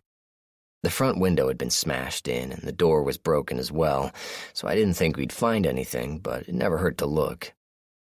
I picked up a chunk of glass and tossed it into the store, hoping to stir any waiting Z's. Not hearing anything, I nodded to Tommy and went in first, Sig already out. The store was very narrow, barely 10 feet wide. The counter area ran the length of the store and took up almost all usable space. Every case had been smashed in, and there was dried blood on some of the glass, indicating that people had been desperate enough to smash the case with their bare hands. The cases were empty, as were the ones on the wall. We moved farther back, and that's when Tommy nudged me and pointed to the door that led to the back room. A pair of feet were stretched out, with the rest of the corpse still hidden. I moved closer and took a quick look in the back area and saw it was a really small gun range. Bet the neighbors loved that, I thought, looking around the corner at the owner of the feet. He was a black man, about 6 feet tall, but his age was impossible to determine. He'd been shot 3 times in the chest, likely trying to defend his business from looters. He was still wearing a holster, which, based on the shape, once held a government model 1911. A quick glance around the office showed a lot of scattered papers, but nothing of value. I stepped out and shook my head at Tommy, who nodded and started back to the door. He took 2 steps, then stopped, staring at something near the floor of the display cases. I tapped him on the shoulder, but he crouched down and pulled out a handle partially hidden under the lip of the case. A drawer came out, and we were excited to see a bunch of different magazines for various guns. Tommy put about 10 AR-15 mags in my backpack, and I put a bunch of Glock and SIG magazines in his. We moved down the row of cases, pulling out the hidden drawers. We found gun cleaning kits, animal calling lures, and a bunch of adult magazines. In the last drawer, we found some ammo, but not a lot. There was 2 boxes of .223, 1 box of .38s, and 3 boxes of .45 ACP. We took it all, figuring to trade the bullets we didn't need for stuff we could use. My pack was full, so I carried the ammo in my left hand, keeping my right free to use my gun. Tommy and I scrunched our way through the broken glass and out into the parking lot. We threw a wave to Duncan on the roof of the RV and scampered over. Rounding the front of the RV, we ran smack into a trio of zombies. These guys must have come through the woods to check out the shiny intruder to their world. They were about the same age, roughly teens, and looked relatively fresh. In the back of my mind, I figured these guys had been surviving until one of them got sick and infected the others. At the sight of Tommy and myself skidding to a halt, the trio groaned loudly as one and advanced on us. I threw my gun up and shot the nearest one in the face, snapping his head back and dumping him to the ground. Tommy shot the next one just as quickly, pausing for a microsecond to aim his shot. A dark hole appeared in the forehead of the ghoul, and its dead eyes rolled up into its head as it collapsed. I was lining up the third for a shot when a rifle cracked from the roof of the RV, hammering the last one to the ground with a blown-out skull. Apparently, Duncan wanted a piece of the action, too. We climbed aboard, and Nate quickly got us underway. A few dozen zombies were climbing out of homes and businesses, making their way over to our position. I personally didn't like the odds, so we beat the hell out of there. I put the ammo into our storage locker and went back to sit next to Nate. I handed him a box of .38s, and he grinned like a kid at Christmas. "Hey, thanks. I didn't think you'd find anything in there," Nate exclaimed happily, losing his previous funk. "No problem," I said. "Actually got some for the ARs and a 1911 if we ever find one. Trade it if someone wants it." "There is that. What town is next?" "Check the map. I didn't live here." Lazy grouch. I blocked Nate's swing at my head and opened up the map and looked it over as we passed a few subdivisions. I didn't need to see the tattered white flags to know this area was as dead as the next. Empty homes and empty cars told the tale as loudly as a concert. This close to the city, these people didn't have a chance once the Z's spread out. Once again, I was amazed that we had managed to survive the worst of the upheaval, although the trio we just killed was a potent reminder that this conflict was far from over. Looking quickly at the map and getting my look-see bearings, I figured we were about to cross the Illinois-Indiana border into Dyer. I flipped the road atlas to Indiana and checked for the population of the town to get an idea what we might be heading into. I looked at the number and winced. Over 15,000. I exhaled and Nate looked over at me. 15,000, I said. Great. I'll tell the guys, I said as I headed to the back areas. Duncan was sharpening a knife and Tommy was still looking over a map. They both looked up as I came into the kitchen area. Dyer up ahead, I said. Population was 15,000. What about now? Duncan asked, sheathing his blade. We'll know in a minute. Heads up, I said, taking my carbine out of its place and checking the chamber. They both retrieved their long guns and readied themselves on both sides of the RV. I went back up to the front and positioned myself next to Nate. A thoughtful gent had made a portal in the windshield which could be opened to allow front firing, and saved me the trouble of trying to lean out the side window and possibly get grabbed from behind. We followed Route 30 as it wound around a bend and straightened out. Slowly coasting down a small hill, we eased into the center of Dyer, which had several roads intersecting in one place, making for a huge intersection. Brick buildings surrounded us, and there were a couple of state-line cigarette shops within view, as well as a gas station. The road we wanted to head down was directly ahead, down a hill and under a viaduct. Unfortunately, that road was occupied by about 1,000 zombies, whose heads turned as one to see the big vehicle lumbering through their town. Nate and I ducked down, and I signaled to Tommy and Duncan in the back to get out of sight. The zombies will be attracted to movement, but if they don't see or smell prey, they aren't likely to attack. If they can't see the driver of a car, then they'll generally let it pass. Tinted windows were very handy with zombies. Since we were high enough, we were able to duck down and stay out of sight. They could still inspect the vehicle, but if we could keep them from swarming, we wouldn't have to stop. If we got stopped and they thought there was food inside, it was going to get ugly in a hurry. Nate had the worst of it, since he had to try and drive from the floor. He was cramped up and waiting instruction as I moved further back to guide him out of sight.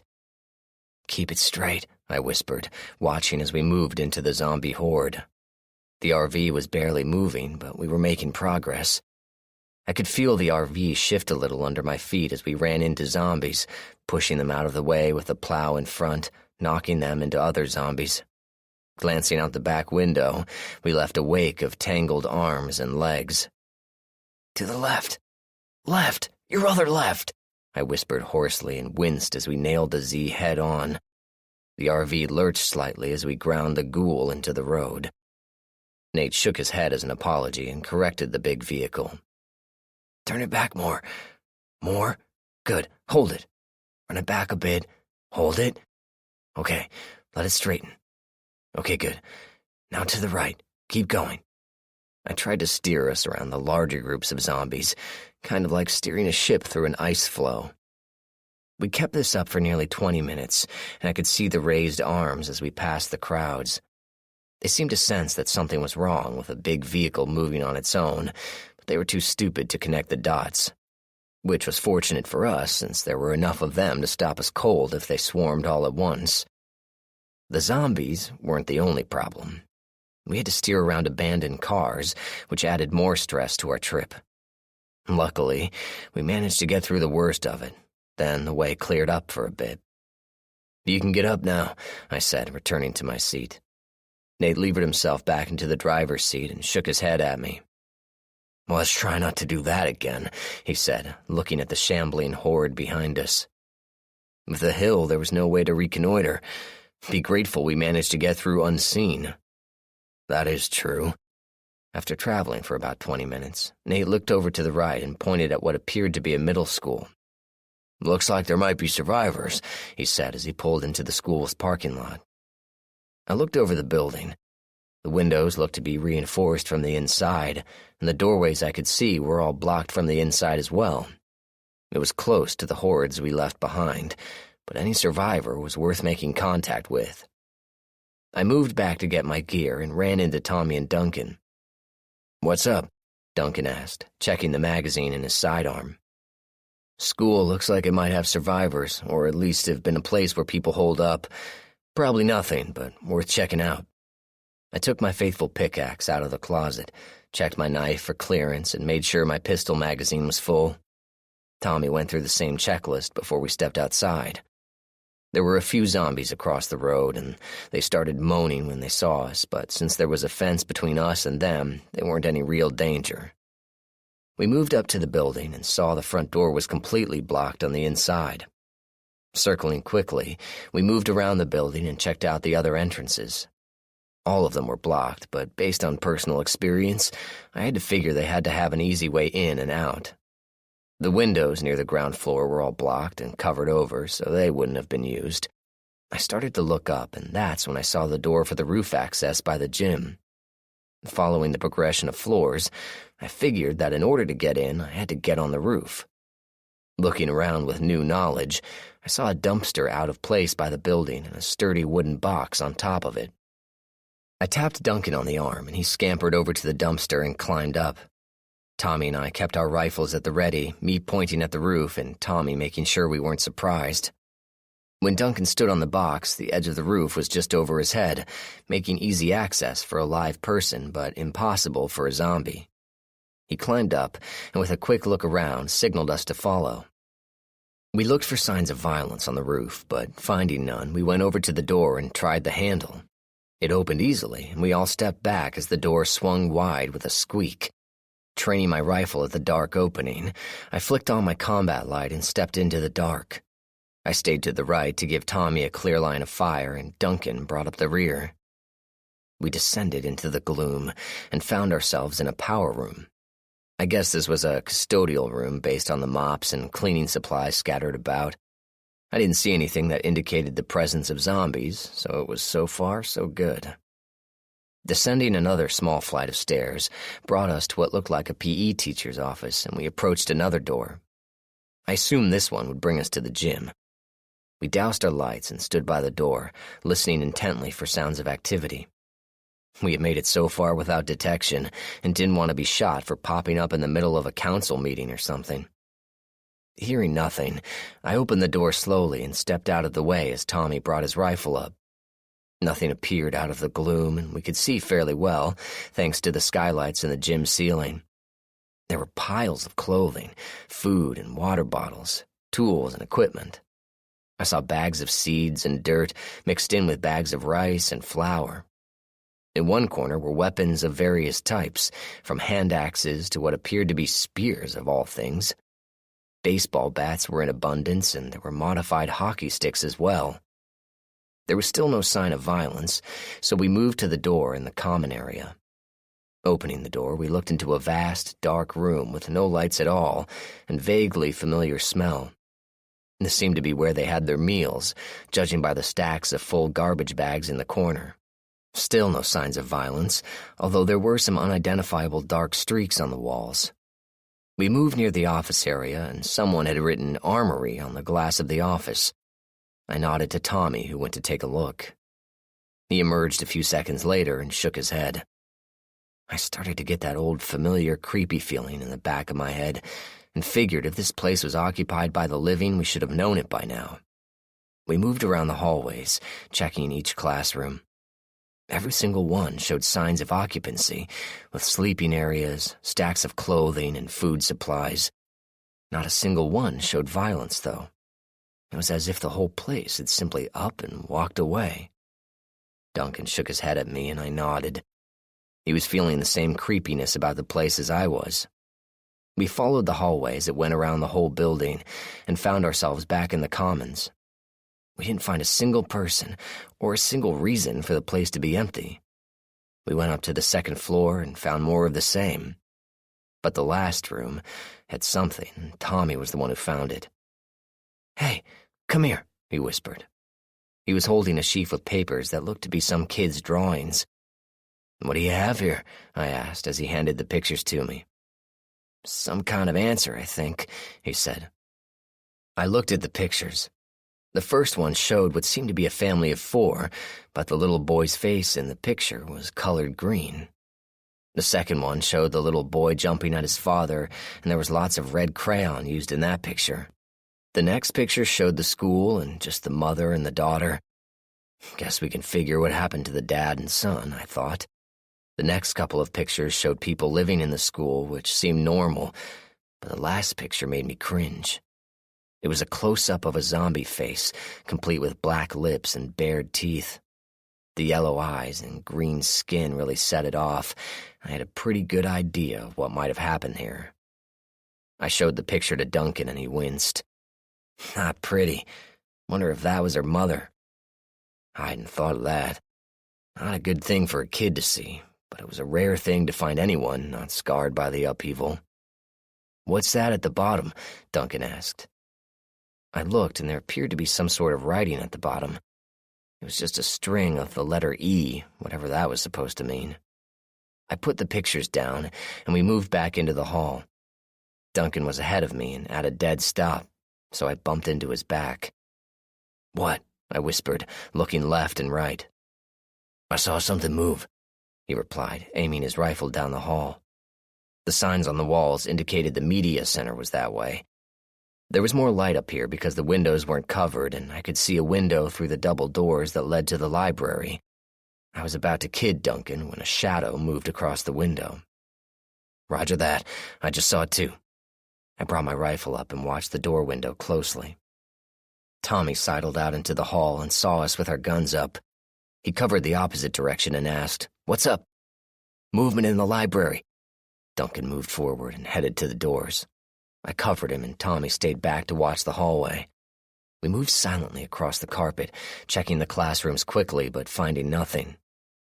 About 10 feet from the door, I realized the doors opened outward, so anything in there could easily get out if the way wasn't blocked.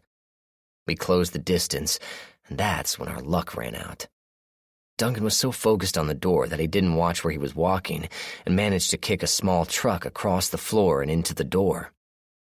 Bang went the truck, and all of us hunched down as if we had been struck. We froze in silence, and Duncan shook his head in apology. I waved him off as a new sound emerged from behind the doors. It was an eerie, high-pitched noise, like someone was playing with a mangled chew toy. It was a wheezing sound and very unnerving. I looked over at Duncan just as his face fell, and he backed up a step. "Oh, God, we gotta go," he said as he continued to back up. "What? What aren't you telling me?" I said, gripping my gun tighter. "Remember the picture? Remember the letters on the bottom?" Then it hit me.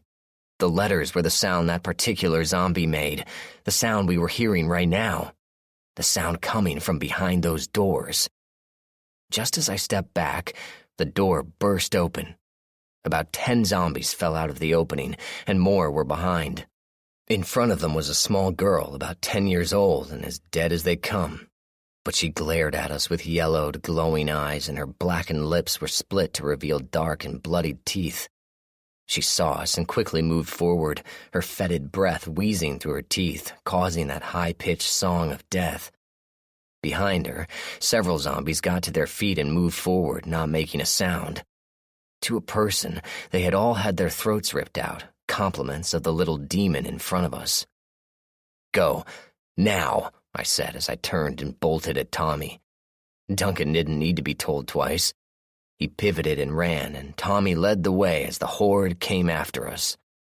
The little girl zombie was by far the quickest, and she moved with a speed that was scary. It didn't take a rocket scientist to figure out how all these people died.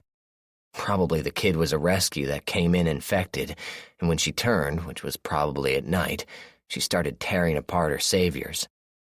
That revelation didn't help me run any faster or give me a good position to fight her off.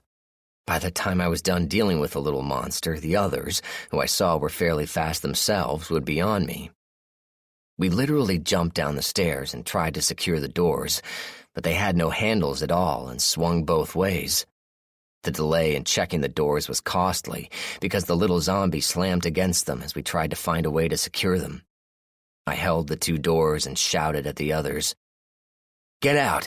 Don't waste your time grabbing anything. Just get to a safe position to cover me, I yelled. I ain't leaving you, man.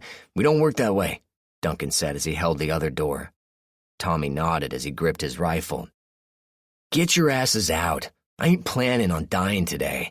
I'm just gonna time this to knock the little bastard on her ass and buy us some room. I didn't have much as I could hear the other zombies falling down the stairs in their pursuit. The little Z scrabbled at the door and I could hear her frenzied wheezing as she tried to get to us. Go! Make a path for me. I'll be along in a second. Duncan nodded and pulled Tommy along with him. Part of me was touched that they were reluctant to go, but I was heartened that they thought enough of me to figure I'd be okay. But I needed to give them time to get out, and they needed to make sure I had a clear path to get away as well. No sooner had they moved away than the door shook as the little Z ran into it again. I could see the top of her dead head through the small square window, and for whatever reason, she chose that moment to stare up at me. I looked into those dead eyes and realized once again how people could fall prey to these things. Looking into those eyes was looking at death, both figuratively and literally. But they were lethal in their intent, and that was what kept me from succumbing. The little Z hissed at me and pounded at the door. Behind her, the first of the horde was picking themselves up off the floor after they had fallen down the stairs. Some of them had broken bones, so arms were at awkward angles and some feet were twisted in crazy directions. I had one shot at this, so I waited on the other side of the door and watched as the little Z charged again. Just as she hit the door, I kicked it with everything I had, slamming her back and into the feet of the followers. I didn't bother to check my handiwork. I just turned and ran. As I cleared the gym doors, I heard the sound of a door slamming open and the dreaded wheezing again. I ran as hard as I could across the gym and through the open PE office doors. I swung them shut behind me, but as the door nearly closed, a thin hand shot through the opening and began to pull the door back open. I bolted up the stairs and had the distinct pleasure of hearing that awful wheezing following me up. I had no room to stop and fight, and so I kept moving, charging up the next flight of stairs with that little demon right on my heels. I swore to myself that as soon as I got some distance and a little room, I was going to unsling my pickaxe and let that little bitch have it right between the eyes.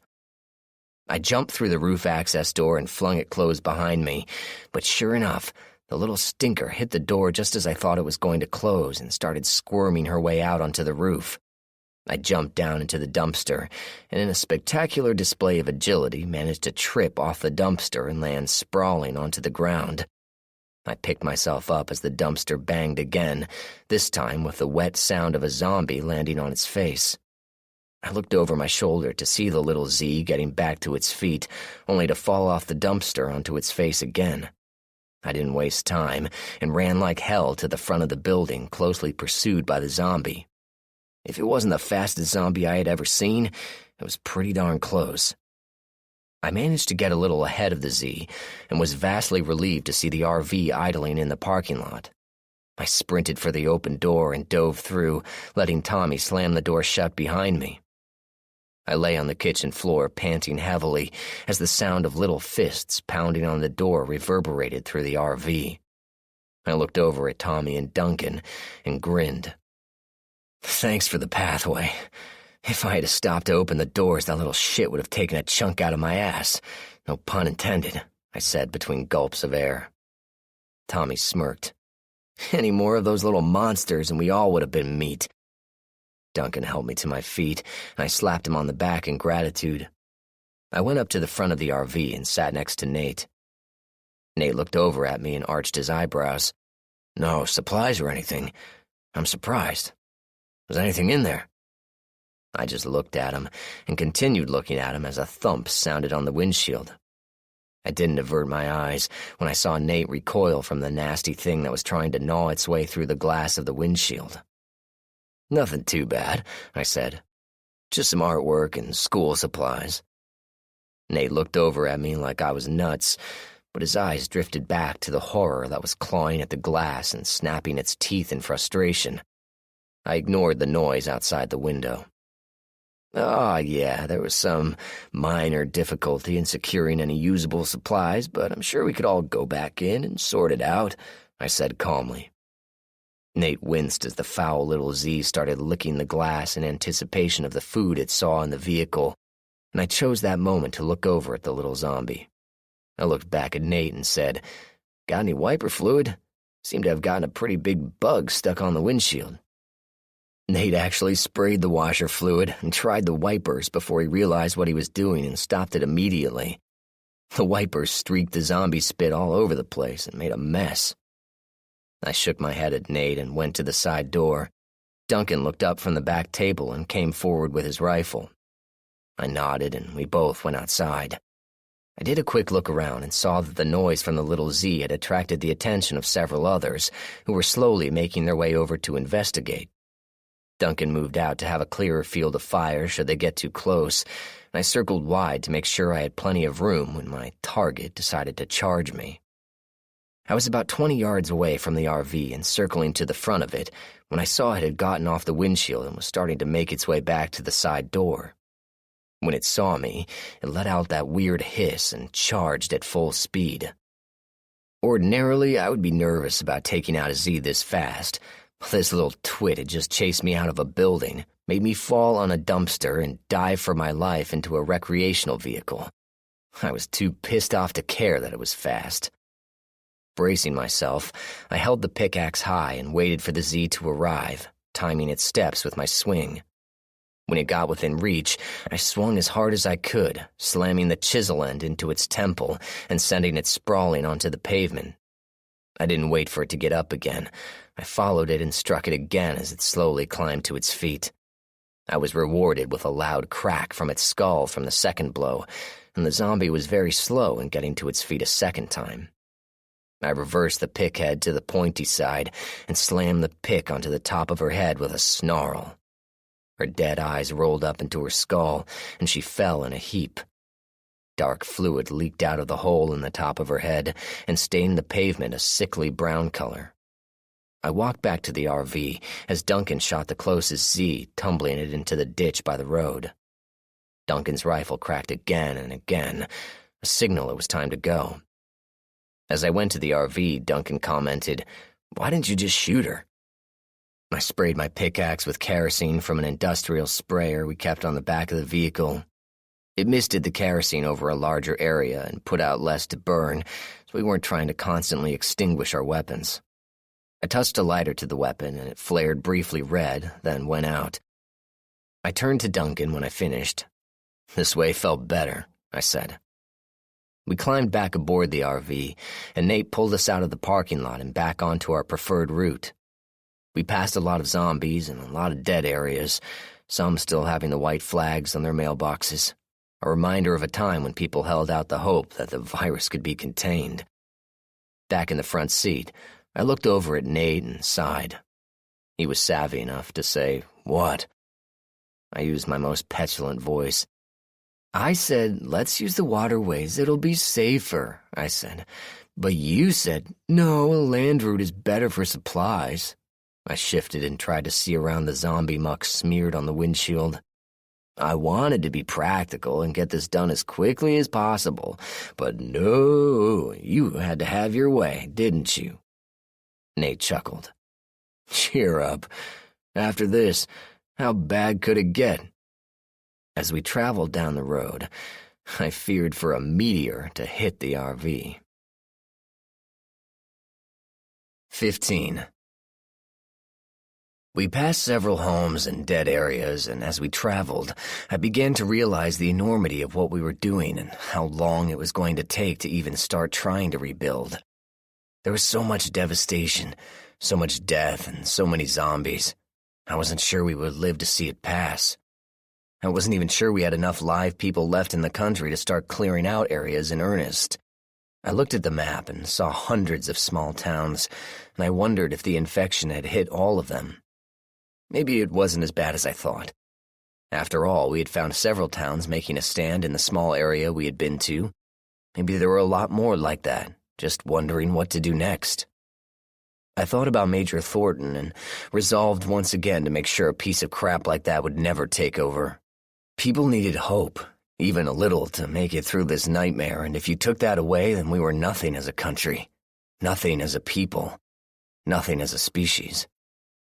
These happy thoughts bounced around my head as Nate maneuvered the big vehicle around stalled cars and dead intersections. We had a bit of a time getting through the Route 30 and Route 41 intersections since there were about 3,000 zombies populating the parking lot of the two shopping centers. I looked over at Nate and he raised his eyebrows in a question that I answered with a flat no. He chuckled and continued driving. When we reached the intersection of Route 30 with Interstate 65, we had to find an alternate route. The intersection was jammed with cars and there was no getting around them. On the overpass, I could see a long line of dead cars and hundreds of zombies roaming the freeway, too stupid to find an off-ramp. We swung south on 53, but that took us past a huge hospital campus which looked like it had been bombed. Every window had been broken out, and there was evidence of fire damage from a dozen windows.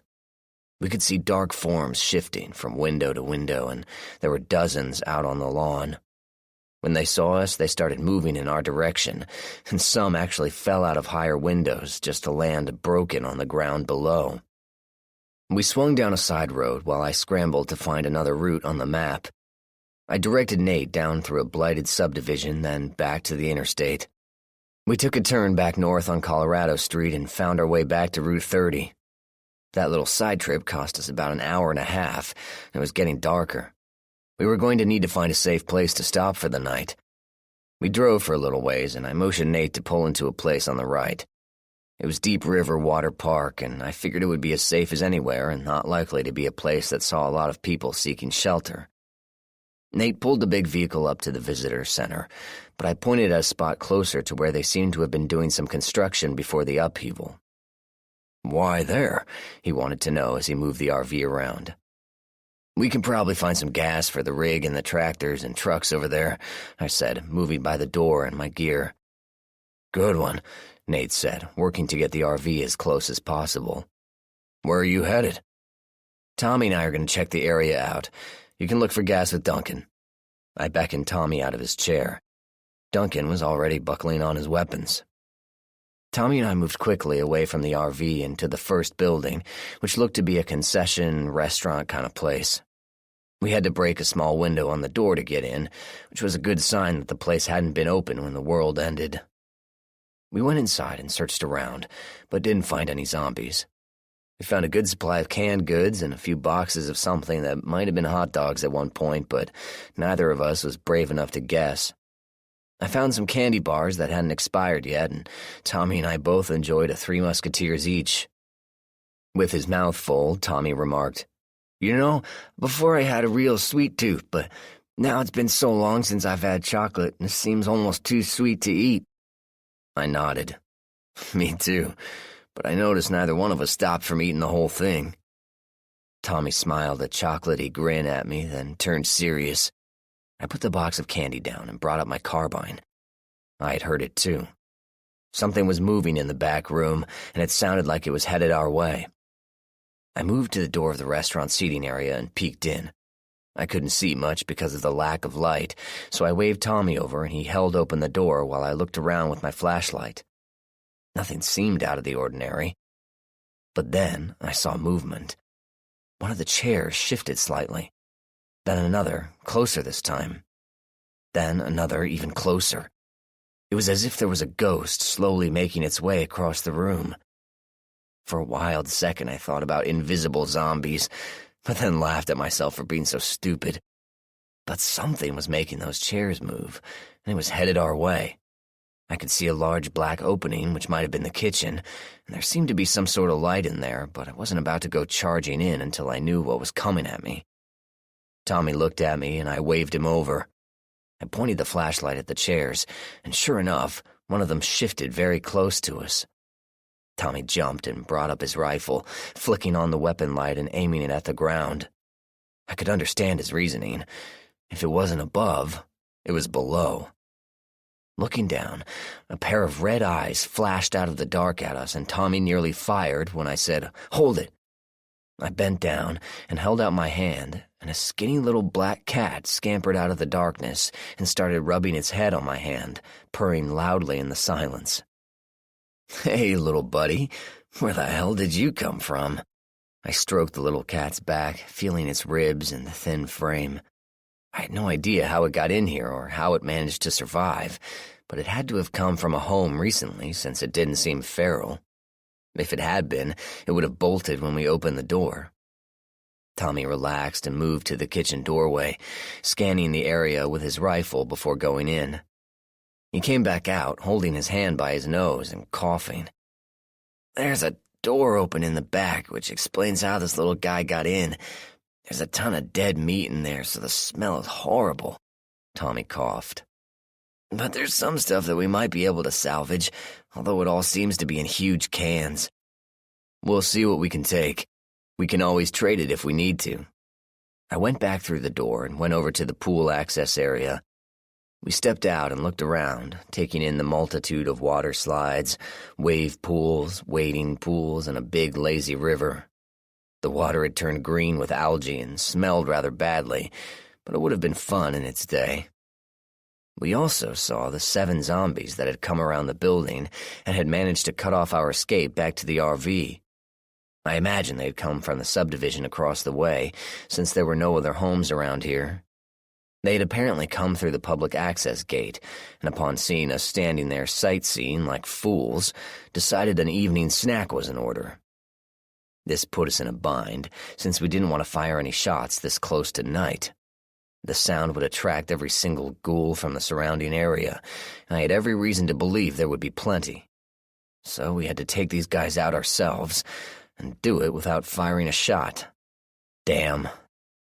I looked around and spotted a possible solution. Retreating quickly, I bumped Tommy on the arm to get his attention to follow me. Tommy was taking a few practice swings with his favorite melee weapon, a length of duct-tape wrapped iron pipe with fittings attached to the end that made it look like a medieval mace.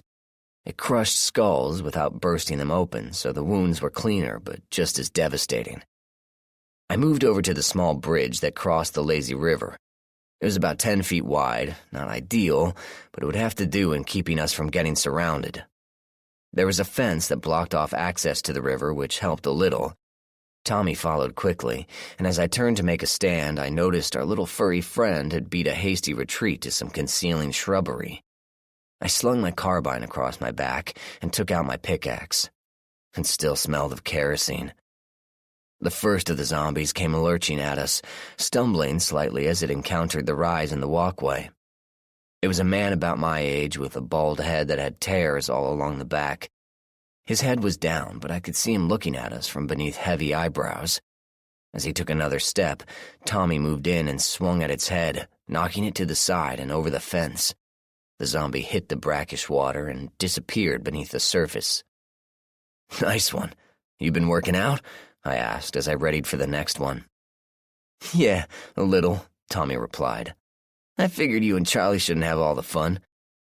I took an overhand swing at the next one, burying the point of my pick into the top of a smallish woman's head, arching her eyebrows and killing her with a surprised look on her dead face. I shook out my weapon, then grabbed her by the arm and leg, heaving her at the mass of undead charging us. The woman's body collided with 3 of the others, causing them to stumble and fall. The remaining 2 walked around and came at Tommy at once, causing a tactical dilemma. I swung at the same time he did, and we managed to slam the zombies' heads together like a couple of overripe coconuts. They went down in a heap, and we stooped quickly to move them into the path of the remaining 3 who had gotten up from the one I had tossed earlier. The first one, a middle-aged guy who was missing a lot of flesh from around his eyes, came stumbling along and actually managed to get a hand on my shirt. I shoved the pickaxe into his mouth and heaved him into the fence, flipping him over and into the water. Thankfully, he let go as he fell. The next one was on top of me before I could get a good swing in, and I had to block his attack with the handle of my pick. He snapped and snarled at me, grabbing at my arms and trying to pull me in for a chew. I twisted, lifting him off his feet and slammed him into the fence. I could hear his vertebrae snap on impact, and he fell to the ground on useless legs. I moved forward and killed it with a strike to the head, leaving him hanging on the fence. Tommy was finishing off his attacker with a blow to the neck. It took a minute to catch my breath, and Tommy did the same. "You know, it's not that I'm out of shape," he started. "I know," I finished for him. The end of the adrenaline rush really sets you down. We heaved like a couple of aging boilers, and when we recovered, we hustled back around the building. The sun was setting quickly, and I really didn't need to spend the night out here. A small shadow detached itself from a bush and scampered over to us as we stopped to check around the side of the building. "Well, hello, Skinny. Nice of you to lend a hand back there," I said to the cat that had rejoined us, who was now rubbing himself on my legs. "Cat probably has fleas and worse," said Tommy as the cat rubbed against his legs as well. He did reach down to scratch between the cat's shoulder blades. "Coast is clear. Wait. Damn." We were 50 yards from the RV, and a stupid zombie was stumbling around it like it was looking for the bathroom. It figured to be a teenager by appearances. I was just about to rush it when the cat ran out from cover, stopped, and meowed at the zombie. The Z spun around and locked onto the cat, which then proceeded to stay just out of reach by scampering forward every time the teen reached for it. The cat kept this up, leading the zombie away from us and into the construction zone. I had to know, so I silently followed, and bless me if the little cat didn't lead that dumb zombie into a construction hole. The cat climbed out easy as you please, but the zombie was in for good. If I didn't know better, I could have sworn that little scamp had a big shit-eating grin on its feline face as he came back for more pets. Tommy summed it up nicely. If I hadn't seen it, I wouldn't have believed it. That cat is coming with us, and if anyone says different, they'll have to take it up with me. I couldn't have agreed more. As we got back aboard the RV to clean our weapons and secure for the night, I couldn't help but wonder what else we were going to see on this trip. 16. The convoy out of California had been on the road for nearly 3 weeks. They'd spent considerable time moving around large population areas and combating zombies when necessary. Considering the distance they had traveled, it was a marvel that none of their number had been killed. There had been battles, and some communities were not as welcoming as others had been. Major Thornton was savvy enough to realize when he was holding a losing hand and didn't press the issue. When some communities showed a preference for fight, it was a wiser choice to hold back. The overall picture Thornton got as he crossed the heartland was there were more survivors than he originally had anticipated. But the lack of effective communication kept them isolated from each other. A few communities had set up runners, but for the most part they were self-reliant. This worked well for Ken, as he intended to make sure no other power came into being after he took over the governing of the country. For the moment, he was enjoying a little rest and relaxation. He and his men had fought a number of zombies around the St. Louis area, so much so that he had been forced to take his convoy off the designated path and head around the city area. When they reached the river, Thornton realized he had to find a way across, as the river was higher than he expected. Fortunately, the Mississippi is crossed by several small bridges, and the group managed to find one in short order. After the crossing, Major Thornton and his men found themselves in a state park, Père Marquette, and were taking a little rest after their weeks on the road. The park was in pretty decent shape, and the hotel on the premises gave each man a room to himself and a bed for the first time in a while. There was plenty of water, thanks to the river, and the woods provided a good amount of fresh meat. The men had explored the area and had not found much in the way of zombie activity. Down the road a little bit were some homes and a couple of businesses, but they had been looted and destroyed. Right at the present, his men were combing through the forest preserve, and the Major was enjoying a moment on the grand porch of the lodge. His captain was out with the men, and Ken was appreciating his surroundings. Wouldn't this make a great place to start the new regime? He thought to himself. Good place, plenty of resources, and if the map is right, damn near in the middle of the country. Just about perfect. Thornton's ruminations were interrupted when a very wet and nasty-looking creature stumbled into view. It apparently had been hanging out in the river area and finally motivated itself to see if it could get a meal with all of the activity of the men thrashing about in the woods. Water dripped off decaying limbs, and the clothing it wore was simply in tatters. From this distance, it looked like pieces of skin were coming off with the water as well. The Major looked around to see if there was anyone nearby he could order to get rid of this creature blocking his view, but of course everyone was out of sight. Naturally, he thought. Oh well, gotta do some things myself.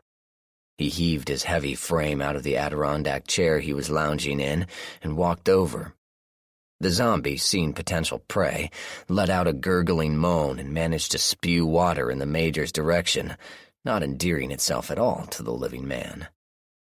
Ken stopped at a woodpile and selected a suitable club, not wanting to waste ammunition if he didn't have to. The wood was for the large fireplace inside the lodge, so the logs were about 4 feet in length and about 4 inches in diameter. Ken hefted his weapon and turned back to the zombie. The ghoul was much closer now, moving steadily on squishy feet. Thornton could see its wet progress across the parking lot and again wondered where it came from, since zombies tended to avoid water for some reason. Moving in, Ken readied his weapon in a baseball stance and waited for the zombie to get closer. Just as it was in range, he swung the heavy club. The log whispered through the air and would likely have knocked the zombie's head clean off if it had connected, but the zombie fell at the last second and the log passed harmlessly over its head. Overbalanced, Ken spun around and fell on his back, his log spinning away harmlessly. The zombie, seeing its prey suddenly closer, doggedly crawled forward, grabbing Ken by the ankle and trying to bring it in for a bite. Thornton was not about to be brought down by a single zombie. He shoved his other booted foot into the zombie's face and held it off while he drew his weapon. He was going to have to be quick, because the second he moved his foot, the zombie was going to snap forward and bite him. Taking aim at his toes, Thornton suddenly released the ghoul's head and fired at the same time. The heavy .44 caliber bullet slammed into the zombie, blasting apart its head in a spray of bone, brains, and zombie bits. The now fully dead ghoul slumped to the ground, and Ken shook his ankle free of the dead fingers. The sound of the shot brought several soldiers running to the scene with guns drawn, but all they saw was their leader getting to his feet with a dead, wet zombie nearby. Thornton holstered his weapon and glared at the assembled men. "Thanks for nothing. Where the hell were you morons?" he growled, staring hard at a small man on the far right. The man blanched at being singled out, but managed to stammer out, "We were watching the trail. Captain Tamikara ordered us to keep an eye out for roamers while he and 3 others checked out a survivor sighting." "Survivor sighting? Here?" Major Thornton turned thoughtful. "Yes, sir. The captain got a report from a scout party that there might be a couple of survivors up on the hill overlooking the rivers," the soldier offered. "What's up on the hill?" "Haven't been there myself, sir. I heard from another man that there was an old government building up there, and that might be where they sighted the survivors." Thornton looked up at the landscape. "Come with me. I want to see this place. The rest of you, get rid of this mess." "Yes, sir," came the chorus. Thornton and the soldier walked over to the trucks and boarded the closest one. They drove along the park's main road, dodging deadfall trees and branches and slogging through erosion washes. Everything a normally running park would have crews to remove blocked the passage of the big vehicle. In the end, what should have taken an easy 10 minutes to the top of the hill wound up taking half an hour. By the time they reached the top, Major Thornton was short on patience and feeling rather frustrated. He stepped out of the vehicle and forcibly shut the door behind him. The slamming door startled a series of birds who protested as they soared to the skies. He paid them no mind as he looked over the facility. It was a small building, roughly 30 feet on a side, made out of poured concrete. It had 2 small windows and a single steel door. A large radio tower stretched upwards, and the entire building was surrounded by a barbed wire-topped chain-link fence. A small sign near the single gate simply read, "U.S. Government Property, No Trespassing." The area was much more overgrown than the surrounding park, suggesting that this little area had been abandoned years before the upheaval. What its purpose was, Thornton could only guess. The Major walked around to the front of the building and looked inside. It contained what appeared to be 3 rooms. The first had a decaying couch and a couple of broken chairs. The second room was the galley kitchen with a small bathroom and shower along the back wall. The third room was the bunk area, long abandoned. The place was dusty, but the elements had been kept out, and the concrete had kept out the most persistent of creatures from getting in. The place had been cleaned out, obviously by its previous occupants, and the lack of debris and other castaways usually left behind when people left places in a hurry suggested to Thornton that this place had been occupied by former military. What the place was for and what it was doing in the middle of the state park was still a mystery. Thornton was curious, but not that curious, and was about to holler for his driver when the man stuck his head around the corner of the door which led to the kitchen. "Sir?" The soldier, named Cody Ransom, seemed excited about something. "What is it?" Ken didn't hide the impatience in his voice. "You gotta see this, sir. I don't have time for games. What is it?" "Sir, this one I have to show you." Ransom's insistence got Thornton's curiosity aroused again, and that won out over impatience. He followed the private through the kitchen and into the bunk area. There were 3 bunks, suggesting a rotating shift of some sort between 3 men, doing God knows what in this empty place. That in itself wasn't as curious as the stairwell in the back corner that led down into the ground. The opening was simple and was easily covered with a metal door. The floor rug had been pulled back, exposing the trapdoor into the secret of the bunker. "Well, well, what have we here?" Thornton asked out loud, peering into the darkness. "It's interesting, sir. Follow me." Ransom stepped down the small spiral staircase, quickly dropping out of sight. The Major was thoroughly curious and quickly followed. His heavy bulk caused the stairway to squeak in protest. At the bottom of the stairs was a room roughly the same size as the bedroom upstairs. A table and chair sat over by the side wall, and a large desk occupied the far wall. A strange metal cabinet sat next to the desk, but the equipment on top of the desk got Thornton's attention. In the light of Ransom's flashlight, Ken could see a large radio transmitter. There were numerous dials and switches, a microphone for broadcasting, and 3 sets of headphones. Everything looked in excellent condition, despite its age, and Thornton could only wonder as to why it was here. Back in the late 1940s, the U.S. military was coming home from Europe and Asia with a lot of ponderables and what-ifs regarding the security of the United States. It was decided that a communications network needed to be set up securely from coast to coast, unreliant on local power grids and manned by military personnel. The mission and purpose was to provide communication to troops and vital personnel in the event of a nuclear attack from a hostile nation. An electromagnetic pulse, generated by an atmospheric nuclear explosion, would effectively cripple a nation by knocking out its power and communications. The military had it in mind that if such an event were to happen, they would be in a better position to coordinate a counterattack if a system of communication was still active. Across the nation, small structures were built and manned in remote areas outside the normal prying eyes of the public. Men were stationed in these places and rotated in and out on a 3-month rotation. These little buildings had their own power sources and were capable of transmitting messages hundreds of miles to the next station. What was not generally revealed, however, was that these stations had a darker secret.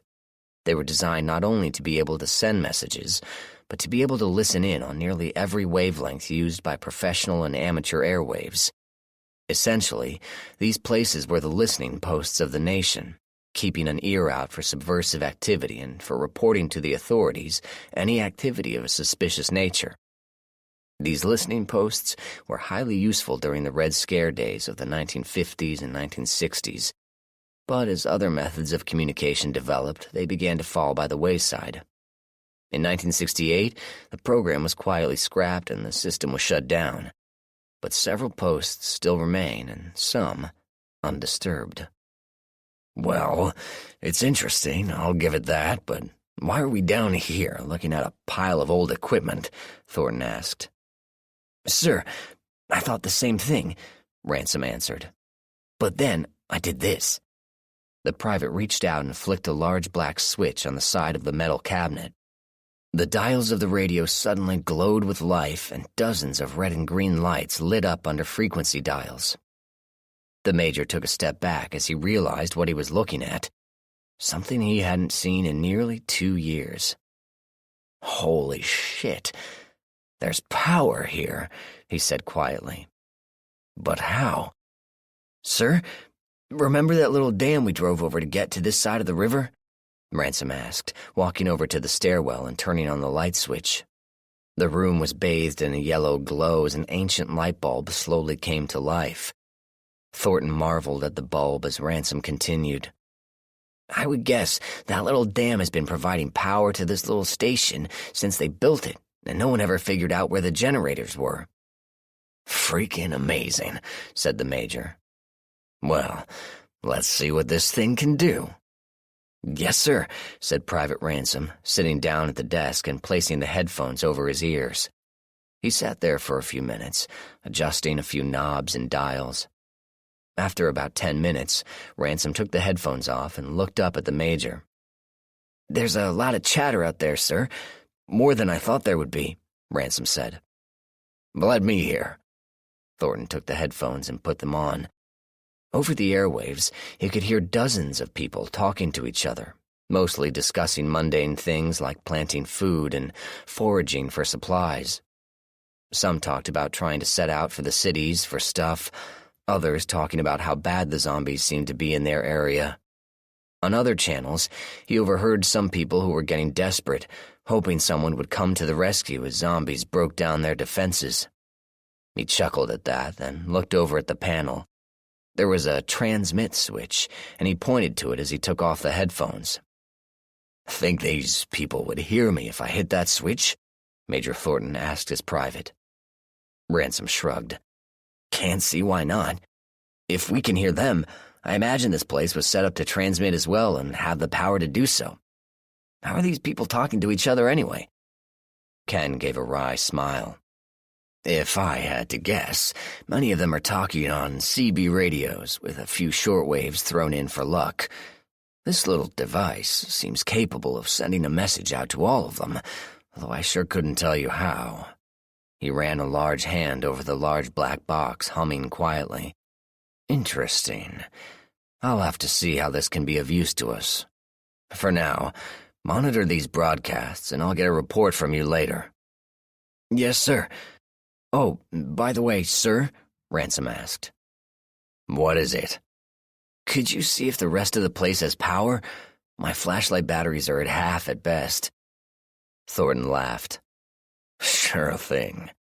He walked over to the stairwell and ran his hand along the wall.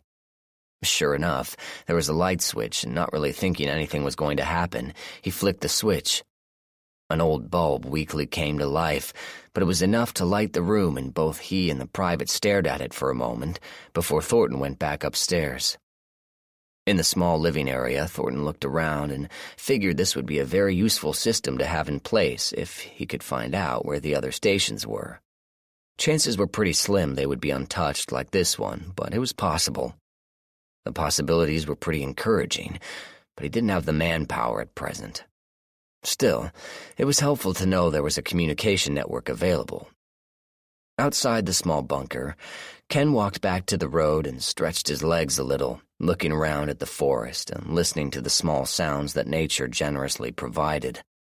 Insects were making their presence known, and in the distance, Thornton could hear a couple of squirrels chattering away as they bounced around from tree to tree. It was probably April, but no one would be sure for a while. Hard to believe they had been on the road for nearly a month, and likely had a month more to go, but overall, their progress had been pretty good. Major Thornton was enjoying the quiet when he began to hear the sound of a truck laboring up the road. He was pretty sure any vehicles nearby belonged to him, so he casually leaned up against the building and waited for the truck to arrive. It didn't take long. A few minutes after he had leaned on the wall, one of the trucks came around the bend and up to the top of the hill. Ken could see his captain in the passenger seat and was amused when he saw the puzzled look on Tamikara's face. The truck swung into the small area and parked next to the one already there. The captain swung out of the cab and walked over to Thornton. "What are you doing up here?" he asked without a salute or so much as a sir. Thornton's face flickered with irritation, but he hid it well, tucking it away for future use. "Discovering a lot more useful things than you, I'd wager," Ken said, enjoying the not-well-hidden flash of anger on Ted's normally impassive face. Ken had been suspecting for a while that his captain was on the verge of a break, and he was going to have to deal with that soon before he managed to recruit others to his side. As it was, he had no idea if Tamikara had been recruiting all along. The captain shrugged. "Possibly, but you might want to hear what I have found out from one of our guests." Thornton's eyebrows raised. "You caught a couple? How interesting. Let's see." They walked over to the back of the truck and flipped over the edge of the cover. Two of the patrol soldiers got out and stepped aside for the two young men who jumped out afterwards. They were dressed in casual clothing, jeans and t-shirts, and each carried a heavy backpack. Both were wearing belts that had knives and guns, but they were careful to keep their hands away from their weapons. Both of them looked around, and the taller of the two, a lanky kid with longish brown hair, roughly 6 feet in height, addressed Major Thornton.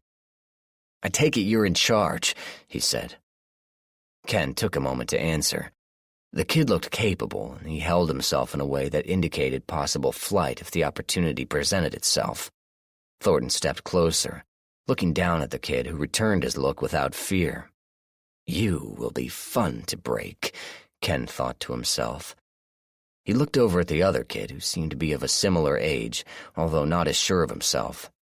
He was shorter than the first and had longish, dirty blonde hair. He kept looking around at the assembled soldiers, eyeing their weapons and looking back the way they had come. A runner if he had ever seen one. "My name is Major Ken Thornton. You've already met my captain, Ted Tamikara. You and your friend will come in out of the sun and explain what you are doing here and where you came from. I have a lot of questions you will need to answer." Ken believed in establishing relationships early and determining who was in charge. He noted as he said this last, there was a small frown on the taller kid's face. Typical, Thornton thought, as he went back to the door of the building. Tamikara was right behind him and looked around as they entered the small building. "What is this place?" he asked. "Later. I want to talk to our friends first," Ken said. He motioned to the pair to sit on the aged sofa, while he and Tamikara remained standing. He signaled for the other soldiers to wait outside. "So, let's begin with you." Thornton looked down at the blonde kid. "What's your story?" The kid looked over at his companion, then looked back at the major. "Not much to tell. We've been on the road for a while, coming south from the suburbs of Chicago, avoiding the dead and living off the land. Our car crapped out about a week ago, and we managed to find a small bass boat which has been taking us down the river. We were looking for some supplies when your men found us. That's it." Thornton digested this for a moment, then said, "Okay, you're useless. Outside." "What?" the blonde stammered. "I hate repeating myself. Go outside. Your information is useless." The major motioned for the kid to leave, and he stood up slowly, looking back at his companion. His friend shrugged, and the blonde went outside. He was immediately grabbed by the soldiers and secured, his cries shut off by a sharp punch to the face. He slumped and was trussed up to a tree, just within sight of the big window in the building. His friend jumped to his feet in protest, but kept silent as Tamikara smoothly drew his Browning high power and aimed it at his head. Thornton didn't even bother to look outside, as he already knew what was happening. He affected a bored look and addressed the other kid. "What's your story?" he asked in exactly the same way he had asked earlier. The brown-haired kid sat sullenly, but realized he was a prisoner much more quickly than his companion, who still slumped against the tree he was tied to. "We came from a community that had established itself along the canal near the outskirts of Chicago. About a year and a half ago, Maybe more, a guy had banded a bunch of people together and they set up a new town, taking it over from the zombies. There's a bunch of people there now, and they're all trained to kill zombies if they need to. Everyone has a weapon, and everyone knows how to use it. There are crops for food, and we all pitch into work. About a year ago, the same guy went south to some other towns that had survived and were in trouble. Rumor is, he took on about 1,000 zombies on his own, but I ain't sure about that. He went to one of the state centers to see what happened to the military and the government. Thornton looked over at Tamakara.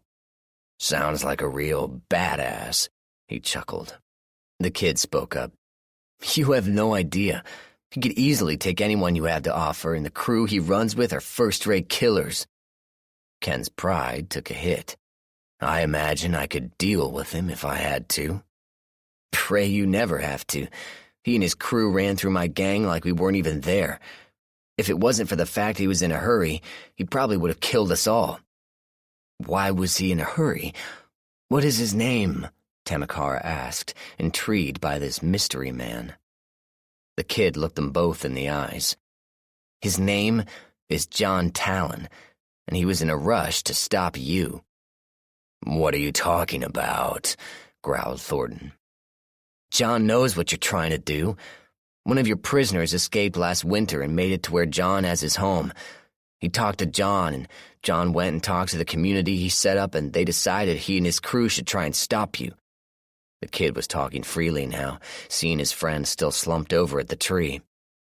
"Stop us from doing what?" The major was concerned now, hearing that a prisoner had escaped so long ago. "Taking the Constitution," came the reply. The admission was like an icy punch in the gut. If someone knew what he was doing, he was going to have to step up his plans, especially if it came to a race to the capital with a very capable individual. If this person was allowed to talk to other communities, it would take some force to bring them into line. He was going to have to be creative. A notion occurred to Ken, and the more he mulled it over, the better he liked it. He turned his attention back to the kid. "You said John went to the community he had started. He doesn't live there?" Ken asked. "No," the youth answered. "He and his friends found a place in Utica on the river, a place called Starved Rock. His wife and his kid live there. Rumor has it he managed to save his son from the upheaval and kept him alive through everything else. His first wife died, and his second is one he met when he had saved a bunch of people in a school or something." Ken smiled. Too perfect, he thought. Exactly the motivation to come home.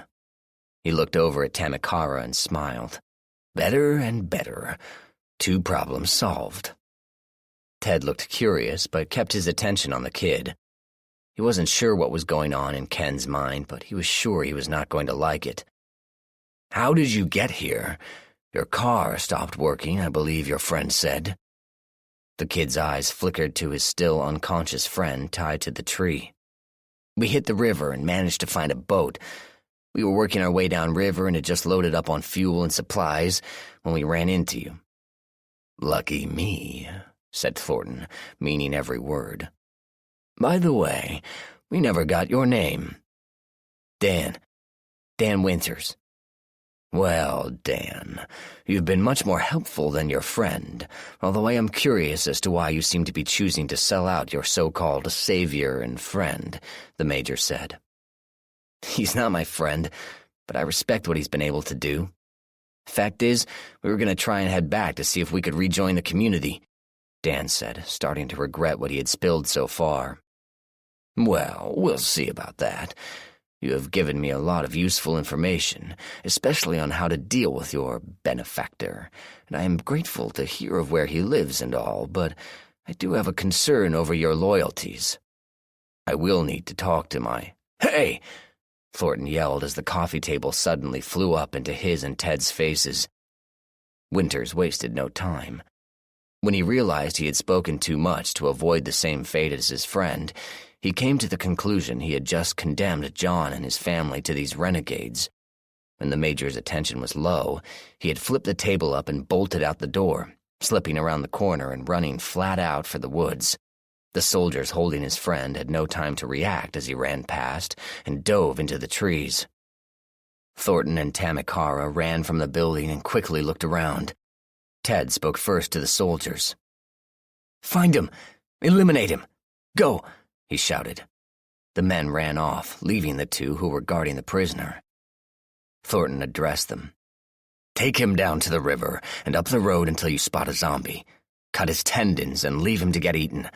Go!" The men nodded and cut down the groggy prisoner, dumping him into the back of the truck and driving off on their deadly mission.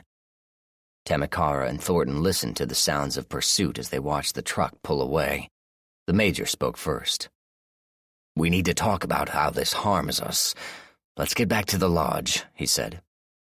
Tamikara nodded. "What about the men?" Ken waved a hand dismissively. "They know to come back successful or not at all. That kid's a dead man. Besides, they know where the lodge is, and I don't feel like waiting." The two climbed back aboard the truck and lumbered away, forgetting about Private Ransom, who was about to stumble on some very interesting information. Back at the lodge, Ken talked to Ted privately. "I want you to take 10 men and head north. I want you to find this starved rock and kill everyone there. From there, I want you to head to this community Dan was talking about. Take over and wait for me to get back from D.C. From what I have heard, this sounds almost too good to be true." Ken settled into a chair at a table in the main room. He kept his right hand in his lap, near his holster, unsure of what his captain might do in response. Tamikara considered it and realized there was an opportunity for him to supplant Thornton once and for all. Let the fool go after the Constitution.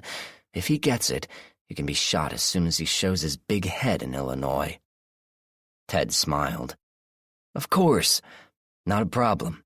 I'll select the men and we'll be off in the morning." Thornton smiled back. He knew Ted would take men that might be more loyal to the captain than the major. That suited him just fine. He then turned serious. "Don't fail in this, Ted. I need that John Talon out of the way, if he's as serious as that idiot said." The captain shook his head.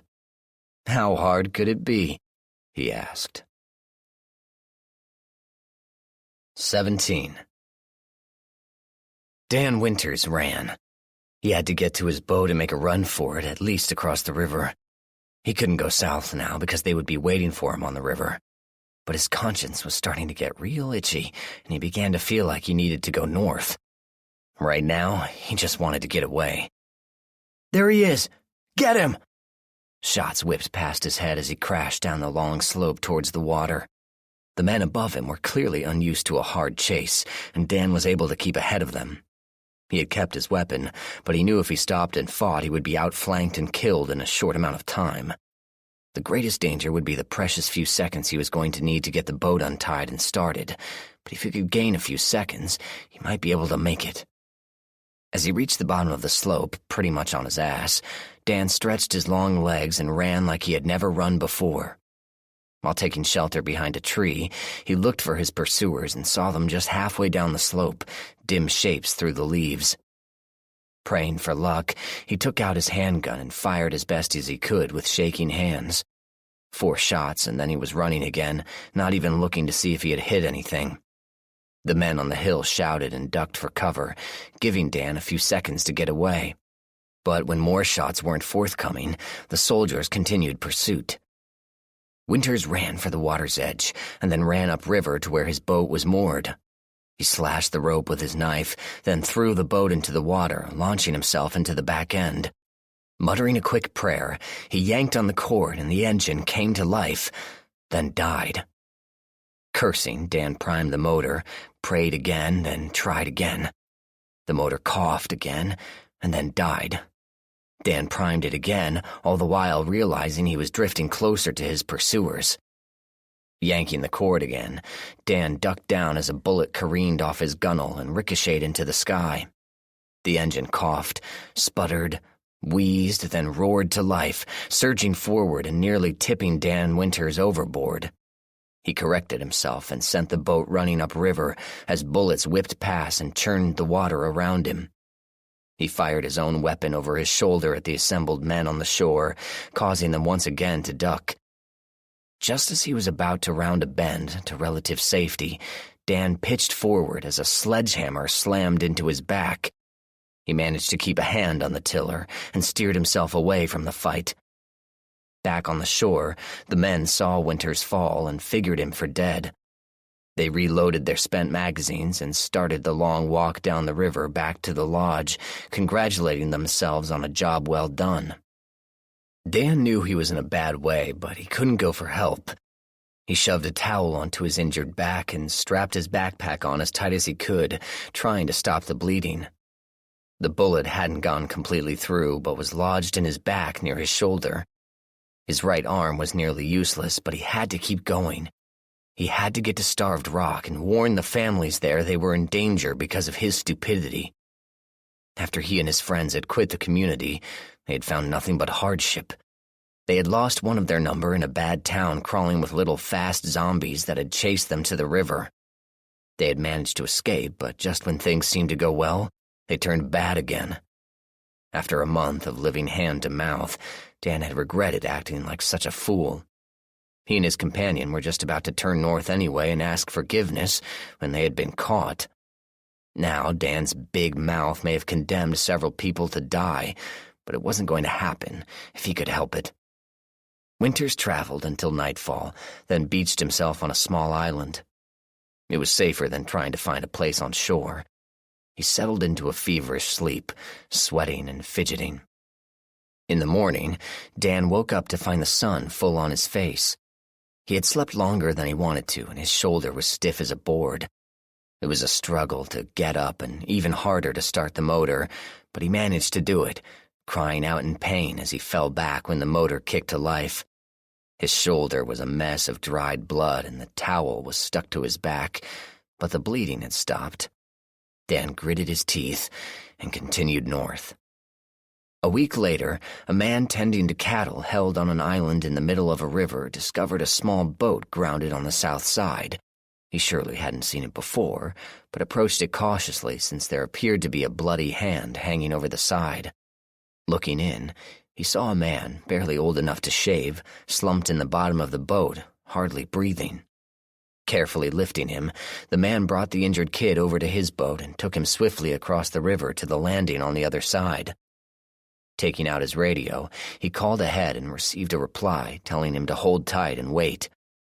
The man took the delay as an opportunity to look over the injured man, giving him water and trying to see the extent of his injuries. He appeared to have been shot, a curious thing, but the wound looked old, several days at least. 10 minutes later, a large man appeared from the woods, making no more noise than a shadow. He was well armed and took in his surroundings every few seconds, making sure all was well in his vicinity. The second man spoke. "What have you found, Mike?" "Well, I was over checking on the livestock when I found this Jasper in the boat on the—" "Whoa!" Mike jumped back as the standing man drew his weapon and trained it on the head of the man lying down. The prone man's head had turned at the sound of voices and was instantly recognized by the newcomer. Mike drew his own weapon in response and stood up next to the other man. "What's going on?" he asked, pointing his own weapon at the wounded man. Charlie James knelt down by Dan Winters and spoke coldly. "If you can hear me, you better give me a reason for not killing you right now." Dan opened his eyes and tried to think through his fever-racked brain. All he could muster was, "They're coming for you." Charlie looked around, his brow furrowing. "Who? Dan, don't crap out on me now. Who?" Winters took a few deep breaths. "Thornton." More breaths. "He knows where you are." Charlie cursed. It was what he and John had feared. "Where did you escape? When?" Charlie was impatient and concerned all at the same time. He opened his canteen and splashed some water on Dan's face. "You gotta talk to me, kid," he said sternly. Dan seemed to revive a little with the water. 7 days. Père Marquette." He slumped into unconsciousness, unable to speak anymore. Mike looked at Charlie. "What do you want me to do?" Charlie looked down at Dan. "Take him to the visitor center. I'll get Rebecca down to look at 'em. After that, get yourself armed. We got a fight coming." Charlie looked at the lodge and the surrounding area. For all he knew, the fight was already here. 18. We'd been on the road now for about 3 weeks. Normally, a trip like this would take 2 days at most, but that was when the world was normal and the highways weren't choked with abandoned cars and rotting corpses all over the place. Some of those corpses were still walking around. Many of them weren't. When we had reached the outskirts of Fort Wayne, Indiana, it was clear we weren't going to be able to follow our designated path. Route 30 had become a tangled mess, and I was amazed we'd been able to follow it as long as we did. But in parts, it was obvious that it was the major road and people had tried to escape using it. Spots of it were clear, but enough was jammed with cars, so we didn't even bother to try. We were forced to go further south, which was fine by me. We would have had to eventually turn south anyway, so this route was as good as any other. The map indicated that Route 40 was a straight shot to Washington, so we decided to try our luck with old number 40. Things had been going pretty well, all in all. We had discovered that away from the major population centers, people had managed to survive. The smaller towns joined with the larger ones, and with increased numbers they managed to keep the zombies at bay for the time being. We still passed many, many dead towns, but the ratio seemed to be 2 or 3 dead towns for every live one. I had a lot more hope than I originally had at the beginning of this trip, and I began to think we might pull this one off. At every live town we came to, we explained who we were and what we were doing. It was gratifying to see the overwhelming majority of people supported us and wished us luck. We'd allowed volunteers to come help, but I always politely refused. I told them this was a job for a small team or an army. We had nothing that resembled the latter. At each town, we discussed communications, and many of them had some form of speaking to each other. Many were nothing more than car batteries hooked up to CB radios, but they worked, and that was the key. I had to think of a way to try and communicate with all of them, but nothing I knew of had that kind of power anymore. We spent 3 luxurious days in a small town in Indiana. I say luxurious because they happened to still have power.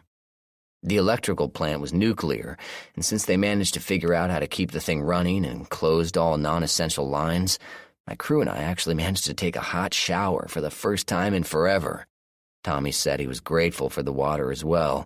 Not for him, but for me, since he claimed I didn't smell so good. We crossed into Ohio after having an interesting run through Richmond, Indiana. The people there were living 10 feet off the ground.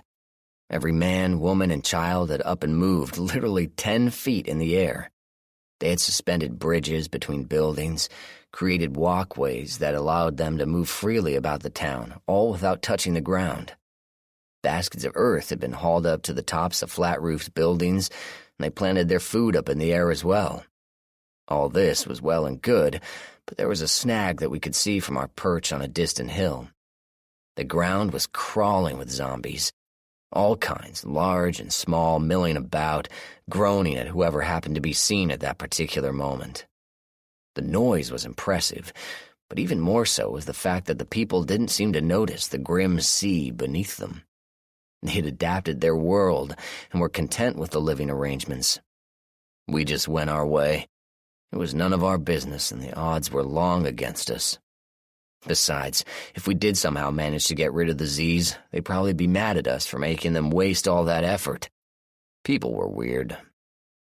According to the map, the town we were approaching was Lewisburg, and for some reason I can't explain, I started to get a twitchy feeling in the back of my neck, like something was going seriously wrong somewhere. I couldn't shake the feeling, and it stayed with me all day. I spoke to Nate about it, but he just told me to stop being an old woman and concentrate on the job. Good old Nate. The road we wanted to take led us right down the middle of the town, and at first glance, there didn't seem to be anything about. The road turned down a small valley, and we passed what appeared to be a subdivision entrance that went back up a hill parallel to the one we were on. Some fairly large homes were tucked away back there, but even at this distance we could see signs of the upheaval. We moved slowly up the next hill, learning from our past not to rush too quickly into areas we couldn't see. The road was lined with old oak trees, flexing their branch tips to the spring sun. On the left side of the road was an old farm. On the right was an old cemetery full of weeds and tired gravestones. I still didn't see much movement, so I just shrugged at Nate and gestured to him to keep moving. We glided into town, and I looked carefully around. I didn't see any serious signs of violence, so it may have been that this town just up and left for more secured living. We passed an old courthouse with its front door framed in World War I artillery pieces and an auto body shop with wide-open bay doors. We bumped over a couple sets of railroad tracks, and Nate pulled over to the gas station sitting on the corner.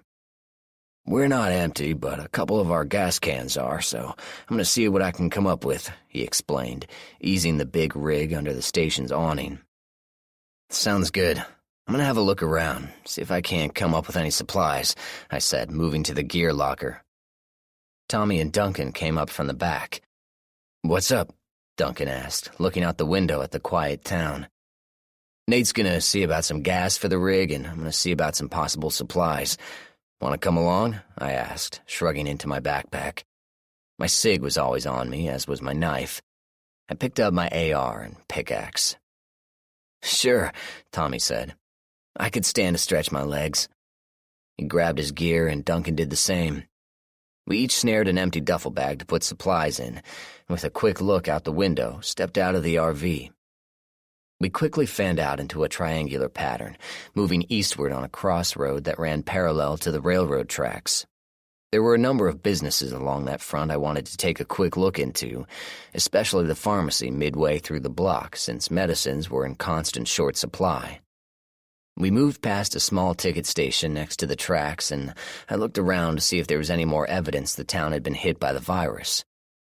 We moved deeper into the town, weapons at the ready, but not seeing anything to cause alarm.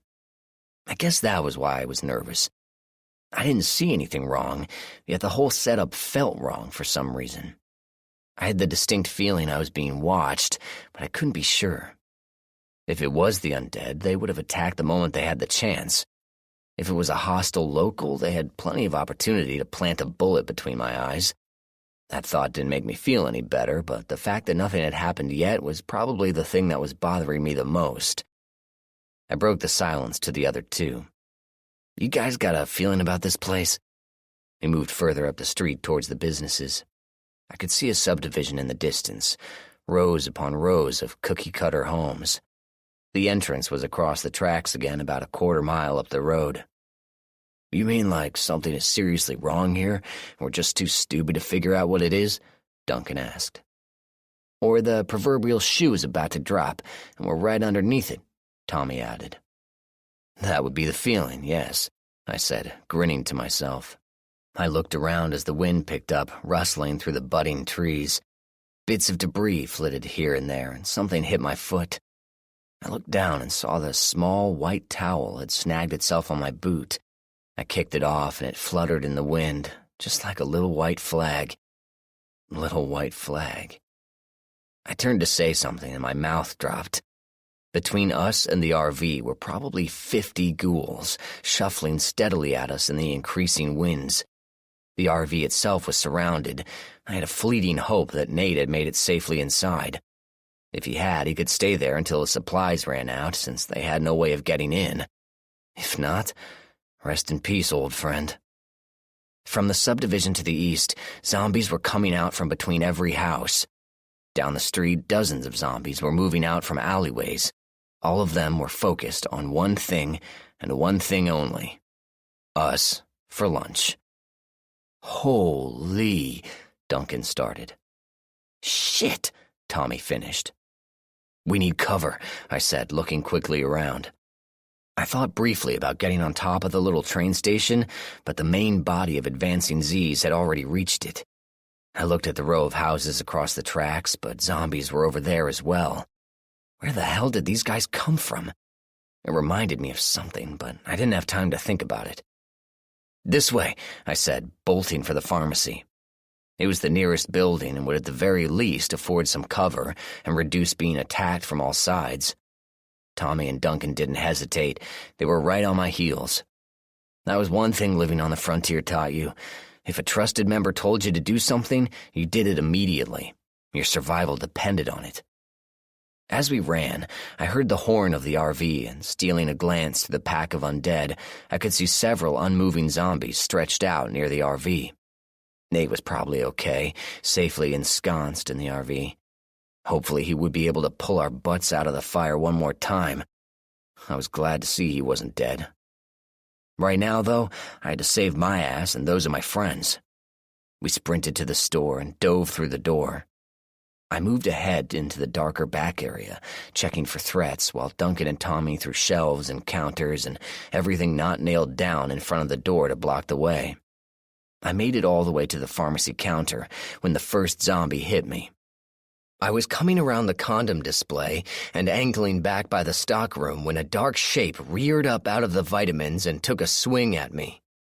I ducked under the outstretched hand and brought the butt of my carbine up to smash the zombie in the face. The blow knocked it back into the zinc supplements, its nose flattened against its face, giving me time to move my carbine to my left hand and draw my cig with my right. Little brown pills flew everywhere as I exploded the Z's head into pieces. "You all right back there?" Tommy yelled from the front of the store. "Fine," I yelled back. "Just seems to be only one of them." "They're here," Duncan yelled, and suddenly there was a loud crash, like an ocean wave hitting a coastal barrier. "Damn, the whole barricade moved. We need cover," Tommy shouted as he and Duncan frantically threw more debris on the pile. I could see dozens of hands and faces reaching, grabbing, biting, trying to get past the barricade. "Give me 10 seconds to find the route upstairs," I shouted back as I kicked in the door to the stockroom. Upstairs was our only hope. We needed to control their access or we were dead meat. "We can give you 5, Duncan yelled, firing his rifle into the mass of ghouls. He had no chance of stopping them all. It was just making more of a barricade. I slid past boxes of school supplies and shelves of adult diapers. A lot of stuff was on the floor, but I had no time to see if any of it was useful. I found a door and yanked it open, but it led down into a basement. The stairs just led down into blackness, and there was a decaying odor wafting up, telling me exactly what waited for me down there. No thanks. I heard a loud slamming and a "damn it" from Tommy coming from up front. I had to hurry. Cruising down a row of shelves behind the pharmacy counter area, I stopped as my flashlight caught something sticking out of the shelves. Gray flesh reached out, and I nearly fired a shot, but I realized that the zombie had to be standing on the other side of the wall to reach like that. Tapping the arm with the barrel of my rifle, I knocked the severed forearm and hand off the shelf, and it thudded to the floor. Strange place to store a snack, I thought as I stepped over the tidbit and reached the end of the row and found another door. It was tucked away in the corner and was positioned in such a way as to make it impossible to open without being directly in front of it. Crap. I had room to open the door, but had no retreat on either side. I opened the door cautiously and shined my light on the stairs heading up. Good so far. I stepped up and shined the light up to the top, but all I could see was a banister and what looked like a table. I turned back to tell the guys when I heard a small wheezing noise at the top of the stairs. I brought my flashlight back up quickly and lit up a small zombie, probably an 8-year-old. He was staring down at me, and his ashen face twisted in a vicious snarl, his teeth exposed through a torn cheek. He wheezed at me in that particular way young zombies had, curious and creepy at the same time. I brought up my rifle just as the little bastard launched himself down the stairs at me. I had no chance at a killing shot, so I backed up quickly and let him slam himself onto the floor at the bottom of the stairs. Hate-filled eyes locked onto mine as he slowly lifted his body off the floor. I targeted those eyes and fired a killing shot right before he charged. I grabbed a handful of his dirty shirt and hauled the lifeless body out of the way. I had no time for regrets. I needed to clear the damn upstairs. I could hear more shots being fired, and I knew I had used up whatever time the guys downstairs could give me. I sprinted upstairs and quickly looked around, seeing a small apartment dwelling.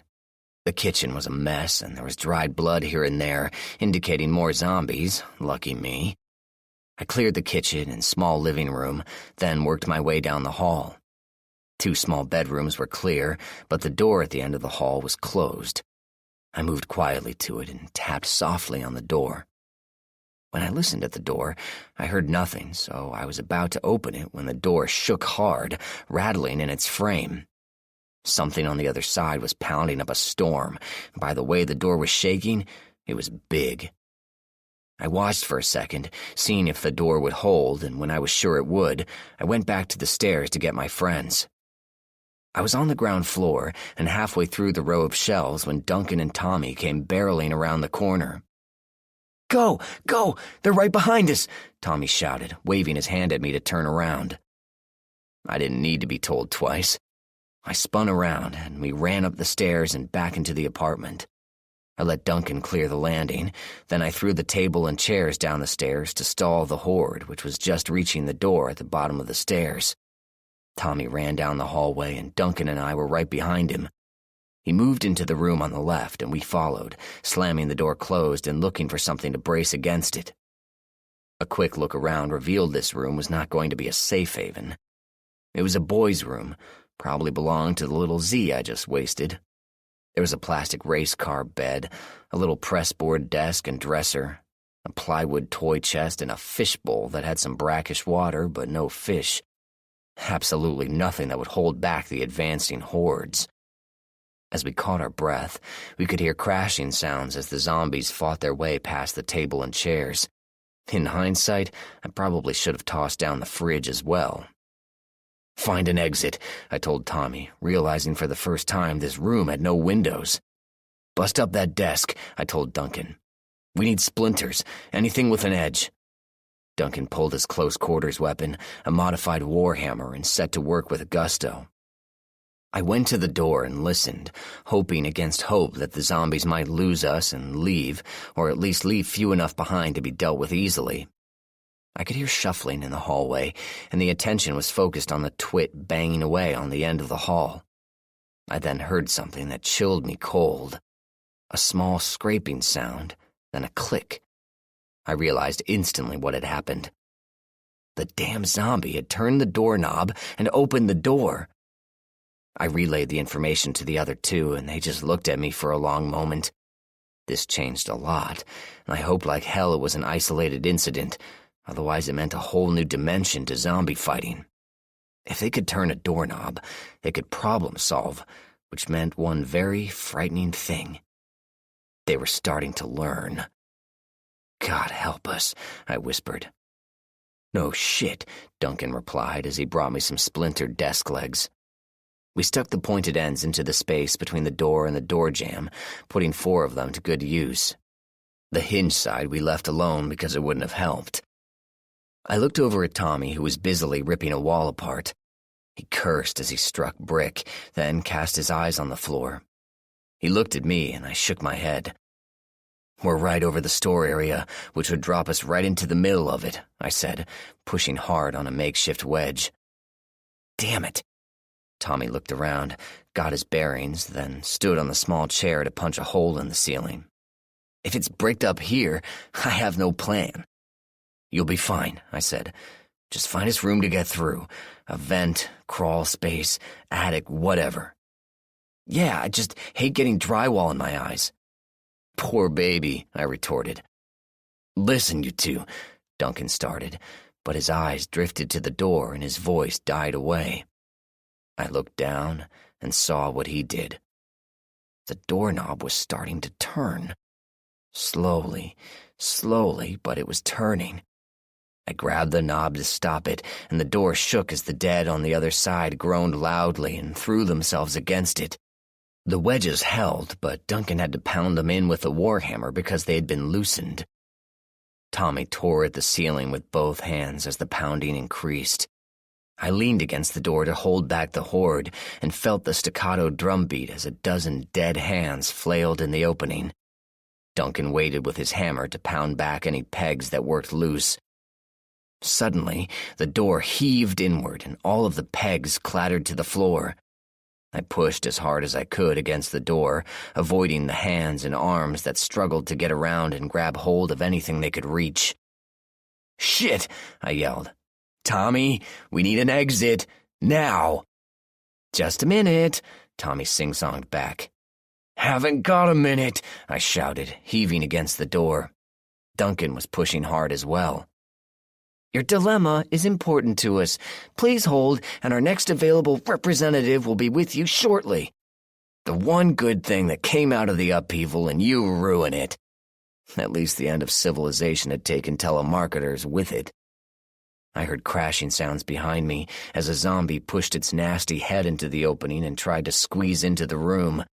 The door pressed against the sides of its skull, causing the grained skin to crack down the center and peel back away from its eyes and cheeks. Those milky eyes rotated a bit before they settled on me. Another hand came through the doorway and grabbed at my arm. "Not a chance, pal," I cursed, leaned against the door with my shoulder and drew my cig. I put the barrel in the Z's eye and blew it to hell. The body slumped to the floor, but just as I pulled the trigger, I realized I had managed to block the door from closing. This was turning out to not be a good day. "We're good," Tommy yelled above the din. I looked over my shoulder and saw a pair of hands sticking out from the hole in the ceiling he had made. I glanced down at Duncan. "You first." "You can't hold this door by yourself," he said, and proving his point, a sudden heave by the zombies nearly opened the door by a foot, but we managed to thrust it back. "Grab that wedge and shove it under the door," I said, pointing to the stick by his foot.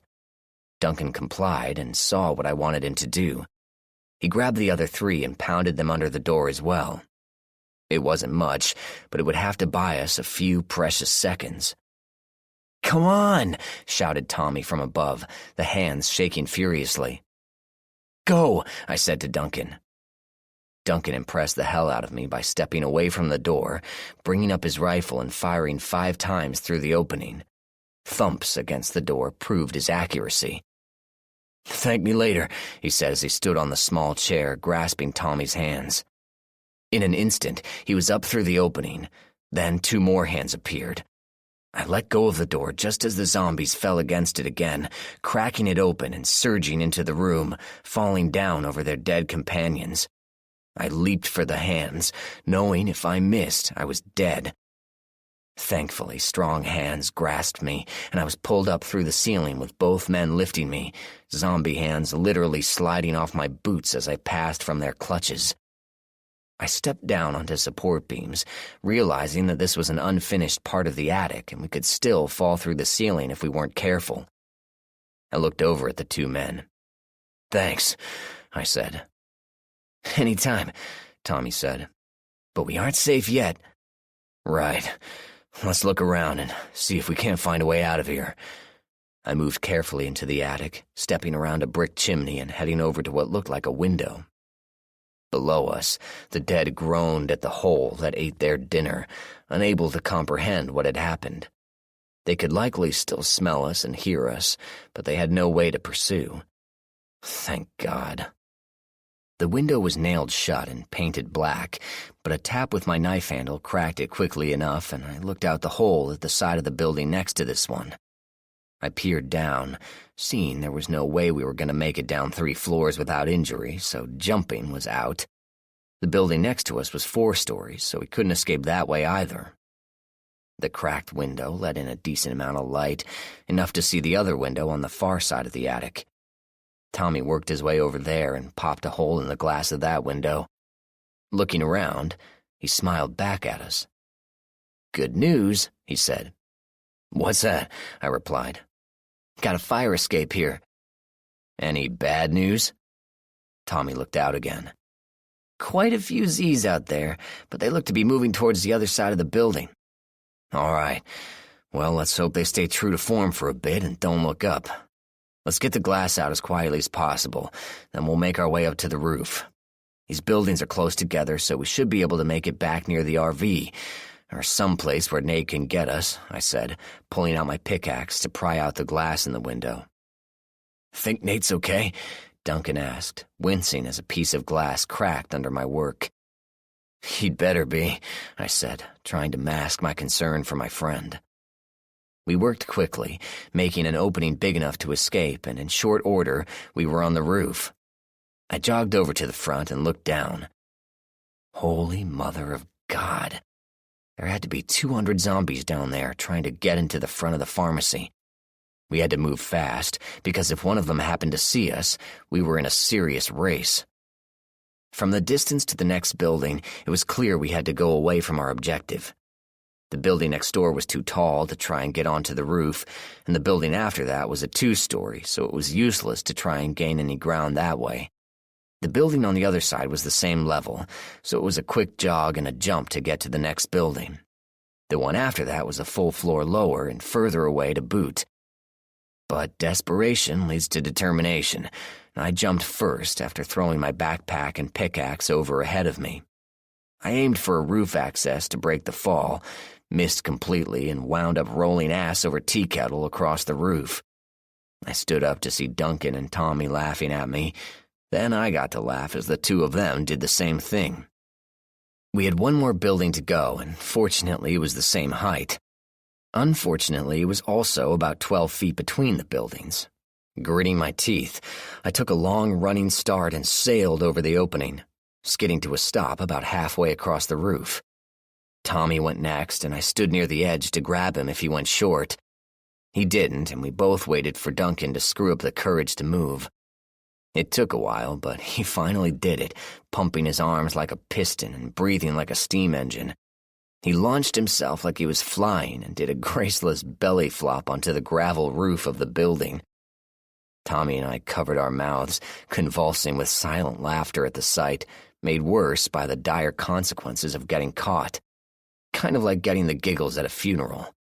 Duncan salvaged as much pride as he had left and flipped us both off. Wiping my eyes, I looked over the back of the building and saw the way was clear. We scrambled down as quickly as we could, unbelieving in our luck. Or we would have, had Tommy's melee weapon not hit the side of the ladder opening as he went down. The entire fire escape resonated with the impact, and it vibrated for a second, sending waves of sound out into the air. Duncan and I froze on the ground as Tommy slid the rest of the way down. He looked at the two of us, shrugged, and said, "Dinner bell." "Jesus," was all I could say as I ran down the alley, the two of them in tow. We had to be careful to attract as little attention as possible. There were hundreds of Z's out there, possibly thousands, and we were on our own with just what we were carrying. I had a vague feeling of déjà vu as I sprinted past the rear of the pharmacy.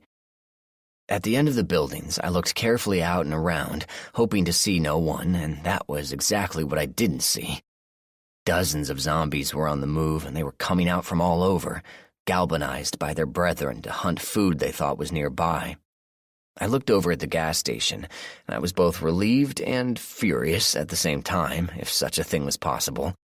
I knew Nate was okay, but only because the RV was missing. "What the hell?" Tommy asked, sticking his head around the corner. "Are you kidding me?" Duncan chimed in. I glanced back at him since he hadn't even bothered to look. He just shrugged. "Hey, I'm a team player." "Hang on," I said. "Nate wouldn't leave unless he had to, or he figured it was absolutely necessary." I went on. "He saw us run into the building, but knew there was no way we were getting out the front. If he moved, he can draw attention to himself and away from us." I pulled my radio.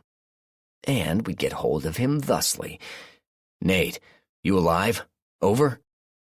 The radio came to life. "Holy fucking shit, you idiots made it. I figured you probably would, but you had me scared there, boy. Where the hell are you? Over. We're in the alley behind the buildings. The Z's haven't found us yet, but it's just a matter of time. Oops. Over." I ducked back behind the corner of the building as two zombies stumbled into view. I hoped like hell they hadn't seen me. "Can you head north on that 40 road for a bit?" Nate said. "I'm down by a small garbage truck company. Over." "How far is a bit?" Over. "Half mile, tops. Over." "On our way. Talon out." I put the radio down and turned to the other two who were swinging weapons at my head. I dove forward into a roll and came up with my rifle at the ready just in time to see Duncan flatten a small teen zombie and Tommy level a larger male. Both crumpled without a sound. The two wiped off their weapons and turned to me. "We gotta go, I'm thinking," said Tommy. "Roger that. Weapons out. We keep moving. Shoot if it's in the way, otherwise just run past. Follow me." I pressed my carbine into my shoulder in a low, ready position. We moved out at a quick jog, running along the main road. After about 40 feet, we could hear the moans of the dead as they spotted us and gave chase. I looked back once to see if there were any little fast ones to worry about, but there didn't seem to be any at the moment. We would know in a few minutes after they had outstripped their contemporaries. We moved down the road and headed east, passing a few older Victorian-style homes that seemed to be in nearly every small town in America. Each one we passed, we gave a once-over, and in every case, the homes seemed fine. The only evidence that there was any problem was a few homes looked like they had been left open after their inhabitants had left. After a couple of minutes of jogging, Duncan got my attention. "Zombies on the left," he said. "Got it. Just keep moving," I said, angling away a bit to get past them. Tommy spoke up. "Fast ones, coming up from the rear." I looked back. Sure enough, 4 little quick ones were running ahead of the others. They weren't at a full run, but were way quicker than older ones would have been. "Let's get some distance from these others, then take them out," I said, moving a little faster. Tommy and Duncan kept up, although we were starting to get a little winded. After about another 50 yards, I slowed to a stop and turned around, taking aim at the little Z's who were barreling down on us. "I got the one on the left. Call it," I said to Tommy and Duncan. "Got the middle," Tommy said. "Got the right," Duncan said. "Whenever you have the shot, first one down takes the leftover," I said, lining up the little kid's head. In another life, this casualness would have horrified me, but a lot had changed since the end of the world. I was aiming my shot when Duncan fired first, knocking down his target and swinging his aim to another. I fired once, sending a little girl tumbling forward. Tommy fired, shifted his aim, then fired again. His second shot was true and finished off a small boy. Duncan waited a second, then kneeled quickly and fired, blasting back a Z, nearly flipping it completely over. "Took you two," Duncan said over his shoulder. "My front sight is a liar, thank you very much," Tommy said defensively. "Later, gents. We got more company." I pointed to another horde coming down a side street, with more spilling out of various homes and businesses. "Man, this is like a bad dream," Duncan said as we started running again. "I don't have dreams anymore," Tommy said darkly as he brought up the rear. We ran down the street, passing a small corner strip mall. There was a Cleaners, a White Hen, and a thing called the Black Cow. I guess the last was an ice cream place. On the far side of the strip mall was a restaurant and a veterinary office. Several cars were parked in normal places, making me wonder yet again what the real story behind this town was.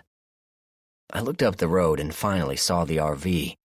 Nate was flashing the lights and doing everything he could to get our attention. We ran towards the truck, and I glanced back the way we came. Nearly 1,000 zombies were headed our way, some much faster than others, but all of them were making good progress.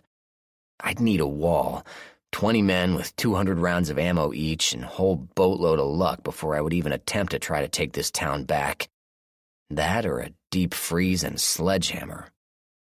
We ran up past a second abandoned ice cream parlor called the Creamery, and we were 50 feet from our sanctuary when a group of fast-moving zombies ambushed us in the parking lot of the business.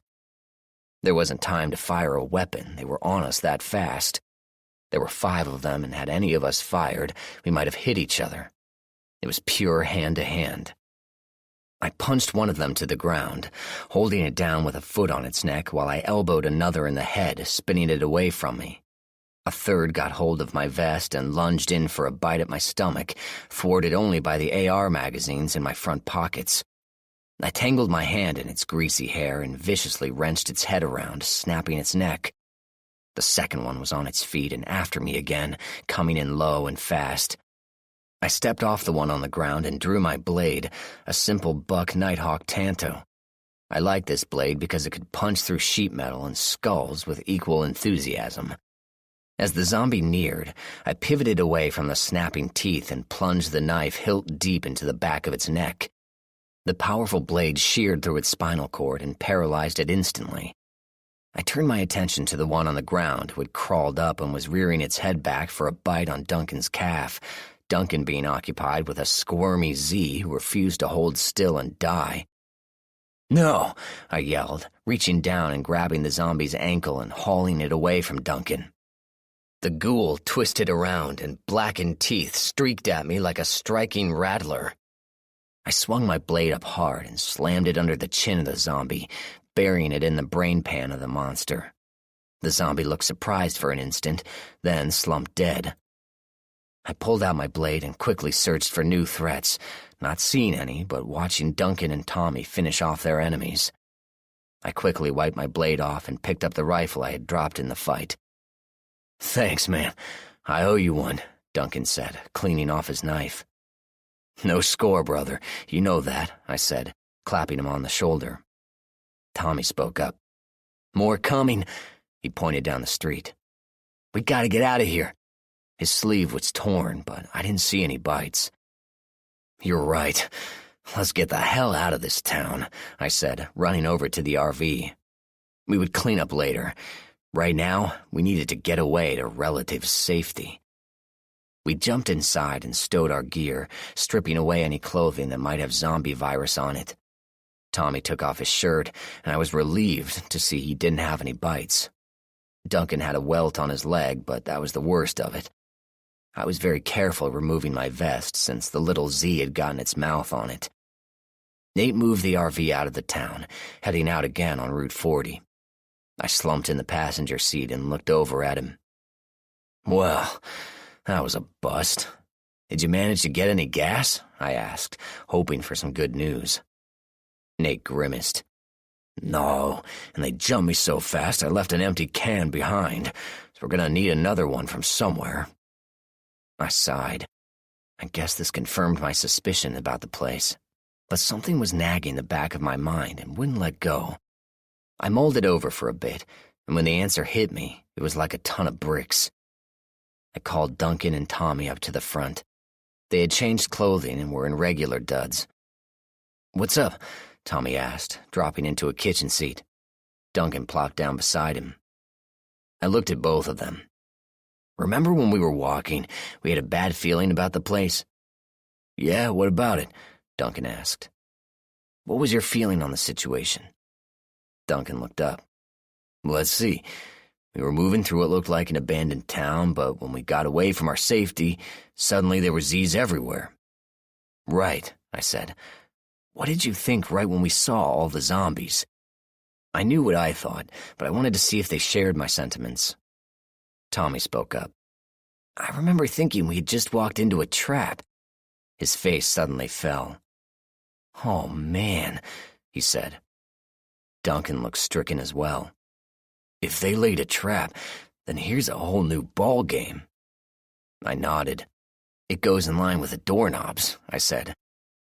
Nate piped in from the driver's seat. "What about the doorknobs?" I explained, and Nate responded in typical fashion with eloquent cursing. "Well, that just about finishes off a shitty day," he said, angling the big rig around a car in the road. Something in the tone of his voice tweaked my attention, and I turned back to him. Tommy and Duncan were lost in their own thoughts regarding what we had just lived through and what we had learned. "Something on your mind, Hoss?" I said to Nate. "Well, since you asked," Nate stretched his arms one at a time before he went on. "While I was waiting for you numbskulls to figure out how to get out of the mess you got yourselves into," I narrowed my eyes but let it go, "I was remembering all those communities we saw who were communicating through CB radios, so I decided to turn ours on and see what I could hear." I was surprised. "We have a CB?" Nate pointed to a small compartment above his head. I noticed in a similar opening the cat we had rescued was lounging. Tommy had named it Zeus since it liked to look down on all us mortals. "Anyway," Nate continued, I turned the thing on and worked my way through the dials, listening in on a couple of conversations, but unable to respond since their signal strength was low and they wouldn't have heard me anyhow. I kept silent, wondering where Nate was going with this. But things got real interesting when I hit what used to be known as the public announcement channel, Nate said. "Do tell," I prompted. Turns out there was a fella doing a broadcast, sending it out over the airwaves, talking about how everyone should accept the new order of things and he's gonna be in charge and we all had better toe the line if we didn't want to suffer, yada yada yada. Really? Where could he have been broadcasting from? I asked. Nate looked over at me. I thought the same thing, but then I remembered an old retired Army guy talking about how he spent a year of his life being bored to death in a listening post inside the U.S. Turns out the Army was taking a lot of paranoia seriously and set up listening and broadcasting posts all over the U.S., usually in out-of-the-way places. They were set up to be nearly self-sufficient to minimize contact with locals. I wonder if this guy found one of those places, figured out how to turn it on, and was sending a message out to all us low-life types. I remained silent, thinking how useful a tool like that could be for organizing communities to strike out against the zombies. Anyway, I was about to shut him off when something really weird happened, Nate said. What could have been weirder than that? I asked, stretching my legs up onto the expansive dashboard. Nate looked over at me. He mentioned your name. 19. Brother, you could have knocked me over with a cool breeze at that moment. I stared at Nate until he started to get uncomfortable. What? I finally asked, not believing what I had heard. Nate replied, I said things got really weird when he mentioned your name. Tommy spoke up from the kitchen table. Who is this guy, and how the hell did he hear of John? Nate shook his head. You're not going to believe it, but it was none other than our good buddy Major Ken Thornton. I went from disbelief to downright amazed. My mind worked overtime. How could Thornton have heard of me? I remembered Simon mentioning he had heard of me when he was a captive in California, but had Todd spoken to Thornton about me? Why would he in that situation? It didn't make sense. What was Thornton saying about me? I had to know. This was incredible. Thornton was announcing to the airwaves that you were a traitor to the country and you were not to be trusted. In fact, he came out and said that anyone who helped you would be punished by death. He said your mission to stop him was illegal and you were trying to take over the country for yourself. Nate nearly spat out that last. This just got more and more incredible. How did Thornton find out what we were doing? Who could have told him? I asked out loud, more to myself than anyone else. Duncan spoke up. You don't think he found our home and forced the information out of our families, do you? At first, my blood went to ice, thinking Thornton might have tortured my friends and family to get information from them. But as quickly as my rage surged, it dissipated just as fast. No, I said. He's the type to gloat if such were true. My guess is he found out about us from someone who had been with us, knew what we were doing, and got caught out away from safety. I wonder who that poor bastard was. What do we do about it? Tommy asked. This guy seems to have the upper hand, information-wise. I shrugged, not really sure myself. We see if he makes another broadcast. If he does, maybe we stand a chance of talking to him. What do you think you'll say? Duncan asked. No idea, I said, meaning it. We rode for a ways down the road, avoiding towns and contact with anyone, just looking for a quiet place to spend the night. It was interesting that we managed to keep moving east, always east. Nate finally pulled up into a state park area just outside of Dayton. He parked it close to a small pond, giving us access to water and providing a little security. If we got overwhelmed, we could always retreat through the water. When we came to a stop, Tommy climbed up on the roof with his rifle and binoculars and spent a good half an hour watching the surrounding area, looking for any ghouls that might be inclined to come over for a look. Nothing made your day look gloomy than a zombie clawing at your window first thing in the morning. After he came back down, the four of us sat around the kitchen table, munching on a little dinner and discussing the events of the day. The zombies managing to turn doorknobs was a hot topic, and in the end, we decided to see if it happened again. If not, it could just have been a freakish incident. The ambush had us more worried, because that was not something that could be dismissed as easily. That was group behavior, focusing on a common goal, and not a good thing. Again, we had a lot of questions, and not enough answers. Would only large groups of zombies work together that way? Or would smaller groups hunt in such a fashion? We'd have to be more careful than we'd been before to find out. When our conversation turned to Thornton, the mood got considerably darker. We believed nothing had happened to our loved ones yet, but there was that nagging doubt. How had Thornton heard about me? I had no clue. I was feeling pretty glum when Tommy reminded me of a simple fact. Charlie's not a fool, and he knows about Thornton and his men. If they came calling, they'd pay a heavy price before they got past him. I doubt anyone would want any more after that particular kind of hell, he said. I thought about it for a minute, then had to agree that Tommy was right. Charlie would be on alert and would shoot first. I freely admitted the man was a ghost in the woods, despite his size. Anyone trying to tackle him on his home turf would be dead before he knew what hit him. We'd lived long enough in the park to know every rock, canyon, tree, and gully. Reassured, I suggested we hit the sack. We had more long days ahead of us, and we had to start thinking about our plan of attack when we reached the capital. In the morning, after a restless night because my mind kept wandering back to my wife and son, I climbed up onto the roof to take a look around. The small lake at our back was as still as glass, with morning steam rising off the water's surface. The woods were alive with sound, making it pretty clear there were no dead wandering around unwanted. I listened carefully to the sounds around me, turned an ear to the wind, and closing my eyes, sorting out the sounds that drifted my way, identifying them, placing them as normal or not normal. Charlie had taught me that particular method of listening, using it as a means of hunting. Find the sounds that fit and the ones that don't. After a while, you'll know whether or not you're alone, or if you have company you need to take care of. It worked well in the dark. Not finding anything out of the ordinary, I went back down to find Duncan had awakened and Nate as well. Eating a granola bar for breakfast, I spread out a map of Ohio and looked around for passage around Dayton. I saw a bunch of lines and circles on the map that weren't there yesterday, and I looked up to see Nate looking at me from across the table. "Sorry about that.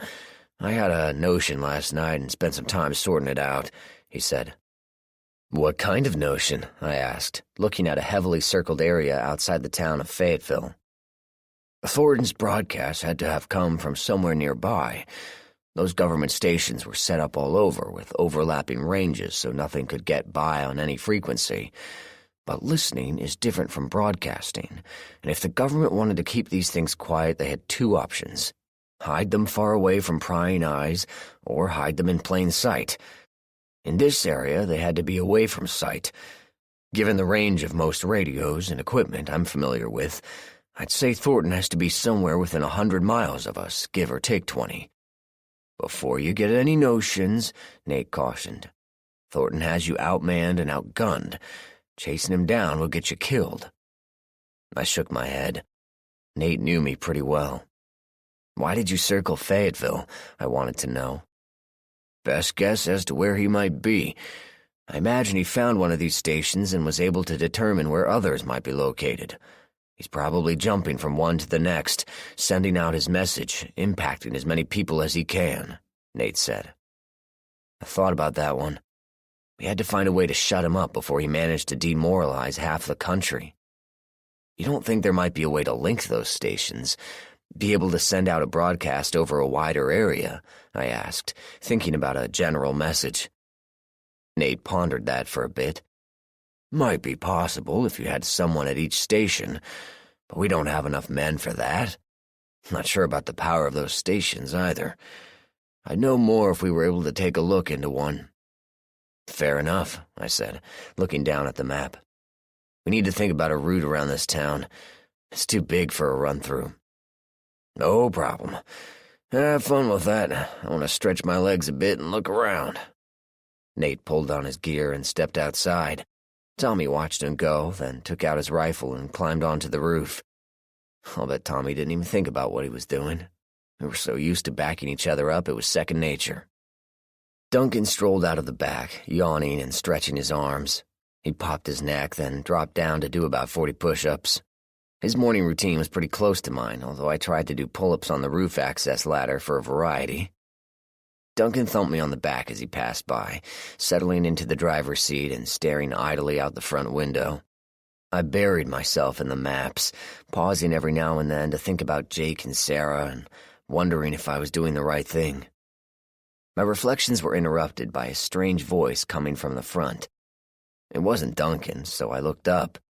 He'd opened the compartment with the CB in it and turned it on. He had been flipping through the channels when a voice came through loud and clear.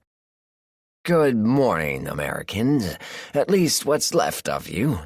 This will be my last broadcast from this area, as promised, until I can reach everyone at the same time. I have some system linking to finalize, then I will be able to speak to everyone. Right now, anyone who has heard me in the past can hear me now." I looked over at Duncan. So there was a way. Interesting. The voice continued. If it was actually Thornton, I expected a more threatening presence on the airwaves. His voice was somewhat nasally and higher pitched than I thought it would be. It deflated him somewhat, making him more vulnerable in my estimation. I moved up to the passenger seat as Tommy thumped on the windshield, wanting Duncan to open the driver's side window so he could hear too. "As I have stated before, being the sole military authority left, I am declaring martial law in the United States, with myself as the authority until such time as a new Congress and president may be elected to lead. Some of you might be tempted to question my authority. Be advised that such defiance will be considered treason, and the punishment for treason is death. Anyone helping someone commit treason will be subject to death as well. As of right now, anyone helping John Talon or someone associated with him will be considered committing treason as well." I looked up at Duncan. "Guess that means you," I said dryly. Duncan grimaced and flipped the radio the bird. The voice continued. "John Talon is not to be trusted and avoided. He is a known outlaw and is currently under a mission to destroy the founding documents which made our country great. As an officer in the United States Army, I am duty-bound by oath to prevent him from succeeding." I had taken just about enough. I grabbed the microphone, not really sure if he would be able to hear me, and clicked the send button. "Christ, what a load of bullshit," I said, actually speaking to Duncan. The voice went nuts. "Who said that? Who the fuck said that? I am in charge, and I will make whoever said that suffer." I smiled at Duncan. This was better than I hoped for. I hit the button again. "I said that, you murdering, child-raping fake." The radio was silent for a second. I wondered if I had caused Thornton a case of apoplexy. The voice came on again, low and deadly. "I will ask you one more time. Then I will find you and make you suffer. I'll carve you into little chunks and feed you to the zombies one piece at a time." I found myself getting angry and less diplomatic than I normally would have thought. "This is John Talon, the so-called traitor. I'm guessing I'm speaking to Ken Thornton, a self-proclaimed major in the military, while never actually having been in the service. I'm sure I'm speaking to the same man who ran a concentration camp in California, enslaving survivors and forcing them to hear their babies cry, see their women and children raped, and kill them out of hand. The same Thornton who thinks he can run the country after destroying the original Constitution and Bill of Rights. Did I miss anything, you worthless coward?" This time, the delay was longer. I was pretty sure Thornton was kicking himself for setting up the relay so everyone could hear us. When he did get back on, his tone was much more controlled. "Well, John, you seem to think you know a lot about me, but that sword has two edges. For example, I know you set up a community in Illinois and you left behind your wife and son to try and stop me. Where was it? Oh, yes, Starved Rock. Interesting name, that. I sent 10 of my men up there just to make an example out of dissenters, just so you know. If you hurry back, you might arrive just in time to see my captain put a bullet in your son's head. By the way, Dan Winters says hi." My emotions spun. I was first afraid Thornton had already been to Starved Rock, but when he said he'd dispatched men to go there, I was both relieved and terrified. Oh, God. Jake. Sarah. What had I done? I gripped the microphone so hard the casing cracked. I struggled to control my emotions. Charlie, please be okay. Save my family, I prayed with everything I had. Anger then gripped me. "Winters, you bastard. When I'm through with Thornton, you're next," I swore silently. I clicked the send button. "If you have any way of calling your men back, I would do so. If they have made it to Starved Rock, they're already dead. I did not leave my family defenseless, as you will find out." I took a deep breath. "But for you, Thornton, I will not be merciful." "Do tell," Thornton mocked. "You and I will meet, Thornton." "I look forward to it, Johnny." "I will look back on it, Kenny." I spoke again before he could. "America, this is John Talon. I'm trying to save our founding documents from this imposter. Do not let him into your communities. He's not military. He's a fake, and his men are nothing more than criminals. Do not engage him or try to stop him." "You wound me, Johnny," Thornton said in a condescending voice. "Why don't you want people to stop me?" I spoke coldly and deliberately into the microphone. "You're mine to kill. Talon out." I put down the microphone and turned off the radio. My hands were shaking, and I stood up, trying to walk away my rage and fear. I went outside, not caring if anything was out there. I walked to the front of the RV and kneeled down on the grass. I prayed like I had never prayed before. "Charlie, please, don't let them hurt my family. Please," I prayed. "Not my family." I thought about my brother and his family, and I prayed he was up to the task of defending them. My heart ached with worry over my loved ones. Unbidden, the memory of my nightmare came to my mind, and once again I looked down at my fallen friends, my dead loved ones, my son's lifeless face. "No!" I screamed at the sky, clenching my fists in a fury at a God who would allow me to survive the upheaval, only to lose everything. I stood up, unable to contain my rage, and heard sweet music to my ears. The wind carried the sound of moaning zombies who had answered my call. I scanned the horizon and saw 3 of them cresting a hill to the south. I smiled grimly in anticipation, welcoming the battle. I had given in fully to the battle rage I fought so hard to repress, lest it get me killed. The threat by Thornton on my family had finally released it from its prison. I walked slowly to the group, letting them see me, letting them advance. I loosed my knife, wanting this to be close combat, welcoming it.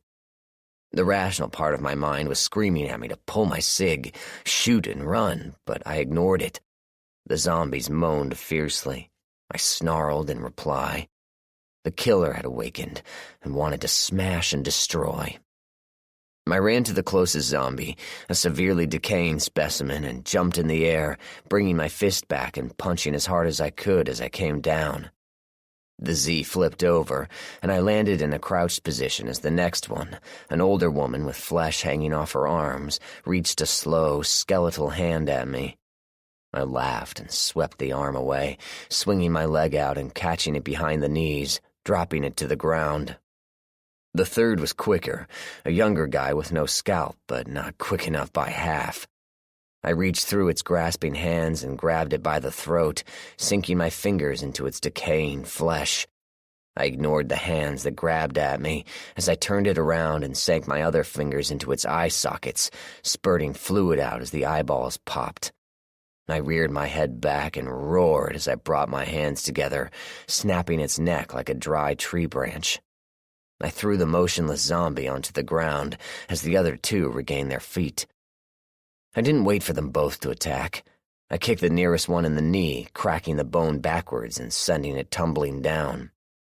I punched down with a knife, spearing the old woman in the back of the head, ending its life among the unliving. I tossed the knife away as the first one charged, and I dodged to the side, catching it by the wrist and spinning it to the ground. I kneeled on its back, amused at its struggles. I stood up, keeping one foot on it to keep it from getting up. When I had my balance, I stepped high with my other foot, slamming it hard into the back of the zombie's neck. I was rewarded with a wet snap, and the ghoul went limp. I looked for more adversaries, but there were none. Pity. I retrieved my knife and walked slowly back to the RV, each step bringing me back from the abyss, each footfall a step back to sanity. By the time I reached the RV, I was spent. My rage was dissipated, leaving only fear and apprehension. I went to the back and unhooked a bucket. Scooping up some water, I washed the zombie shit off my hands. I wasn't about to wash in the pond itself. When I had washed 5 times, I returned the bucket and sprayed a little kerosene on my blade. The metal burned brightly for a second, then faded. I extinguished it by plunging it into the ground. After I put my blade away, I turned back to the RV. The simple tasks had brought me back to normal, and I was ready to think more rationally. Inside the RV, I sat down at the kitchen table. I shook my head, trying to clear it. I had given in to my internal rage only once before at the Battle of Coal City. Duncan sat down across from me, placing his hands on the table carefully as if he feared making any sudden moves. I just stared down at the fake wood surface, trying to send my thoughts out to my wife and son. After a few minutes, Duncan said quietly, "Next to you, Charlie's the best there is. He's got your brother as a back, not to mention Sarah and Angela and Rebecca. They'll be fine. I promise you." I looked up slowly. I took a deep breath. I know, but they can't prepare if they don't know what's coming. Even I can be ambushed. So can Charlie. So can anyone. I dropped my head down to stare back at the table. Duncan was silent as Tommy came back down from the roof. He moved his wiry frame in next to Duncan. "John?" Tommy asked. I looked up. "What?"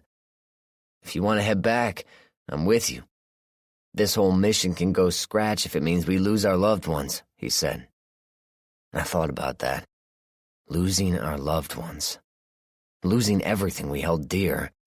My mind made connections without my intent, and I was reminded of an essay I read years ago about what happened to the signers of the Declaration of Independence.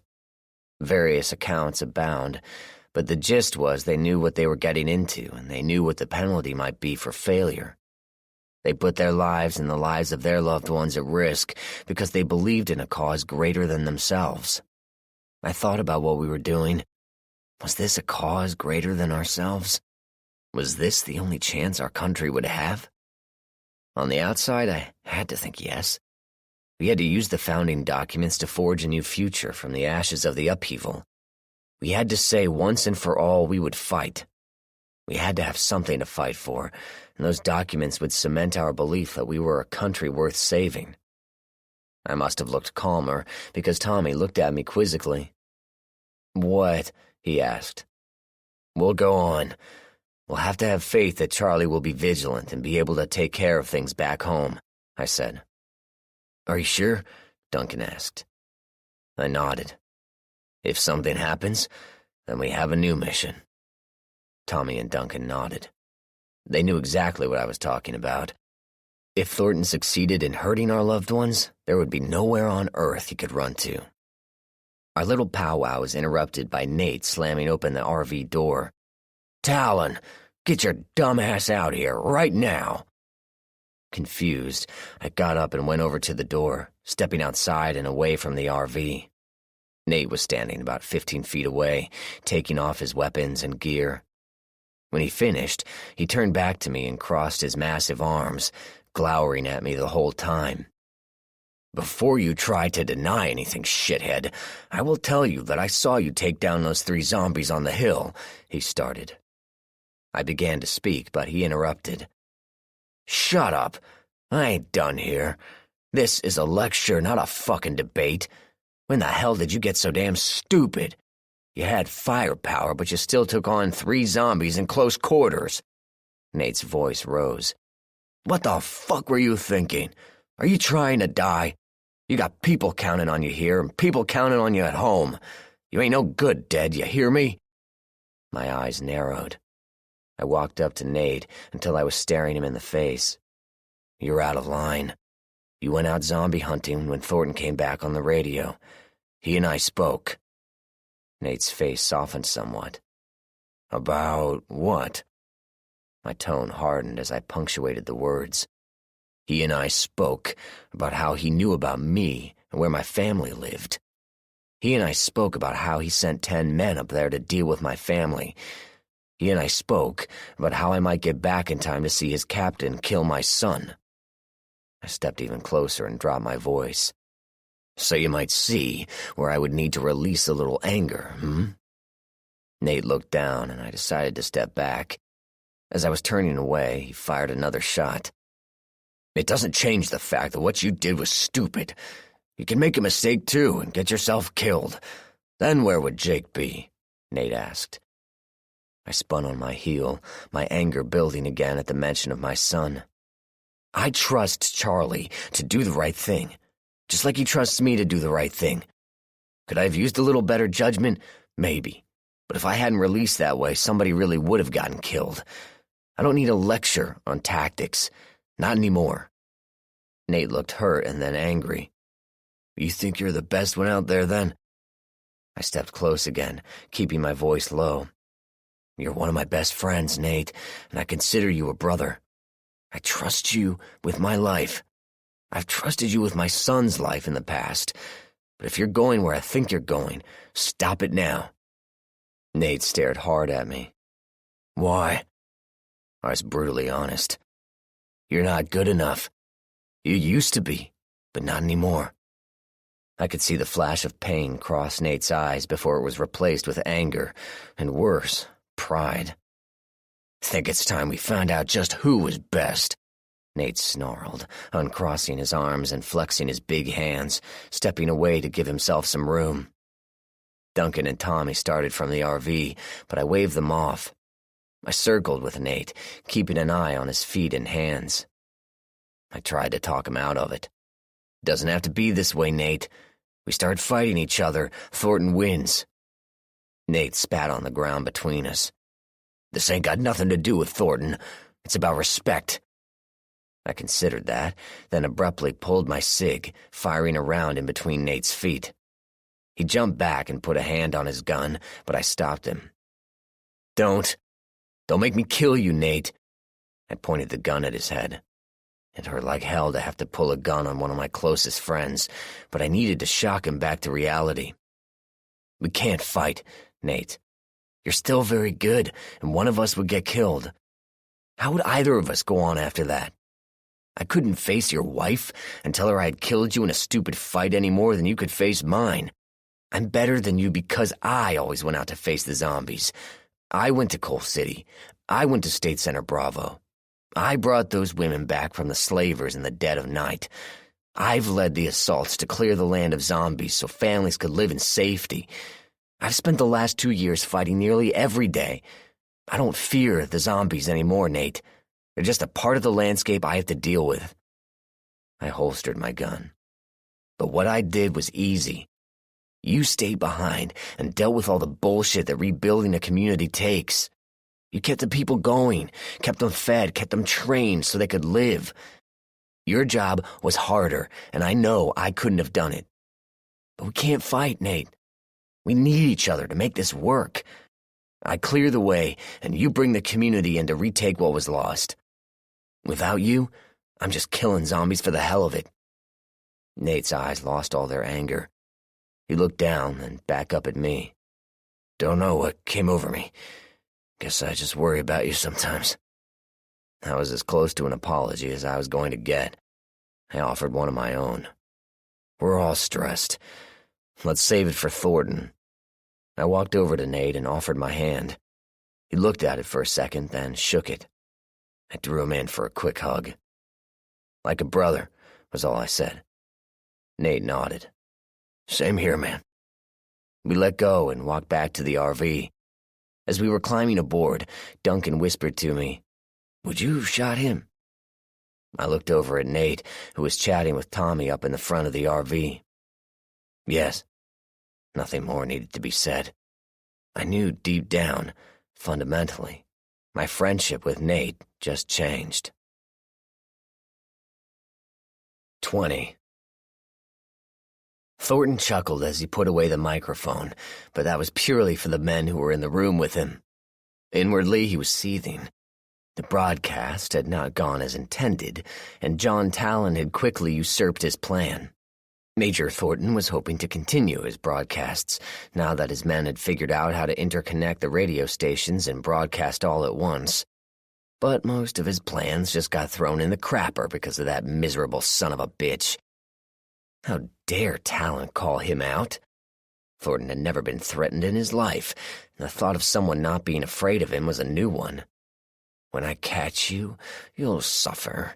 I'll kill you so slowly you'll think it's the new normal," Thornton thought to himself. Outwardly, it was another story. "Well, that wasn't quite what I had in mind, but it did serve a useful purpose," the major said. "Sir?" Corporal Ransom asked, moving one of the headsets. "We know he's within hearing distance, which puts him where?" Thornton asked.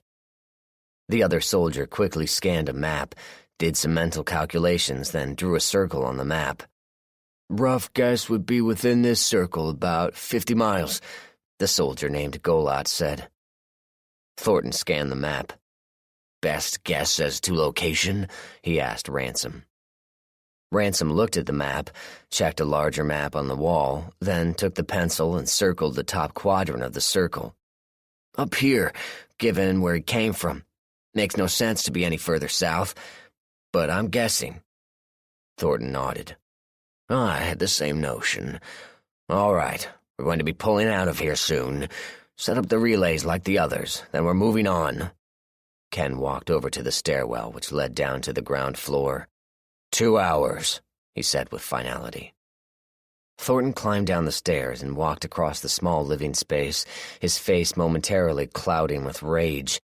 He had never been insulted, never been threatened, and did not know how to react to it. He wanted to smash something, destroy anything just to vent his rage. After a few minutes, he calmed down, remembering his captain's mission. By now, Tamikara should be getting close to Starved Rock. I'm sure Talon will appreciate his homecoming. That is, if I don't kill him first, he thought.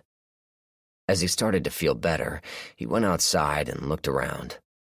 He was standing outside a small barn, tucked away behind a row of pine trees. There was one access road, and his men were camped around the 3 trucks and 2 cars they had with them. They had picked up the cars along the way, using them for short-range reconnaissance and scouting. This barn was one of several they had encountered that were not barns at all, but government listening stations. The giveaway was the radio tower, but that was not unusual in these parts. Several could be seen in any direction one chose to look. In each station there was a map with the locations of all the posts, which allowed for Thornton and his men to use them for their purposes. Each station had its own water supply and power source. This one used 2 windmills to recharge a bank of batteries for power. In all, the system was brilliant and perfect in its secrecy. No one would look twice at a barn in farm country, and Thornton was sure the rest were similarly camouflaged. At his presence, the men rose to their feet, whispering to each other about what they were going to be doing today. Fortunately, none of them had heard Talon call out the major, so he didn't have to worry about any dissension or disrespect. It did bother him that other people might have heard and altered his ability to bring them into line, but that would not be a serious consequence. Already there were groups that were ready to swear their loyalty to him. Survivors who did not have much to look forward to than the daily fight to live. If Thornton could bring some sort of order to their world, they were all for it. By last count, 7 communities were willing to submit to his order, with the provision he provide security and some sort of future for them. Thornton grinned. Naturally, such security came at a price, and the price was high, but the people were willing to pay for it. Fools for the fleecing. As the camp began packing up, men were moving about, checking provisions and weapons. Thornton brought himself back to his current situation. How was he going to deal with Talon? Thornton mulled over a few possibilities, thinking about what and who he had on hand and what he knew about Talon. Truth be known, Ken wasn't a very intelligent man. He had what could be described as animal cunning, but when it came to overall strategy, he was severely limited. He tended to react as an animal would, biding his time, waiting for an opening, then striking with brutal efficiency. He was limited in patience and refused to admit defeat, even when it stared him in the face. Thornton decided that Talon needed to be punished, and punished now for his impertinence. He had no idea where Talon might be, just a vague notion of the direction the man might be in. But those were details, and he wanted results. Looking over his men, he decided that 10 men should be sufficient to take out Talon and whoever might be with him.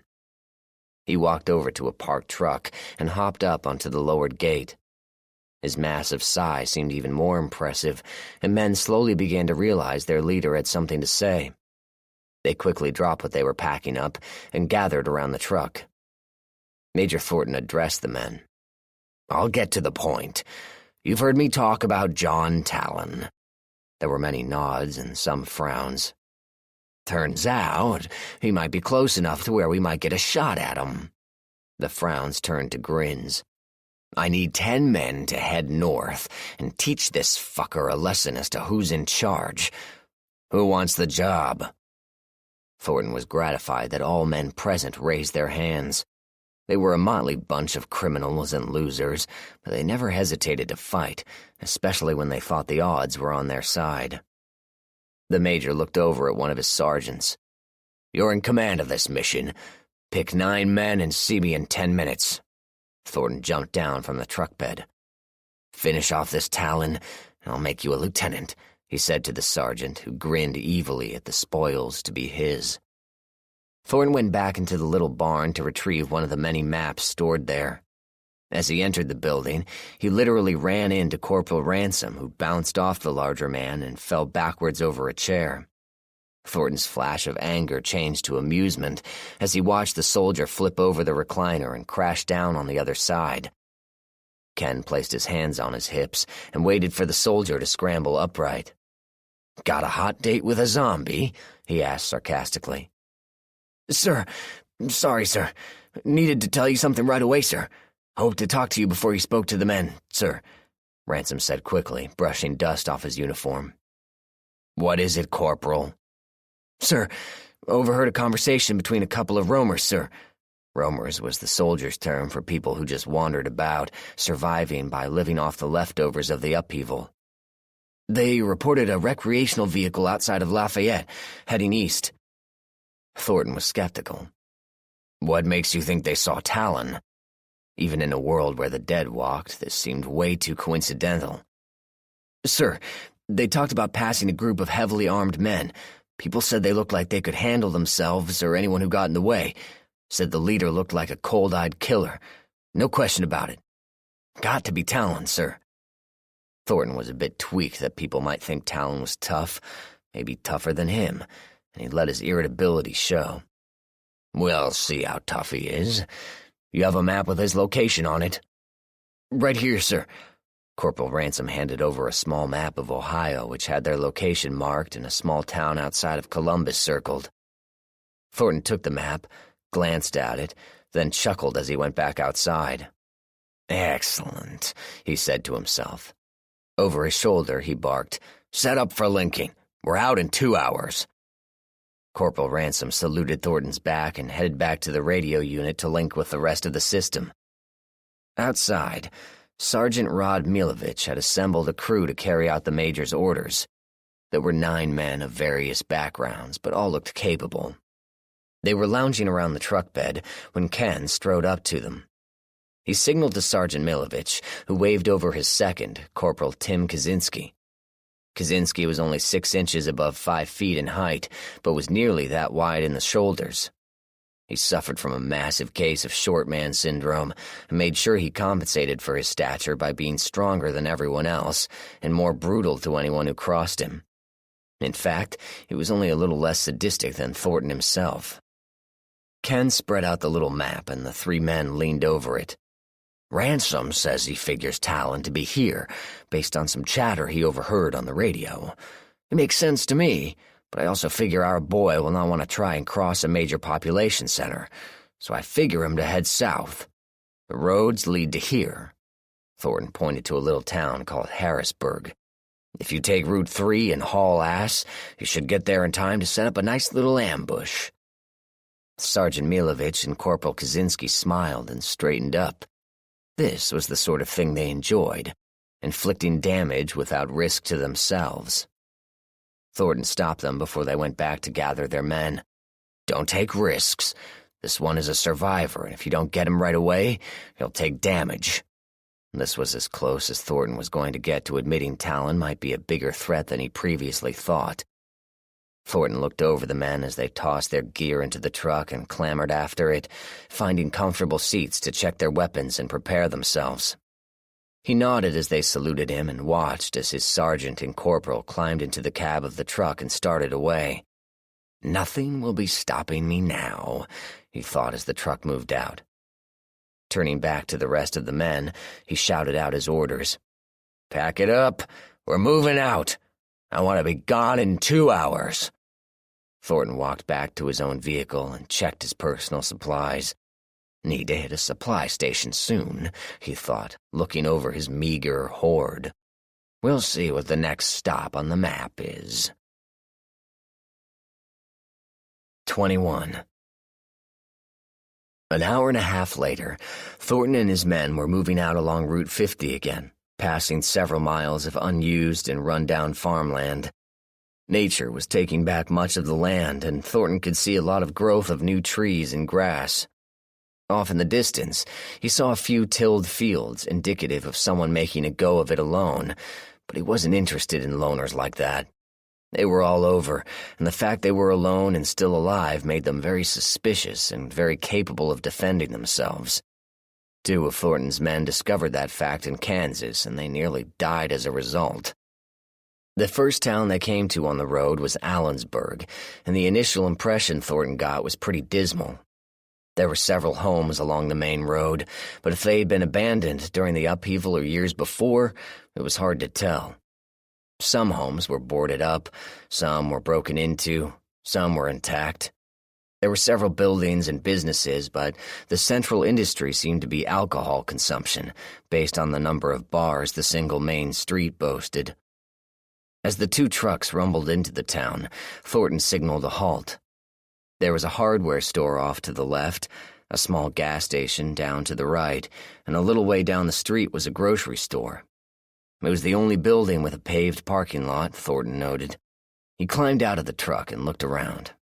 There was no zombie activity that he could see, so he figured the town was pretty safe. He went to the back of the truck and talked to the men sitting back there. You 2, he said, pointing to the 2 nearest men. Check out the hardware store. See if there's anything of use in there or for trade goods. That was a trick that Thornton had come up with for towns that were reluctant to open up. Offer them something, and when their guard was down, that was the moment to strike. You 2, he said to another pair. Head up the street and check out the grocery store. There might be something to restock with. Get moving. The major walked back to the second truck and talked to the men there. You 3, he said, talking to the men who poked their heads out the back. Run a quick check through the homes here. See if there's anything we can use. Make it quick. If it looks like it's been abandoned for a while, leave it. Go. The men jumped out of the truck and headed back the way they came, looking to do a quick sweep of the homes they had already passed. The men from the first truck spread out and went to their various objectives, looking to finish as quickly as possible. Thornton watched them go and turned his head north, thinking about the surprise that was going to be waiting for Talon. He grinned and turned his attention back to his men and the town they were in. Something was tweaking the back of his mind, but he couldn't put a finger on it. No matter, they'd be out of here in a little while anyway. Private Ellis and Private Barnes walked quickly over to the hardware store. They liked missions like this because it gave them a chance to prove what they could do and perhaps get a chance at promotion. The building was a steel structure with 2 small windows in front and 2 standard steel doors. The front doors were locked, so the 2 men walked around towards the back. Private Ellis noticed a set of skylights that were open, so if they had to, they could get in that way. Around the back of the building, there was a dumpster turned over on its side, and garbage was strewn all over. The ground was dark under the dumpster, like something that had been thrown away leaked oil. Barnes reached the back door and tried the handle. "No luck," he said to Ellis. Ellis shook his head. "Damn, guess that means we gotta go on the roof." Barnes looked at him. "What do you mean?" Ellis stepped back and pointed at the open skylights. "We just have to get up there." Barnes looked and smiled at the other private. "Nice one. Course, this works out well another way." "What's that?" "Locked all around means there's a good chance something worthwhile might still be in there." "Truth. Let's get up there. Still got your cord?" Barnes checked his pack. "About 50 feet. That should be plenty," he said. Ellis went over to the dumpster and, grunting, heaved it back up onto its wheels. He pushed it over to the side of the arching structure and stood on top, trying to reach the skylight. He was about a foot short, so climbing down, he picked up a couple of stray cinder blocks and threw them up on the dumpster lid, hitting the side of the building with a deep, booming sound. Climbing up, Private Ellis was able to reach the skylight, so he grasped the edge and pulled himself up, hooking a leg in the opening and straddling the window as he pushed open the skylight to allow easier access. Barnes pulled his rappelling cord from his pack and secured an end to the bottom of the heavy dumpster. He then tossed the bulk of the cord to Ellis, who sent it down into the gloomy interior of the hardware store. Private Ellis slid down the rope and looked around, letting his eyes adjust to the gloom. He was standing in the fasteners aisle, with nails on one side, screws on the other, and a smattering of glue on the far end. He could see a center aisle in the store, separating it from the front rows, and in the rear there looked to be a small office, flanked by a key-making station. His attention was distracted by the rope wiggling and the bulk of Private Barnes blocking the light as he slid through the window. He didn't notice a dark shape move down at the front end of the store, slipping down a nearby aisle. Private Barnes slid down quickly, landing heavily. He shook his hands and straightened sheepishly, then looked around as well. "Looks like this place has been home to just birds and bugs," he said, looking at a row of boxes damaged by rainwater which had fallen through the skylights. The air had a musty smell, and there was evidence of a decent growth of mold on the rain-ruined boxes. "Yeah, but let's see what we can find. Should be something good here." He started for the front of the store. "You check those aisles over there and let me know what you find. I'm going to check the front." Private Ellis stepped away, and Private Barnes limped slightly to the back. He discovered the battery section, so he grabbed a few batteries for his weapons light and flashlights. He grabbed some more for good measure, stuffing them into his pack. He moved back along the wall, passing the gardening tools and sprinklers. He found the hunting section and saw there was still some ammo on the shelves. Jackpot! He grabbed a bucket from the gardening section and started to fill it with the ammo, from shotgun shells to rifle bullets. Private Barnes was so focused he didn't hear the footsteps behind him and became aware only when a hand was placed on his shoulder. "Finished already, dude?" Barnes straightened up and turned around, coming face to face with a badly decayed zombie. Its skin was pulled tight around its skull, emphasizing the tears in its bluish skin. Its arms were thin, but as Barnes turned around, the hand that was on his shoulder was matched on the other shoulder by the zombie's other hand, which was missing 3 fingers, and before Barnes could move or scream, the zombie's head darted forward to sink its black teeth into his face. The private cried out as the zombie hung on and bore him to the floor, tearing at his face. Private Ellis was up front, filling his backpack with seeds from a display case. These were always good for trade when they found a community of survivors, and sometimes went in for goodwill. He had a handful of packets when he heard Private Barnes cry out. He stood up and shouted, "You okay?" When he didn't get an answer, he started to move towards the back, but found his path blocked by a large shape moving in his direction. Ellis dropped his pack and whipped his rifle up, but just as he was about to fire, a searing pain exploded in his leg. He looked down, and to his horror, he saw a small zombie child furiously chewing on his calf, tearing off chunks of meat and drooling blood down its little chin. Private Ellis dropped his rifle as he fought off the little zombie, throwing it bodily away from him as he fell to the ground, unable to stand on his injured leg. As he fell, he saw the little zombie get back up and head back in his direction, followed by the large zombie. Ellis pulled his knife and waited for the little bastard to get closer, determined to take out the zombie that just killed him. Private Hook and Private Gomez ran quickly down the street to the grocery store. They didn't want to be caught out in the open and didn't want to get cut off without a retreat in case the zombies swarmed them. That had happened in Missouri, and all of them were still wondering what to make of the change in the zombies' behavior. Reaching the front of the building, Hook checked the door before declaring, "Locked." Gomez nodded and they trotted around to the back of the store, looking to see if the supply door was open. A quick check revealed it was locked as well. "Ideas?" Gomez asked. Private Hook thought for a second. "No time to pick it. Let's go back to the front and break the glass." Private Gomez nodded, and the pair returned to the front of the building. It was a generic grocery store with yellowing posters advertising sales inside. Some of the posters had fallen down, revealing a glimpse of the dark world inside. Gomez put his face to the glass and looked around for a long minute, checking to make sure there were no leftover shoppers looking for fresh meat from the butcher section. With nothing to see, he nodded to Hook, who used the butt of his rifle to break the bottom section of one of the doors. Clearing the broken glass with his boot, he ducked under the center bar and moved into the store, rifle at the ready.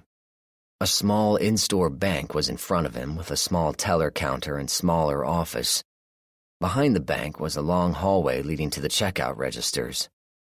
As he moved slightly to his left, he scanned the frozen food section in front of him and the cereal aisle next to that. Nothing was moving, and he waited for Gomez to catch up. "Which way?" Hook asked. Gomez pointed to the right.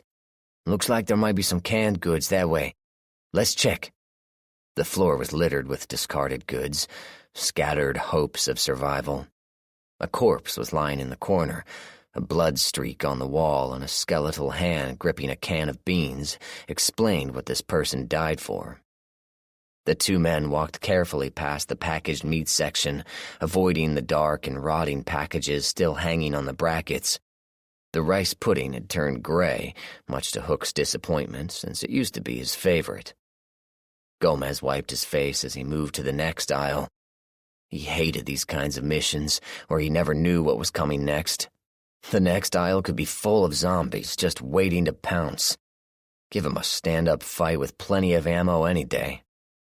They turned down the canned section and the shelves were nearly bare. There were a scattering of cans worth taking, so they put those in their packs.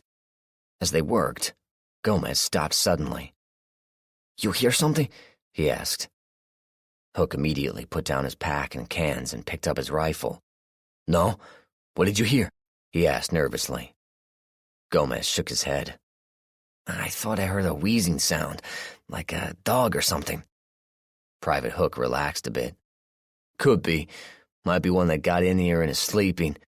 Had a hound once that snored louder than my dad's uncle, and that was a trick to do, let me tell you." Gomez laughed softly. "Had a girlfriend who snored loud once. Denied it forever, but hombre, she could shake the... Wait, there it is again.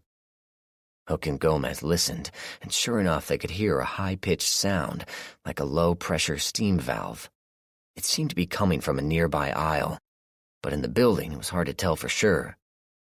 Grabbing what they could, Gomez said, "Let's see if there's anything in the dried goods, like rice or pasta." "Good plan," Hook agreed. "You remember which aisle?" "Should be the far one." "You go first." "Jerk." Private Gomez moved quickly to the end of the aisle and glanced around. Directly in front of him was the produce section, long rotted away. The air still had a sickly sweet smell of decaying fruit and vegetables, and the floor had turned brown from the slime of the rotted food. Gomez swung out and trained his rifle at the dairy section and waved the other man forward. "Clear," he said. Private Hook moved out and darted around the end of the aisle, scanning for threats before he nodded to Gomez.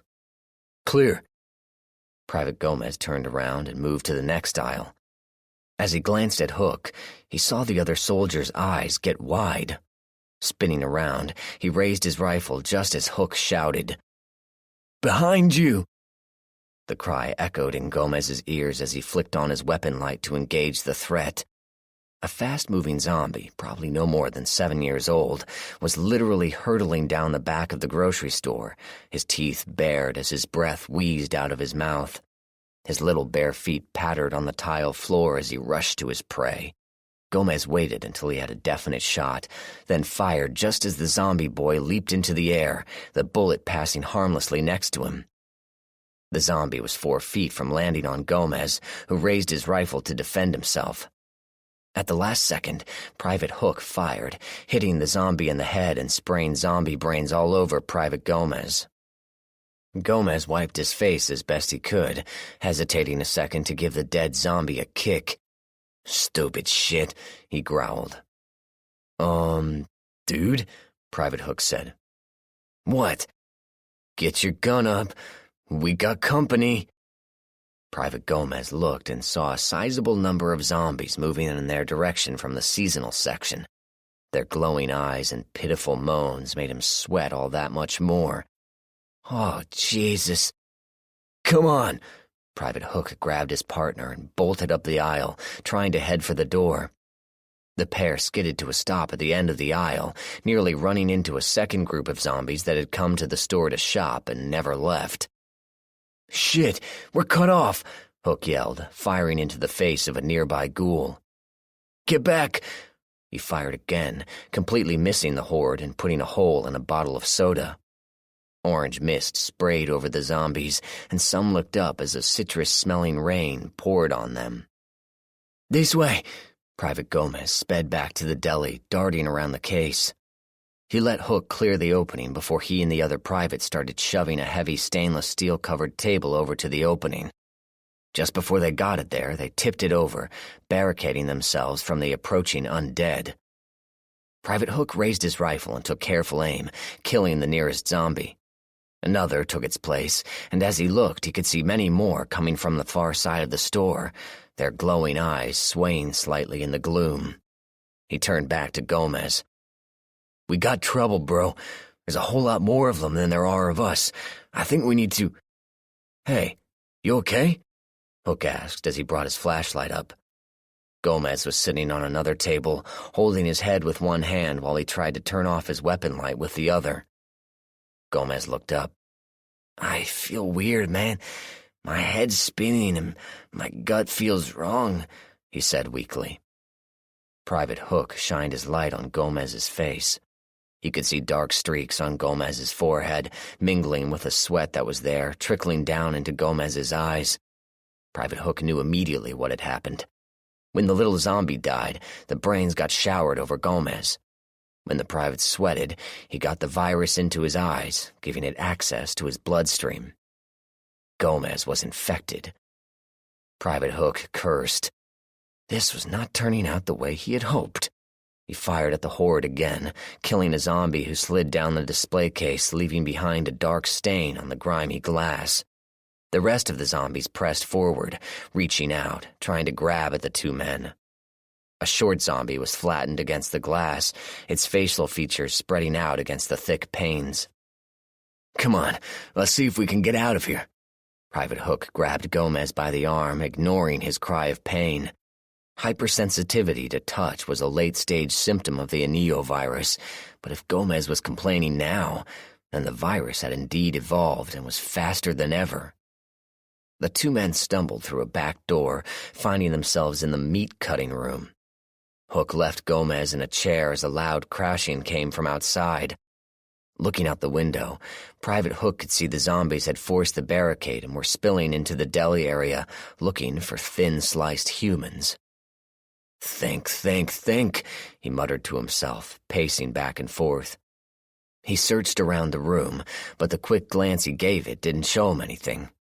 Gomez groaned, and Hook went over to his side. "Hang in there, man," he said, knowing there was nothing he could do. Gomez looked up. Already dark circles were forming around his eyes. His feverish skin was slick with sweat, and his breathing was labored. "I can feel it taking over," he whispered, slumping his head down onto his chest. "I feel like my mind is slipping away, bit by bit. Madre de Dios, it hurts." Private Hook's reply was lost as the zombies plowed into the door, shaking it violently. They began hammering on it as others started pounding on the windows. Hook knew he had run out of time. "Leave me, man. I'm dead," Gomez whispered, tipping out of his chair and sprawling onto the ground. His skin was pale, and he pulled his lips back in pain as a spasm racked his body. "Not yet, you ain't," Hook said, moving a meat rack in front of the window and locking the wheels. It wasn't much, but it might stall them a bit. He had nowhere to go, but he was going to make sure they paid for every bite they tried to take out of him. Gomez whispered something inaudible from the floor. Private Hook looked down and saw he didn't have much time before he was going to have a ghoul in here ahead of the others. He hated to kill his friend, but in this world it was kill or be eaten. Kneeling down, he quickly stripped Gomez of his weapons and ammo, ignoring the whimpers of pain, figuring to make them last as long as he could. Who knows, maybe he had enough to kill them all and get out of here. Gomez whispered again. Hook heard him, but wasn't sure of what he said. Leaning down, he asked Gomez, "Say again?" Barely audible above the banging, Gomez said, "Door," and moved his head slightly towards the far wall. Private Hook looked in that direction and saw light coming from underneath a large rack. Hook stood up and ran over, pulling the trays away from the wall. Just as he reached for the handle, the door leading to the deli burst open, slamming into the prone Gomez and knocking him several feet in the opposite direction. Several zombies tripped into the room, crashing into the racks Hook had strategically placed to slow them down. Two of them knelt down to try a bite of Gomez, but when they got close enough, they stopped and smelled him for a minute. Hook watched in horror as they straightened up, leaving Gomez untouched. Jesus, they know, he thought. As Hook turned the handle of the door, he glanced back, and the last thing he saw before leaving was Private Gomez rising slowly to his feet, his milky eyes searching hungrily for his former friend. Private Hook hurried out the door and slammed it shut behind him. Pounding from the other side hurried him away from the building. Cradling Gomez's weapons in one hand, keeping the other on his own gun, Hook began running back to the convoy. Thornton is gonna be pissed, he thought as he ran. Major Thornton was lounging in the sun when the three men he had sent to check the houses came trotting back. They carried improvised sacks and were grinning at each other. They stopped in front of the Major and showed their prizes like kids with Halloween candy. Thornton heaved himself upright and peered into the sacks. The first one held an assortment of canned goods from Spam to SpaghettiOs. The next sack had a supply of ammunition, most of it for shotguns. Thornton was reminded about the nature of small towns in general. If they had any guns at all, they tended to be shotguns, which were relatively useless for zombies, or really big-bore handguns, which were good for one shot. The further east he went, the less he was finding for his men's arms, which was going to present a problem if they ever had to face a serious horde. The third sack held about 36 cans of various fruits and vegetables, as well as a remarkably ample supply of porno magazines. Thornton looked up at the soldier, who just shrugged. Ken shook his head and waved his hand at the three, who scurried off to show their comrades and share their booty. Chances were pretty good the men had found liquor as well, but they could keep it. Thornton figured it kept the men happy enough. Just as he was going back to his chair, the front door of the hardware store banged open, spilling 2 soldiers into the walkway. They rose to their feet slowly and seemed unsteady in the bright sunlight. Thornton shouted out to them. "You two, get over here and report," he said loudly. The 2 soldiers jumped slightly at the sound of the major's voice. Slowly swiveling their heads, they locked onto the major's position and began moving in his direction. One, Private Ellis, seemed to have injured himself and had a nasty wound on his leg. The other, Private Barnes, looked like he had something fall on his face. Thornton cursed them for their slowness and yelled out, "I said move, you worthless pieces of dog shit. I ain't got all day." The 2 soldiers responded with their own outburst. As one, they both raised their heads, opened their mouths, and groaned with enthusiasm. The sound, carried from freshly dead throats, echoed across the small town and into the surrounding countryside. It froze every living creature in their tracks for a brief second, before chilling their blood to the bone. It was the calling cry of the zombies, and they were on the hunt. "Ah, shit, you dumbasses," Thornton said as he realized what had happened to the 2 men. Somehow they managed to get themselves infected, and now they just added to the zombie army's ranks. "Nothing is going right today," he thought to himself. "Should have just passed this stupid town by." He walked over to the side of the road and picked up a small street sign that had been knocked over. The 2 former soldiers tracked his movements and moved to try and intercept him. At the trucks, soldiers spilled out with weapons at the ready, the groan of the zombies working better than a klaxon call to arms. Thornton hefted the improvised weapon, then waited for Private Ellis to get closer. When the zombie came within range, Ken swung in a looping arc, catching the former soldier under the ear and completely shearing his head off. The body of the zombie immediately fell to the ground, while the head, still biting, bounced off a nearby car and came to a rest face up in the street. Thornton didn't waste time with the second zombie. Swinging the sign in an overhead chop, he brought the weapon down onto Private Barnes's skull. The edge of the sign bit deep, completely halving the hapless soldier's head.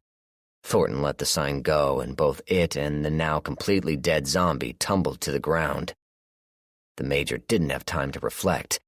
Up the street, another soldier was running at him. Thornton's first thought was, "Oh shit, they're all running now?" But when he saw the man waving to get his attention, he realized 2 things. 1, this wasn't a zombie. And 2, there was supposed to be another soldier. Private Hook ran up to Major Thornton and bent over to catch his breath. Thornton waited impatiently with his arms crossed. When he had recovered, Private Hook was to the point. "Sir, Gomez is dead. Got infected by a little shit. Grocery store is full of the fucking things. Nearly got me, but I found an exit. Only got a few food items, sir." Private Hook paused to take a breath. "They're changing, sir." Thornton tilted his head to the side. "Explain." "Sir, we made a lot of noise getting in, but they didn't come for us until we could be cut off. If it hadn't been for the extra door in the butcher shop, I'd be dead, sir. We got trapped, but good." Major Thornton nodded, processing this bit of news. It fit with some other information he had, none of it encouraging. He shook it off and shouted his orders. "Get their weapons and gear, then mount up. We're gone." He strode to his vehicle and climbed aboard just as his driver started the engine. They pulled out and moved away from the center of town. As they passed the grocery store, Ken called a halt. Grabbing a Molotov cocktail from the back of the truck, he stalked over to the broken front door. He could see movement in the gloom and was glad he could send a few more of these bastards to hell. Thornton threw the bomb in through the door, the flames bursting on an aisle of crackers. He could see several zombies milling about, and a few actually came over to the flames to become engulfed. As he walked back to the truck, his anger was starting to mount. He was infuriated because he lost 3 men to this nothing town and had very little to show for it. He was angry because he knew that what Talon had said would eventually creep through his men, undermining him and forcing him to take measures. But worst of all, he was frightened by the implication of what had occurred in the town. The zombies were showing signs of rudimentary intelligence. If it continued, that meant the end of every living thing on the planet. 22. 7 hours later, as the sun was winking its last under a darkening sky, Sergeant Milovich was looking over the preparations for the night. The men had traveled quickly and managed to reach the small town before nightfall.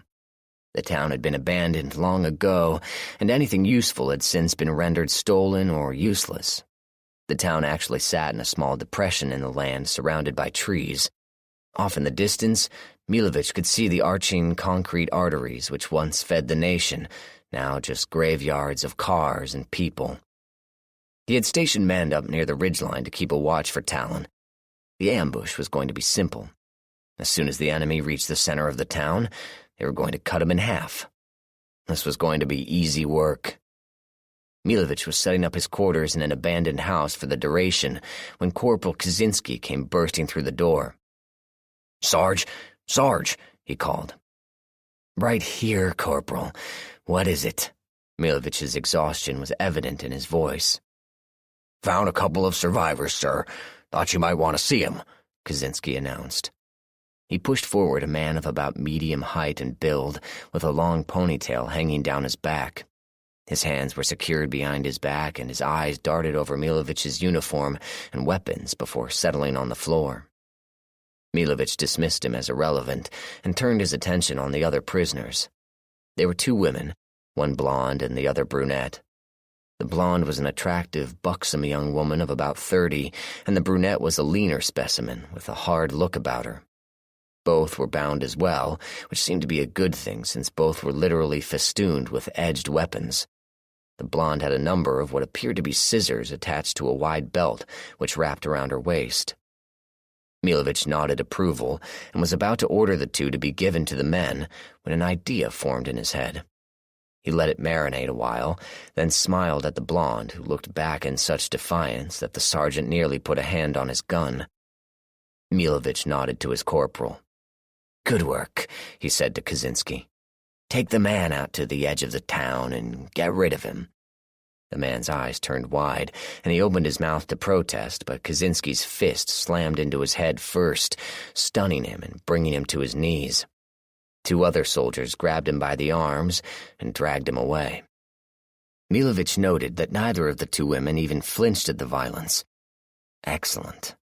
He turned to the blonde and tried unsuccessfully from looking too obviously at her chest. "As you can see, I'm in charge. Whether you live or die depends on how cooperative you both are willing to be. I need you 2 to be part of an operation that should be taking place in the next few days. Swear to cooperate, and I can guarantee that you will leave here unmolested," the sergeant said. "And if we don't?" The blonde spoke before her friend, nearly spitting the words at him. "Then you will be given to the men to enjoy until they tire of you, which might mean several days, depending on your stamina," Milovich said, noting the flashes of hatred both women gave him. "What will it be?" he asked. The 2 women exchanged glances and covert nods. It was obvious they figured to cooperate in order to avoid being raped to death, but they didn't know that Milovich had never kept his word in his life. The blonde spoke. "We'll do what you want. Just don't hurt us." She tried to sound defeated, but the sergeant didn't believe her for a minute. He figured she would stab him as soon as she could find the opportunity. Sergeant Milovich smiled. This was icing on a cake that already was tasting sweet. Talon was as good as dead. 23. Question for you. "What?" I asked, without trying to fully wake from my rest. "How come the young Z's are so damn fast?" I opened my eyes and stared at the underside of the kitchen table. I had taken to napping on the bench as opposed to climbing up onto the secondary sleeping area. I could sleep nearly anywhere, a throwback to my college days when I did pretty much sleep anywhere. "Dunno," I replied. I slid my feet to the floor, slowly pushing myself up to a sitting position. "Maybe it has something to do with the different body chemistry," I said, scratching my head. My hair was starting to get a little shaggy without Sarah around to trim it up. I blinked and looked at Duncan, who was standing by the table. "What do you mean?" Duncan asked, leaning back on the sink. I looked at him closely for a second, wondering if he was serious. I glanced around and saw Tommy driving, so I knew he hadn't sent Duncan on any joke missions. Zeus the cat was up in a storage bin. His pale yellow eyes looked at me as if to say, "You'll probably regret this." I shrugged. "Keep in mind that this is just speculation, but kids have different body chemistries than we do. Youngsters bounce back more quickly from serious illnesses than we could ever hope to. Some say that their immune systems are hyped up because they need the protection to get to adulthood, which results in different wiring. But I couldn't say for sure because it makes no real sense. The older kids, teenagers and such, they aren't much faster than the really old ones. The brain dies and that's it.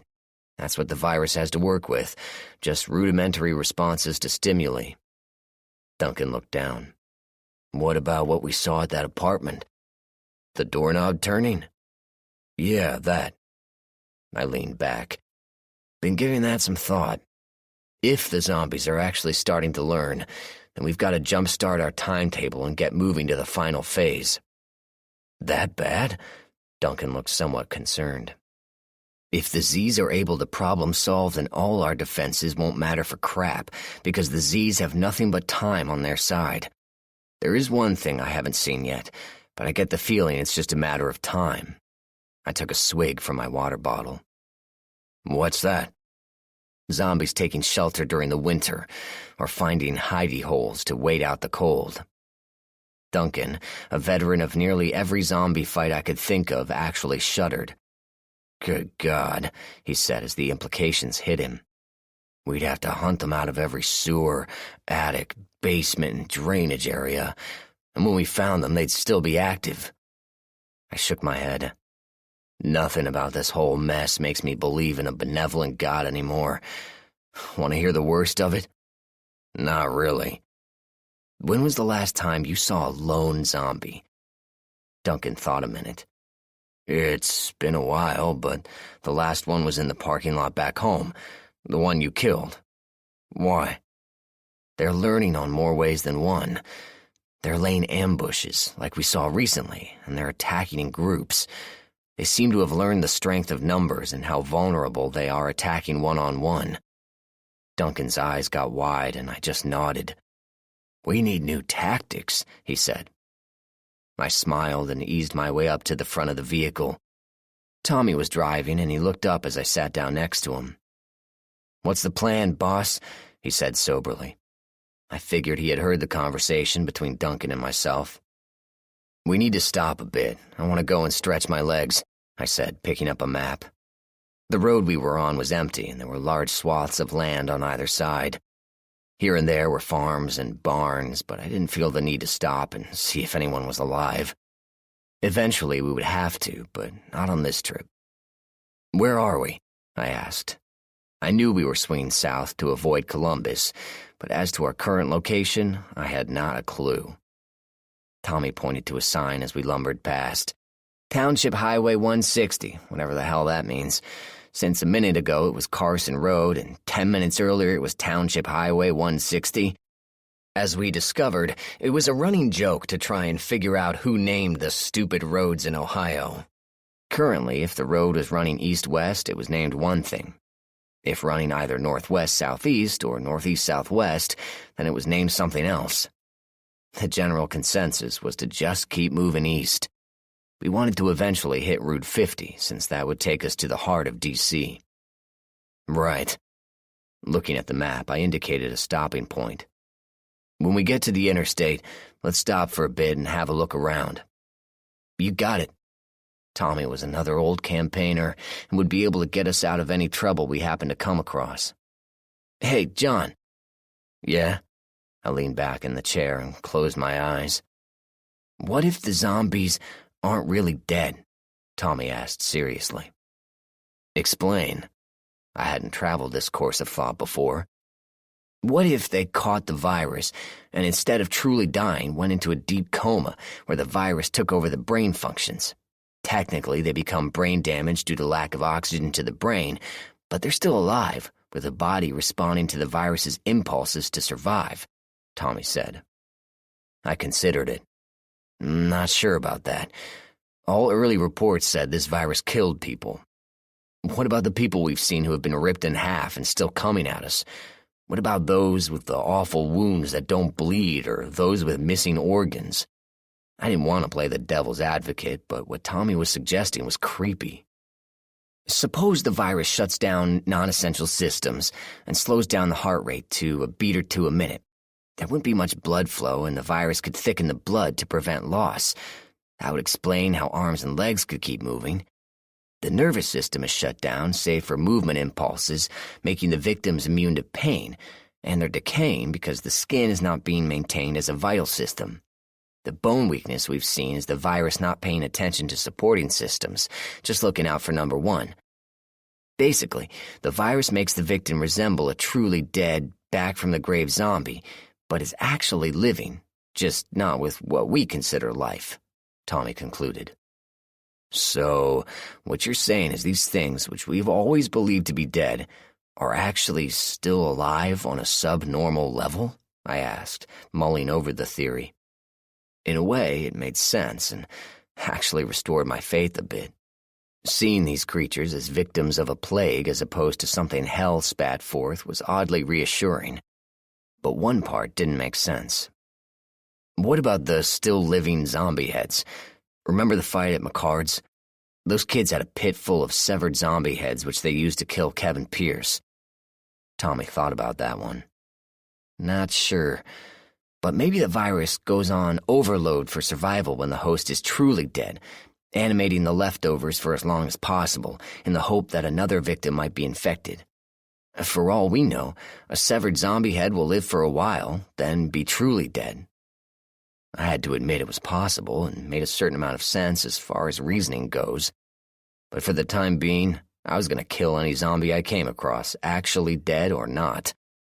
But it was worth thinking about and gelled fairly well with the way the zombies were acting lately. I wondered if they were starting to recover, with the body actually able to fight back from some small enclave of resistant cells, which led them to increased cognitive functioning. This was going to make things really interesting, and we were running out of time. Of course, we could be wrong. They were just reanimated corpses, and God hated all of us. We pulled up onto an overpass which crossed Interstate 71. It was a big highway, 4 lanes separated by a grassy median. We were the only vehicle on the crossroad, and I could see for miles in either direction. I decided to get up as high as I could, so I climbed up to the top of the RV and pulled out my binoculars. To the north, I could see a long line of cars stuck on the road behind an overturned semi, the unfortunate accident which held up a large exodus from Columbus. The other side of the road was full of cars traveling in the same direction. They were stopped by another series of accidents. I could see many ruts in the grass and in the surrounding fields, footprints of those who tried to escape the death trap of the roads. I could see the outline of the city, but I had no desire to go into that mess. We had spent a good deal of time already on the road. I was anxious to get back to my family. As I was looking around, Nate poked his head out of the hatch. "Anything interesting?" he asked, climbing up out of the hole and sitting cross-legged on the roof. He had another pair of binoculars and unfolded a map across his lap. "Not so far. I was just wondering where all those people went who got away from the interstate," I said, looking around. "What do you mean?" "I mean, I see lots of cars, but no zombies." Nate brought up his own binoculars. "Seriously?" he asked. I could understand his incredulity. Normally, when we encountered a large line of cars from a major population center, there were a lot of casualties and dead people walking around. Interstates were usually fenced, keeping the zombies from wandering off. Seriously, I've been looking around for a while and haven't seen a single one. Wonder what it means. I've learned not to be hopeful, if you catch my drift. Got it. Hey, John, Nate queried, staring into his binoculars to the northeast. What? I was getting ready to head back down. How come you missed that blonde on the car out there? Nate asked. Say what? I looked in the direction he was, and after a certain amount of scanning, I could just make out a small figure standing on the roof of a pickup truck. The hood was up, and she was holding what appeared to be a towel, ready to signal anyone she saw. I'll be damned, I said, taking down my binoculars. Wonder what she's doing out here. Same as us, I guess, Nate said, looking at his maps and then back up at the position of the blonde. Looks like she's on this road here just outside this town. Nate pointed to a small junction of roads called Harrisburg. I looked at the map and back up at the scene before me. She likely couldn't see us too well if she didn't have binoculars, and to be honest, something about the scene before me was making my warning bells go off. Maybe I was being too paranoid, but I just had a heart-to-heart with Major Thornton, and then this girl shows up in the middle of nowhere. I had no reason to believe in coincidences, so I had to take the paranoid route.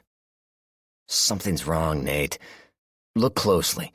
Tell me what's wrong with this picture.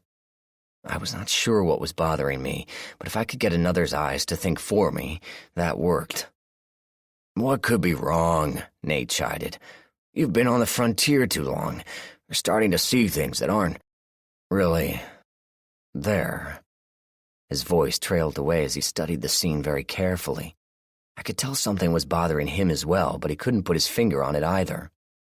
In situations like these, I found the best thing to do was to go over carefully what I could see and let my instincts take over.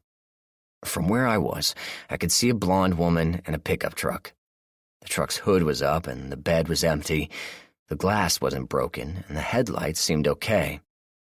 Wait a minute, I thought to myself. Empty truck bed? That was wrong. If the truck bed was empty, then she was running scared. But if the truck broke down, she wouldn't stay with it. I said as much to Nate, who snorted. You were right before, he said. What are you talking about? I asked, not understanding. You are better than me. Nate grinned and put down his binoculars. So, what do we do about this little trap? I shrugged. See if it is what it seems to be. If not, we'll help someone out. We both dropped down into the RV and gathered the other two men around the table. After convincing Duncan that we really didn't know what the blonde looked like, and no, we didn't know if she was single, we decided on a fairly straightforward plan. We would drive the RV to the damsel in distress, leaving behind a pair of men to see if it was a trap, and if so, spring it on the trappers. What could go wrong? 24. I checked the maps again and found there was no way to get to the woman unless we backtracked and came up Harrisburg and London Road. That was the bad news.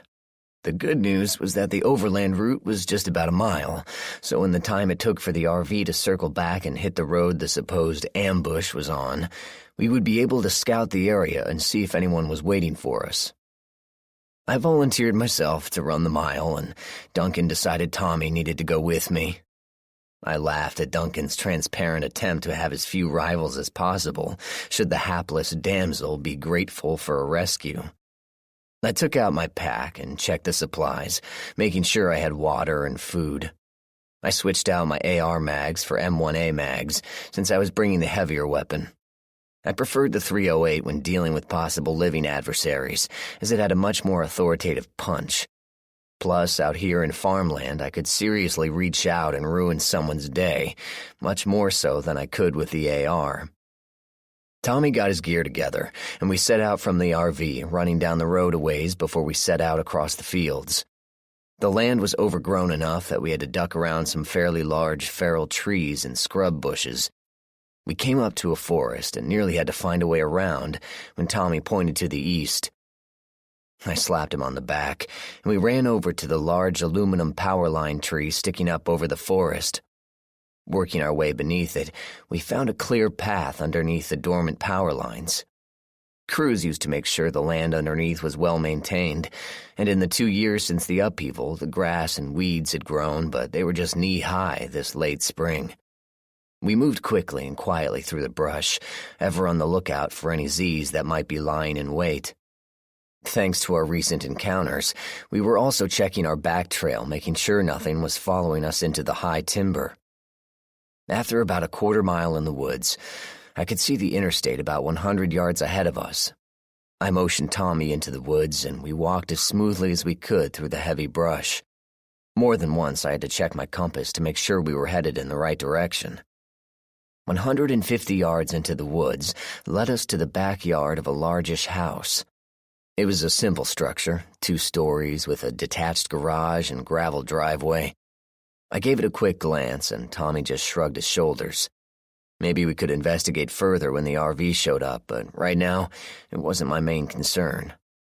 I looked it over for occupancy, living or otherwise, but the building seemed like it was deserted.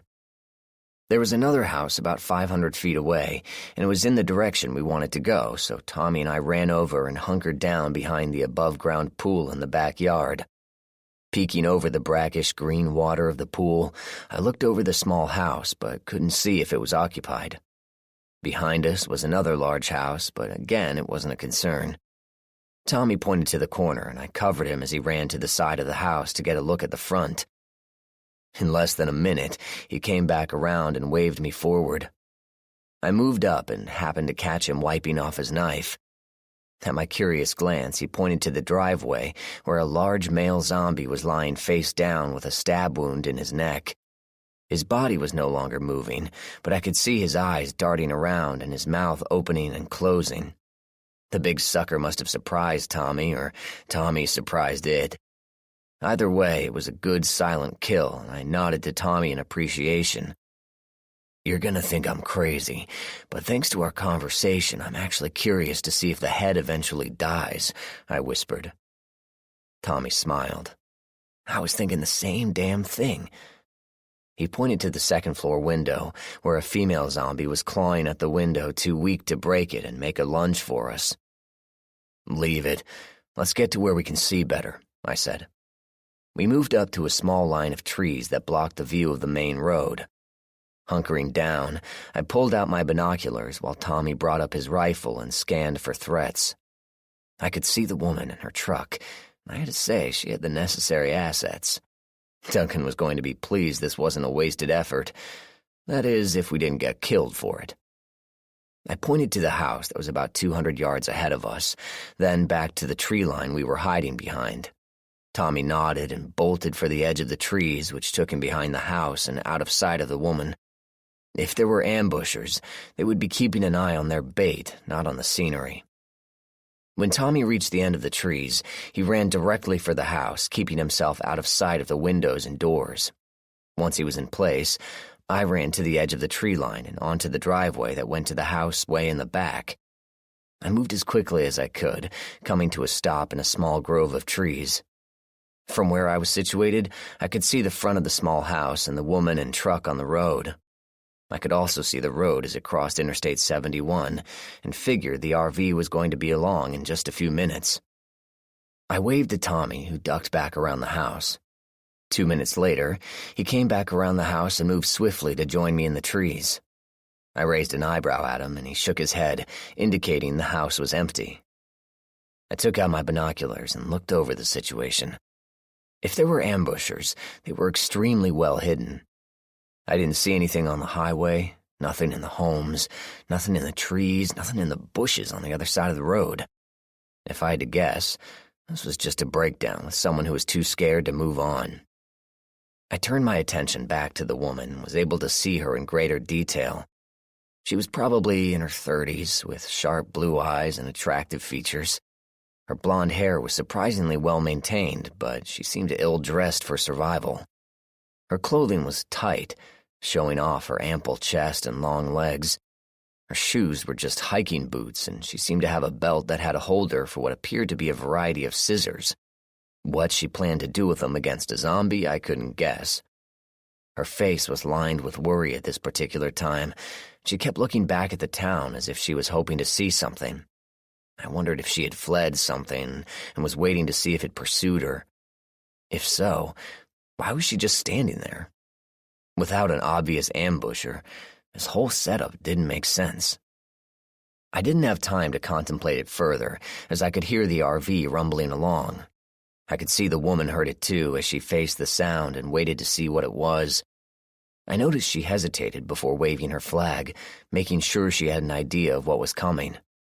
I guess in her shoes I would feel the same, considering it could have been a biker gang or something that came over that hill. As it was a serious zombie-killing recreational vehicle, decked out in all the latest Z repellent gear.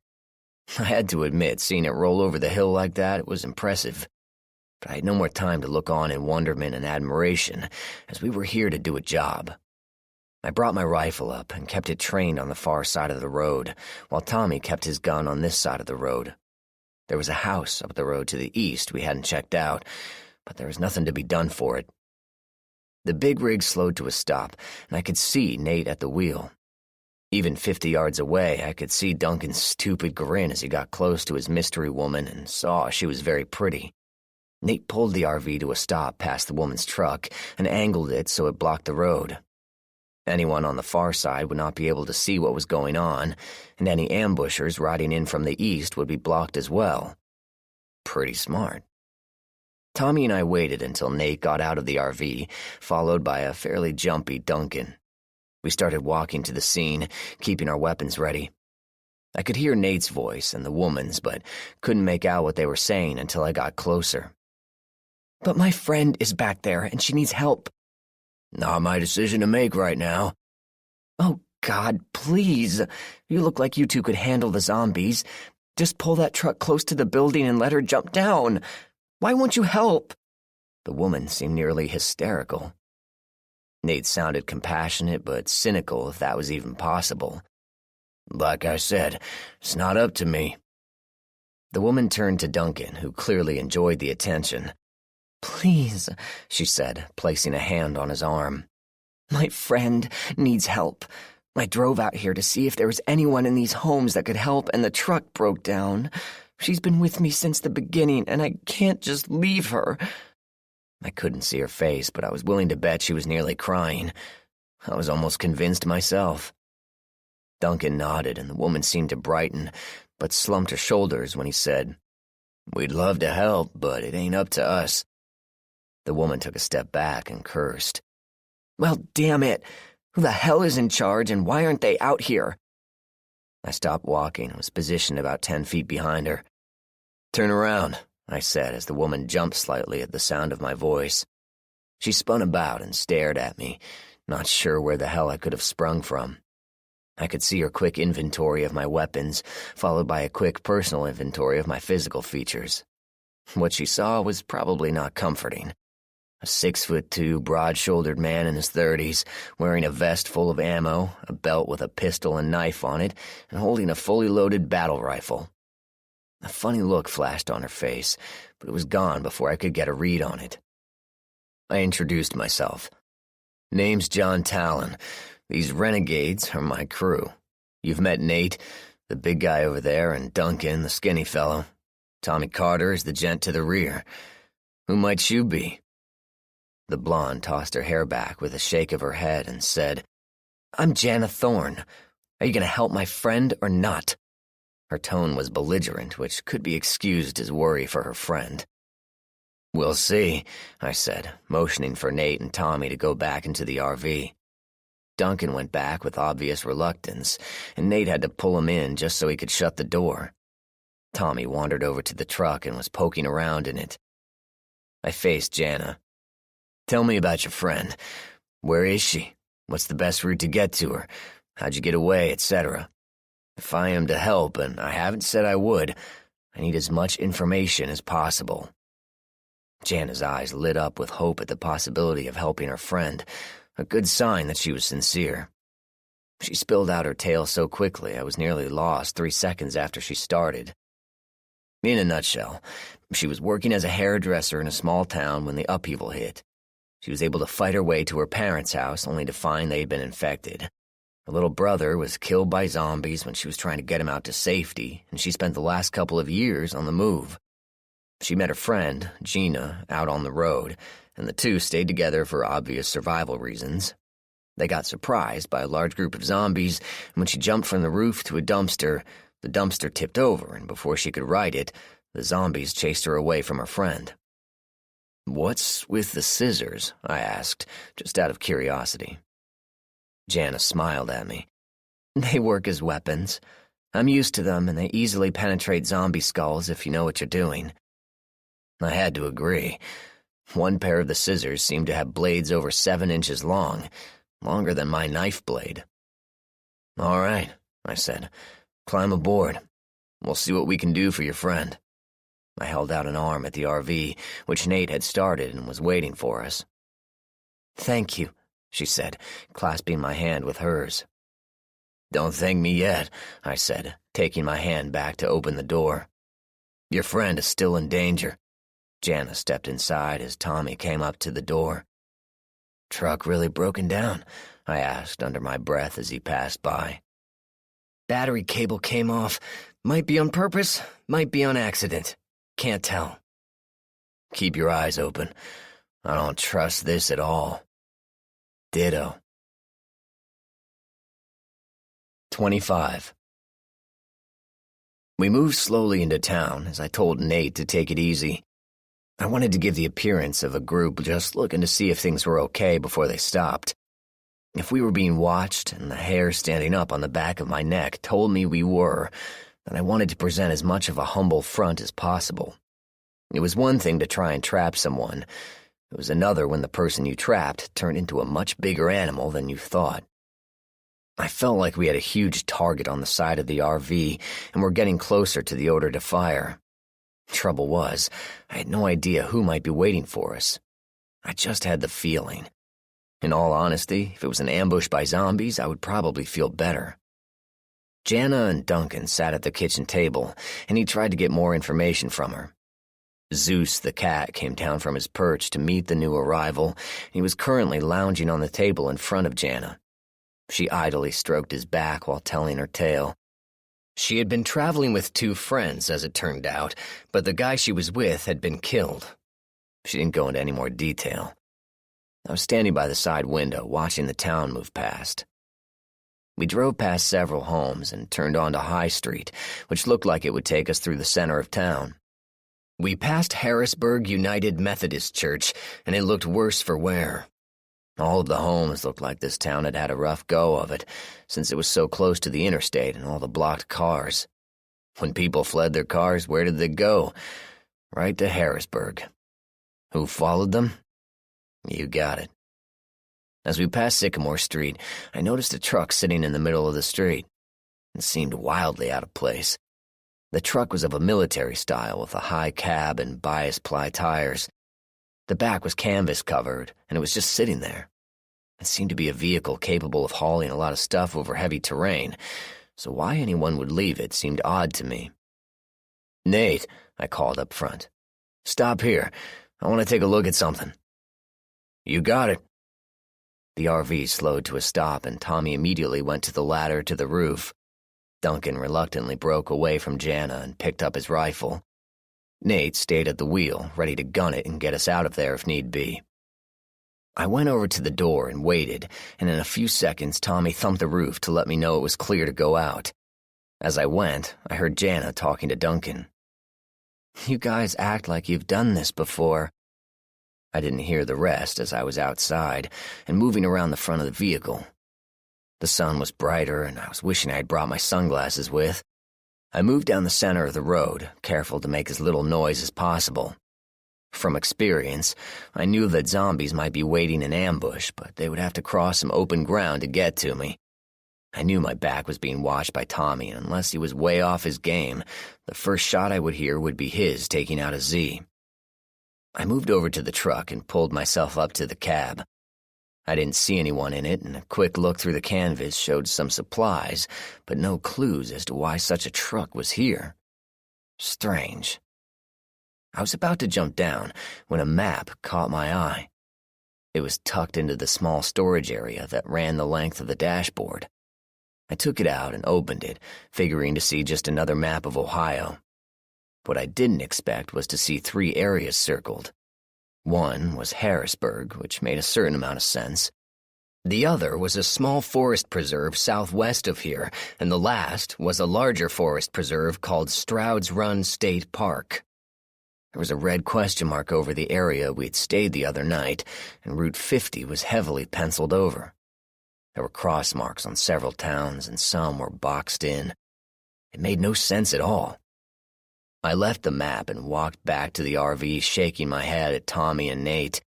As I reached the center of the road, a shot rang out from in front of me. At first I thought it was Tommy, but then in the next second I realized it couldn't be Tommy because I had been shot. The round slammed into the left side of my abdomen, and there was a popping sound as the bullet hit me. Something hit my head, and I stumbled backwards, dropping my rifle and coming to a stop near the truck. My gut hurt like hell, and I immediately tried to press both hands to stop whatever bleeding there might be. My head hurt, and I could feel blood pouring down my face.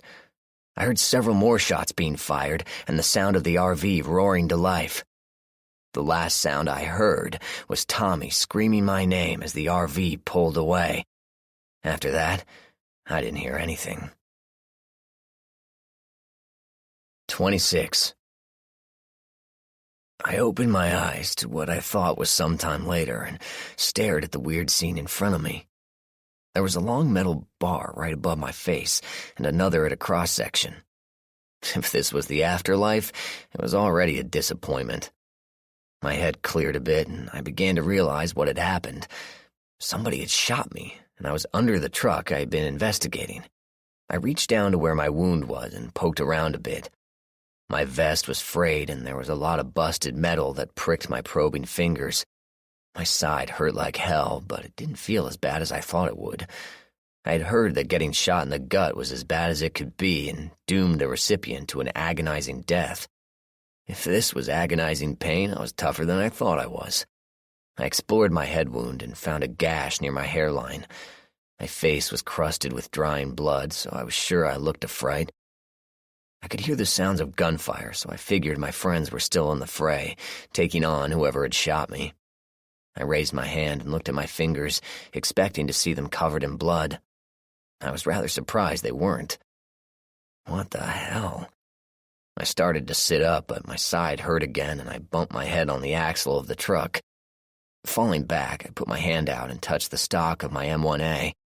I looked at it for a second and figured I must have grabbed it before I took shelter under the truck. I didn't remember doing either of those things, so it was another surprise.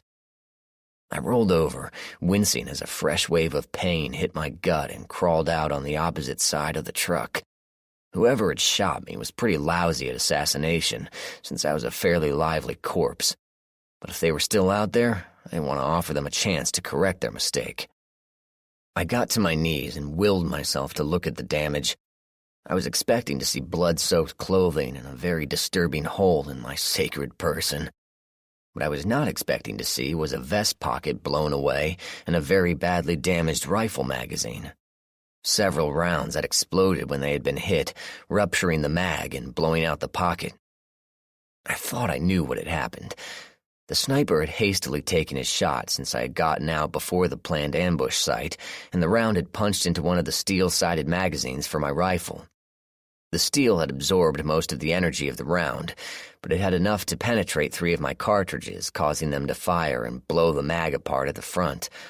One of the rounds went north and had struck me a glancing blow to the head. 2 inches to the left and I'd be dead. I was going to be sore as hell for a while for taking a hit from a rifle and having a small explosion at my liver, but there was no way around the truth. I was luckier than I had a right to be. Somewhere out there was a guy who couldn't walk through a doorway without bumping something. I had all of his luck as well as mine. I looked over my M1A for damage, and it had nothing worse than a few dings in the stock and flash hider from its fall to the ground. As I wiped it off and checked the barrel for obstructions, the sound of gunfire came to me again, and in a flash, I was pissed. I also clearly understood what the circles and symbols meant on the map. This was an ambush for me, sent by Thornton. My blood went cold as I let my rage build. I closed my eyes and breathed deep, pulling in the pain from the near miss and drawing strength from it. As I opened my eyes, I smiled grimly to no one. The killer was free. The shots I was hearing came from the south, so I decided to head that way. I wanted to fight, to kill, and every second of delay made me angrier. I ran back to a side street and worked my way south with the notion that I might be able to come up behind the attackers and take them by surprise. I had no idea who was alive or how many people were still fighting. I did know one thing for sure. I knew who was not going to live. The road I limped down was called Fire Lane, and it was pretty much an alley between two larger roads, but it gave me a corridor to approach the firefight unseen. I passed by the Harrisburg Community Center, and I glanced at it briefly, thinking I saw something move in the shadows, but I didn't have time to care as the firing intensified. Somebody had somebody else pinned down pretty good, but the fact that the firing kept up gave me hope that someone was still up and fighting. Fire Lane ended at Walnut Street, where a daycare center sat on the corner. Across the street, I could see some houses that looked to be occupied by the dead, and they were standing at the windows, looking out at the action. I still couldn't tell where the firing was coming from, but it seemed I was a lot closer. The shots were less frequent, only an occasional round being fired here and there. It sounded like the two sides had settled into a kind of a stalemate. Crossing Walnut, I made my way around a small strip mall, aware that the firing seemed to be coming from the building right in front of me. I thought it was a grocery store, but it could have been anything. I moved further to the east to see if I could get a glimpse of the situation, and when I did, I could see the RV parked next to a brick building. Moving a little more, I could see it was a post office. I smiled. Trust Nate to find the best building for defense. Old-time post offices were built like bomb shelters, and it would take a hell of a hit to bring it down. The brick allowed for good protection from gunfire, and the steel mesh covering the windows prevented more accurate shots from finding their targets. I could see rounds bouncing off the walls as less than precise firing came from the building across the street. As I looked, rifles poked out from the building next to the post office, making escape impossible. Nate and the others were pinned down, no question about it. They were going to either be killed or die of dehydration, neither of which was an option to my liking. I decided to take on the building next door to the post office, figuring it had fewer men inside. That was a pure guess, but it made sense. I needed to get across the street without being seen, so I backtracked a block and ran down Walnut to Spruce Street. I cut across Columbus and made my way through overgrown backyards, stepping around discarded children's toys and playhouses. Lonely swings squeaked a greeting as I moved quietly past. I worked my way close to a house and crawled around a swimming pool, gritting my teeth against the pain in my side. I hoped like hell I didn't have any internal bleeding, or I was going to be mad. The way looked clear, and I moved silently over to the door. As luck would have it, the entrance was on the side away from the street, so I could enter without being seen by the group across the way. Hopefully, my luck would hold out a little longer. I figured my rifle would be too much for close-in work, so I slung it across my back and pulled my knife. I needed to do this quietly and try not to alert anyone I was there until it was too late. I had my SIG if I needed it, but I hoped I wouldn't. Opening the door, I stepped inside quickly, ducking to the side and letting my eyes adjust to the interior. I was in a professional office building, and that made my job easier. A large open place like a restaurant would be tough, but small offices made moving around unseen that much more expedient. I looked quickly at a floor plan that outlined where the offices were. If I guessed right, my enemies were in the real estate offices on the far side of the building. Okay, that worked. I went to the first office and opened the door casually. I figured to act as if I belonged there and let surprise do my job for me. If I was an attacker, someone who was sneaking around would make me pay attention much more than someone who acted like they were supposed to be there. The first office was empty, so I moved on to the next one. That one had a big conference room table right in the middle of it, and I was shocked to see a slim brunette lying on it. She didn't look dead to me, so I walked over and tapped her on the back. I jumped back as she sat up suddenly, bringing her bound hands up in front of her face, a face, I noted, that had several bruises on it. "Don't!" she yelled. "Shh," I said, holding up a hand. "I'm not here to hurt you. Who are you?" I had a suspicion I knew who she was, but I was curious to see if her story matched Jana's, the woman who led us into this trap and nearly got me killed. "Who are you?" she challenged, looking at my bloody face. "If you're not one of them, what are you doing here?" I couldn't blame her for her tone, given the evidence of her rough treatment. I had a wild notion to say I was Luke Skywalker and I was here to rescue her, but I figured she wasn't old enough to know what in thunder I was talking about. "Name's John. You?" "Gina. Cut me loose and let's get out of here. They'll be back soon." She held out her bound hands and pleaded with her eyes. "Not yet. I need some information from you, and I don't like to repeat myself, so whatever I ask, you answer, quickly. Got it?" I sounded brutal, but lives were on the line as shots came from the back of the building. Gina nodded and looked at me with big brown eyes. I had just a few questions. "How many are there? What kind of weapons do they have, and why did they ambush us?" I wasn't going to get into a grudge match just because my side hurt. "There's 4 of them here, and 6 more across the street. They have black military guns, not like yours, and I don't know why they want to kill you. They didn't say." The words came at a rush, and she inhaled deeply when she finished. It was valuable information, no doubt, and gave me what I needed to know. "I'm going to take care of the men here, then I'm going to get the others. One last question. Did your friend Jana deliberately lead us to an ambush?" I stared hard at Gina, hoping my suspicions were false. Gina lowered her eyes. "They killed our friend and threatened worse for me if she didn't cooperate. The men here have been telling me what they're going to do to me once they kill your friends." I was relieved to hear that, and it was strengthening my resolve to kill every one of these sons of bitches. Once upon a time I would have recoiled from wholesale murder, but that part of me was gone, replaced by a killer survivor. Mentally, I shrugged. This was what I had become.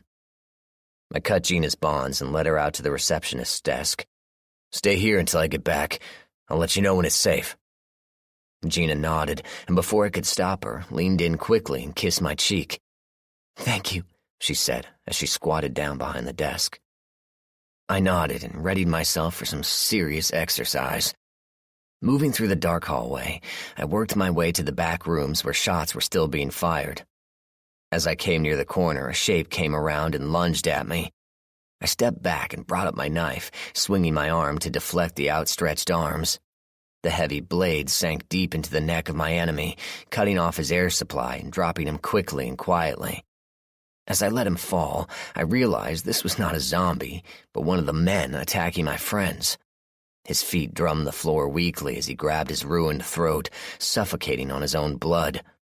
He must have been on his way to keep his promise to Gina when he bumped into me. As his thrashing slowed and came to a halt, I peeked around the corner to see if I could get an idea of where exactly the rest were. 2 doors in the small hallway were open, and a third leading to an inner area was open as well, giving access to what probably was a storage room. If I was really lucky, there was a wall between the 2 rooms allowing me to operate undetected. I slid along the wall, trying to keep as low a profile as possible. The light from the 2 rooms was enough to illuminate the hallway, and I could see to the other end of the building. Motivational posters lined the walls, full of crap about believing in the power of your dreams and teamwork. I wish just once they'd made one that said, "Get back to work. Staring at pretty pictures doesn't make money for the company." At least it would be honest. Crouching low, I approached the first open door and glanced inside. A small man was seated by the window, his rifle up and aimed at the post office next door. As I watched, he fired another round, muttering to himself, Hope you get one in the gut, you fuckers. I got your man and I'm gonna get you. I looked down at my close call and bared my teeth. This one just became personal. I darted around the corner and went full tilt across the office, slamming into the man and driving him into the window ledge. His breath came out in a bark as I hit him, and I drove an elbow into the side of his head as he bounced off the wall. While he lay stunned, I took his rifle and threw it into the corner, quickly checking him for sidearms. When I saw he had none, I holstered my SIG. I kept my knife out, though. The man, whose name tag read Hodges, shook his head and got painfully to his feet. The window ledge had caught him square in the chest, and I was sure his head rang from my elbow strike. He looked at me with dazed eyes.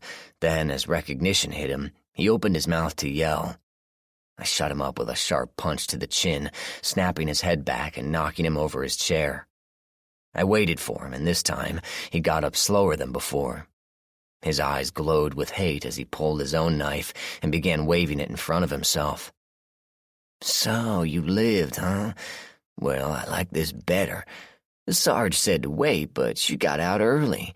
Thought my gut shot would have taken you down by now." At the last word, he lunged without warning, the knife blade glittering at my face. It would have taken me right in the eye had I stayed put. I moved slightly to the left and ducked my head, letting the blade go past me and bringing up my left hand for an uppercut that snapped his teeth shut and took him to the floor once again. Hodge's eyes narrowed as he scrambled to his feet again. I spun my knife on my hand, waiting for him to make another move.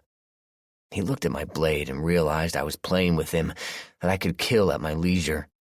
His eyes darted to the rifle on the floor. He suddenly threw the knife at me and dove for the gun. I ducked as the blade went harmlessly past me to clatter against the far wall and struck out with a vicious kick to his ribs just as he bent down to pick up the fallen weapon. Hodge's face twisted in pain as one, probably two, ribs snapped from my kick. He hit the wall heavily and sank, holding his side as tears leaked out of his closed eyes.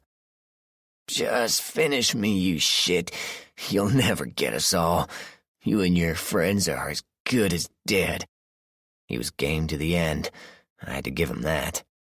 Hodges grabbed the rifle from the floor, and as he swung it up to fire, I lunged forward and drove my knife deep into his chest, coming up under the sternum and severing his heart. Hodges' face twisted in fresh pain, then relaxed as death pulled his soul from him. I drew my knife out and looked into his lifeless eyes. As I wiped off his blood, I couldn't help but wonder why I didn't feel anything about killing this man. Maybe it was because he was trying to kill me, but I felt nothing. Not good, not bad, nothing. It was almost like I was just doing a job, something that needed to be done. It was strange, and I would have to reflect on it further, but I had 2 more men to kill. I checked the hallway to see if anyone had heard our scuffle, but it seemed like no one had. Moving into the hall, I slid along the wall and spared a glance into the next open door. This office was bigger, with 3 desks and a partition. A man was seated again at the window, and another was sitting in an office chair, leaning back and watching the other man fire at the building next door. His rifle was across his lap, waiting its turn to try and kill my friends. I looked at my knife and considered my options, then sheathed it. I had no more time for theatrics, and my side and head still hurt like hell. I pulled my SIG and walked right into the room, coming up behind the reclining man. I aimed at the junction of his neck and shoulder and fired, sending a round down into his chest and obliterating his heart. As his companion died, the one at the window spun around at the shot, bringing his rifle around to try and get it into play. I didn't waste time and pumped 3 rounds into his chest and abdomen, killing him instantly. He slumped down under the window as blood flowed out of his wounds. I moved back to the hallway and waited, making sure these were the last men in the building. I heard nothing and saw no one new. I wanted to send a message back to the rest of the men still firing on my friends. I could hear the shots, and fortunately, I could hear return fire coming from the post office. I went down the hall to the furthest office and stepped inside, quickly scanning for threats. The big window on the back wall looked out over the road and across the street. I had a good view of the attacker's position. As I checked for opposition, I could see 2 men at an upstairs window. They were using a pretty good method of firing. One would shoot, then duck, whilst the other would wait for return fire and then open up. I'd have to remember that one. The good news was no one from the other position could see that the men in this building had been taken out. They'd figure it out in a bit when no one from this building fired on the post office. The better news was the fools in the far building were hiding behind cinder block walls. They were going to get lively in a hurry. I opened the big window about 3 inches and settled down with my back to a desk. From my angle, I could just make out the second floor of the opposing building. I was 4 feet back from the window, so it was going to be difficult to figure out where the shots were coming from. I liked their method. Maybe they'd like mine. I lifted my heavy rifle and flicked off the safety, getting a sight picture with the rear peep sight. As I was about to try my luck, I got a weird surprise. Suddenly, one of the men yelled something to someone behind him, and then there were 3 men in the window. The new man kept his rifle on the post office, while the other 2 aimed their guns down the street past the building I was in. I had no clue what they were aiming at, but I wasn't going to ask this gift horse to smile. Just as they fired, I opened up, pumping 2 rounds at each man. The heavy bullets thudded through them both, knocking one back and bouncing the other off the window frame, sending him tumbling to the ground below. I didn't see if he got up as I was firing at the 3rd man in the window. My aim was off, and I hit him in the head instead of the chest where I wanted. A crimson mist spread out behind his head on the far wall as a new hole opened up in his face. He slumped down without firing a single return shot. I kept my gun on the building, but didn't see anyone else. By this time, I figured Nate and company had their guns at the ready as well, so I decided it was okay to evacuate the premises. I pulled a garbage bag out of one of the cans and quickly stripped the dead men of their ammo and weapons. We didn't need the guns, but the ammo was useful, and maybe we could trade the guns for something later. I glanced over at the post office and quickly jerked my head back as a bullet went screaming past my ear. I shook my head at my stupidity and decided to try another method of communication. I worked my way back to the front of the building to retrieve Gina, but she was nowhere to be seen. Stepping out into the daylight, I looked around and saw nothing. She must have bugged out when she had the opportunity. Can't say I blamed her. I went around the south end of the building, and as I turned the corner, there was a renewed burst of firing from the post office. Across the street, I heard a gasping scream, then a sickening thud like someone else had dropped out the window. I guess Tommy or Duncan's patience had been rewarded. Cool. I stayed behind cover and yelled out, "Don't shoot, you crazy bastards!" I waited for a minute, then got a reply. "Step out and keep your hands where I can see them. Twitch and I'll blow you to hell." That would be Tommy. It was nice to see he was still alive. I put my hands around the corner first, then followed them. I couldn't help but grin like a damn fool when I heard, "John? Jesus H. Christ! John!" Tommy was leaning out a window with Duncan providing backup when he saw me. Both men ducked inside and a second later came barreling out of the back door of the post office. I wrapped the 2 of them up in a bear hug, glad as all get out to see they were still alive. Tommy grinned at me with tears in his eyes. "When I saw you go down, I didn't know what to think. Nate gunned the RV forward to try and protect you, but they were shooting from so many places we had to get away. How in Jesus did you survive?" I shifted so they could see the pocket and blown magazine, and pointed at my skull as Duncan whistled and shook his head. "Don't do that again, man. Don't ever do that again." His own eyes were wet, and he wrapped me up in another hug. I had to admit, my own eyes were misty as I thought about not seeing these guys again. They were as much my brothers as my own blood and meant as much to me. Looking over the 2 of them, I saw they hadn't escaped injury. Tommy had a nasty burn on his neck that was going to take some tending to, and Duncan had a crude bandage on his forearm. "Let's get out of the open. There's still a couple of these fuckers to deal with," I said as I went over to the open door. I walked in and saw Jana seated on some bags of undelivered mail. She smiled when she saw me, but I could see she was still worried for her friend. Maybe she was worried about lying to us and leading us to an ambush that nearly got me killed, but I could be wrong. I went up to the front counter where Nate was still holding vigil against the other building. There hadn't been any firing for a while, but it took one oversight to get you killed these days. The sunlight through the bullet-pocked window bounced off glass shards, threw little rainbows of light all over the service area. The counter was heavy brick and mortar, and the chipped bits of rock told how close a fight it was and how smart Nate was in choosing it as a place to make a stand. "Hey, Nate," I said, stepping into the service area. "Hey, John," Nate said, not taking his eyes off the enemy building. "Thought I heard a 308 talking out back. Nice work with the guys across the street." I looked out and saw 2 bodies crumpled at the base of the building. "Thanks," I said, putting the garbage bag of loot on the counter. "Looks like you've been busy too." Nate shrugged. "Could be worse. If we were up against real military, we'd all be dead. These guys weren't even close." I figured that. It was too easy to get the drop on the guys in the other building. Military personnel would never have left the rear so unguarded. I looked over at the building. "Think we got them all?" I asked. "Maybe." Nate was uncertain. "Only one way to find out." "True. Well, I got a back way." "Coming?" I said, grabbing up the garbage bag. "Sure." Nate got off the counter and headed my way. As he passed, he looked at my ruined vest and magazine, then up at me. Without warning, he wrapped a big arm around my neck and pulled me in. Holding on to me for a second, the big goof shook his head, then let go. "Thought I lost you, man," was all he could choke out. I nodded. "Wouldn't want to leave you guys either." I rubbed a hand across my eyes. Stupid dust was everywhere. "Come on, let's finish this." We gathered up the other 3, and I led the way out back along the route I had followed, getting here originally. When we crossed Columbus, Tommy looked down the street and asked, "What's that?" About 20 yards away, a small form was crumpled on the pavement. I looked closely and saw familiar brunette hair. I looked down and shook my head.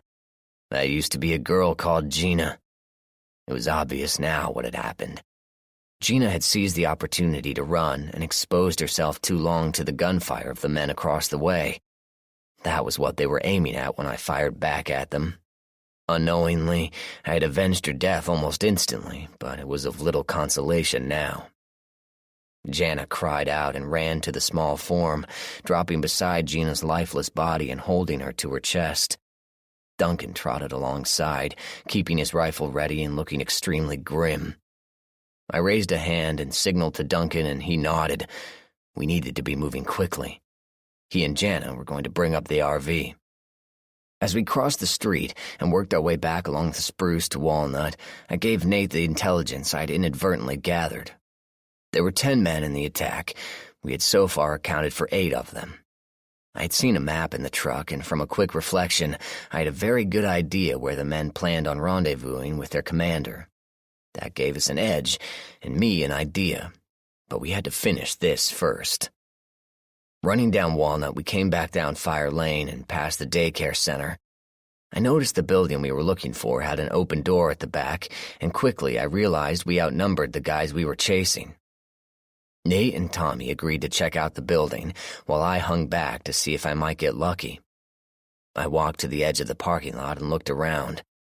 The town seemed normal enough, but I could see zombies in the windows of many of the houses, unable to get out. These guys apparently hadn't figured out how to work the doorknobs yet.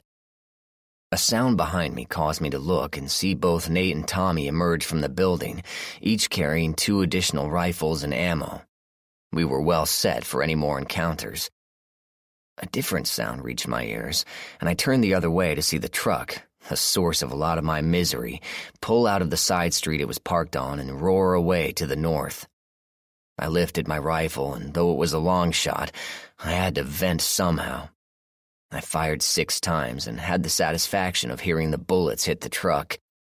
If they had any effect, I didn't see it, but at least the fleeing bastards knew they had been to a fight. We had taken out 80% of their attacking force and had received only minor injuries in return. We had lost Gina, but since she wasn't really part of our outfit, I didn't count her in the list. Nate and Tommy came running at the sound of firing and saw the truck lurching out of sight around the north bend. I started walking back and waved them to come with. "Come on, we need to saddle up. I want to be waiting for those two when they get to their rendezvous point." "You know where it is?" Nate asked, stepping in beside me. "Yep, I saw their map before they shot me." "Well, well, maybe we'll get real lucky and our good friend Major Thornton will be there." "Yeah." 27. We hit the road after burying Gina in a shallow grave. I gave Jana the choice of heading out on her own or coming with us. She decided to stay with us, probably out of a sense of self-preservation, but after overhearing her asking questions about Leeport and our home, she seemed open to the idea of settling in a safe community. Duncan was thrilled, I could see, and I was hoping he would be able to keep it together for the task at hand. Given what we had just been through, we were dealing with men who had no qualms about shooting anything and cared very little for life. I was driving this time, giving the others time to treat their wounds and get some rest. I hoped we would get ahead of the ambushers, but to be sure, I was burning up a lot of gas to get there as quickly as possible. According to the map, and it was hard to tell, we could take Route 762 to Route 33 and then pick up Route 50 from there. It was an odd coincidence that we would be traveling to a road we needed to get revenge we wanted. Win-win in my book. We were on the road for 4 hours when we finally reached Stroud's Run. It was a very nice park with a lot of trees and a big lake. There was a national forest directly to the east of Stroud's Run, but this was still very nice. I pulled the RV into a small road called Township Highway 213A. From the looks of things, the road was all of 200 feet long. Whoever named the roads in Ohio sure loved their job. The sun was setting slowly, and the new-growth trees were casting long shadows in the waning light. We had passed several towns on the way here, and Athens was just a small jog away, home to Ohio University and about 30,000 zombie co-eds, give or take. We had the river blocking most of them, but traveling at night with your lights on was asking for trouble, especially with those numbers. In the morning, you'd find yourself surrounded, outnumbered, and up to your neck in zombie gunk. No thanks. I parked the RV backwards near the water, keeping a safe retreat in case of serious attack. The road we wanted was directly in front of us, and we could keep an eye on the approaching traffic by settling on the roof of the bait shop that was by Route 50. With the sun sinking low, it was better to just settle in and wait. I took the first 2-hour shift, watching the forest become very dark very quickly. The rest of the crew found their sleeping spots, and Jana was allowed to have the upstairs bed to herself. She was still grieving the loss of her friend, so I was sure she appreciated the solitude. I sat on the roof of the RV, keeping a low profile and just taking in the surrounding woods. Small rustlings could be heard from every angle, and every so often the water behind me would splash with the hunting jumps of the fish that lived there. There was a very slight breeze that stirred the cool night air, whispering through the new leaf growth. I appreciated the quiet, given the funhouse day I had, and I let my mind wander back to my family, especially my son. I missed that little guy with all my heart, and I promised myself I would never do something like this again. I couldn't stand the thought of him or Sarah coming to harm, and once again I prayed with all my might to whoever might be listening to keep my loved ones safe. My musings were interrupted by the approach of the dead. Head-high glowing orbs worked their way through the trees, seeking prey and new hosts to infect. I counted 15 zombies in the immediate vicinity, and I could see more out near the road. The arrival of such a large vehicle was sure to cause some excitement in the local undead community. I stayed put as the Z's shambled up to the RV. Hands reached out and tentatively touched the metal surface, soft to the point of being delicate. It was as if they couldn't believe it was real. For myself, I stayed stock still, just watching the glowing eyes bounce among the brush. I was reminded of my conversation with Tommy. that these people might just be infected and not really dead like we had thought these last 2 years. The jury was out on that one, but my gut said there might be something to it. The zombies moved around the RV, then past it, dismissing it as unimportant or scenery in their diseased minds. I watched them move, their heads turning and shifting in the wind, trying to catch a scent of prey. I had heard of them walking hundreds of miles to chase down a scent, but hadn't believed it until now. After about an hour and a half into my shift, I began the long process of moving down the ladder. I had to move painfully slow, careful not to make a sound or any sudden movements. The zombies couldn't see too well in the dark, but their enhanced hearing allowed them to triangulate your position very quickly. And once they locked onto you, it was game on until one of you was dead for good. Back inside, I awoke Nate and he opted to stay in front to watch the Z's. Couldn't say I blamed him. I stretched out on the kitchen bench and went to sleep. In the morning, I awoke to breakfast on the table. Jana had arisen early and made a decent breakfast out of our stores. I gratefully accepted a cup of coffee and 2 granola bars. We were gonna need to find some more food soon, but for now, this was nice. After breakfast, I wanted to take a look down the road and see if there was a way to set up some kind of warning system. Duncan said he was going to try fishing, and Tommy was going to clean guns. Nate was going to do maintenance on the RV, so I was on my own. It was only a few 100 feet, so how bad could it be? Besides, all the zombies seemed to have returned to their hidey holes, as welcoming a thought as that was. I stepped out and was surprised to see Jana come out with me. She gave me a lopsided grin, and I shrugged. Your choice. If we get into a situation, I'll back you, but don't back me because I won't know you and might kill you by mistake. Jana's eyes got wide, and I smiled. Kidding. Come on, I want to look this bait shop over. She smiled and stepped in beside me. I carried my AR again as Tommy was cleaning my heavier rifle. Jana just had her little pack of scissors and a small 9mm in a holster situated in the small of her back. I wasn't surprised she knew how to shoot, since most people who survived the upheaval had to learn or be killed. It was interesting that in the states that concealed carry was allowed, we ran into more survivors than the states that didn't. It made sense in a way. People who were armed when the world fell apart tended to outlast those who weren't. It was a couple of yards before Jana spoke. I was talking to Duncan, and I wanted to say I was sorry for lying to you, she said. I shrugged. I don't blame you. You were trying to save your friend and didn't have much choice. Although I will say, had the fight gone the other way, you and your friend would not have been released. Jana looked down and nodded. You're probably right, but there wasn't much I could do. Don't think about it. You lost a friend, but we avenged her, so from here on out it's pretty much a clean slate. I spoke casually, but we both knew that trust had to be earned. Thank you. Jana was quiet for a moment, then spoke up. Duncan says you have a wife and son? I nodded as I scanned the trees ahead of us. Sarah and Jake are back at Starved Rock, waiting for me. Jake is 3 and full of beans. I felt a pang as I missed my son for the millionth time. Duncan said this Major Thornton sent men to kill your family. Do you think they'll be okay? Jana was stepping into sensitive territory, but I didn't blame her. Sarah's a very strong woman, a survivor. She's not alone, there's friends with her. There's Rebecca and Nicole, both capable, and my brother Mike, Nicole's husband. Is Mike as good as you? Jana asked. I slowed to a stop and looked over the bait shop. It was about 50 feet away and looked quiet.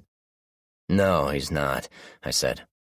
He's good enough, but not for 10 men. Why aren't you rushing back to save your family? Jana looked shocked that I would stay on the mission. Because there is someone there who is as good as I am, maybe even better. His name is Charlie James, and when those men from Thornton run into him, they'll wish they were anywhere but there. My family is safe. I had to believe that last statement. Jana was about to respond when the bushes behind her burst upward as a zombie lunged out of the shrub. It had been lurking there, apparently watching us approach. It couldn't contain itself and stumbled out at us. I couldn't get a shot with Jana in the way, so I started to move to the side. But I needn't have bothered, considering what happened next. Jana ducked down and rolled to the side, drawing a pair of her scissors in one smooth motion. The zombie followed her motion and got skewered under the chin for its trouble. Jana used her other hand to draw another pair, and shifting her grip so quickly I missed the maneuver, plunged the long blades into the temple of the Z. She withdrew both blades at the same time and wiped them off on a bit of the zombie's clothing, sheathing them without even looking at her pouch. She glanced over at me and gave me a shrug. The attack took all of 6 seconds from start to finish, and during the entire time, Jana kept a sober face, killing the zombie with as much emotion as taking out the trash. "Nicely done," I said appreciatively, and Jana preened a little at the praise. "There's a kerosene spray bottle on the back of the RV to clean your weapons with later." "Thanks. Shall we look over the shop?" "Certainly. Ladies first." "Ah, chivalry. Sarah must love you for it." "More like beats it into me." "I see. I like her already." We crossed the distance and looked over the bait shop.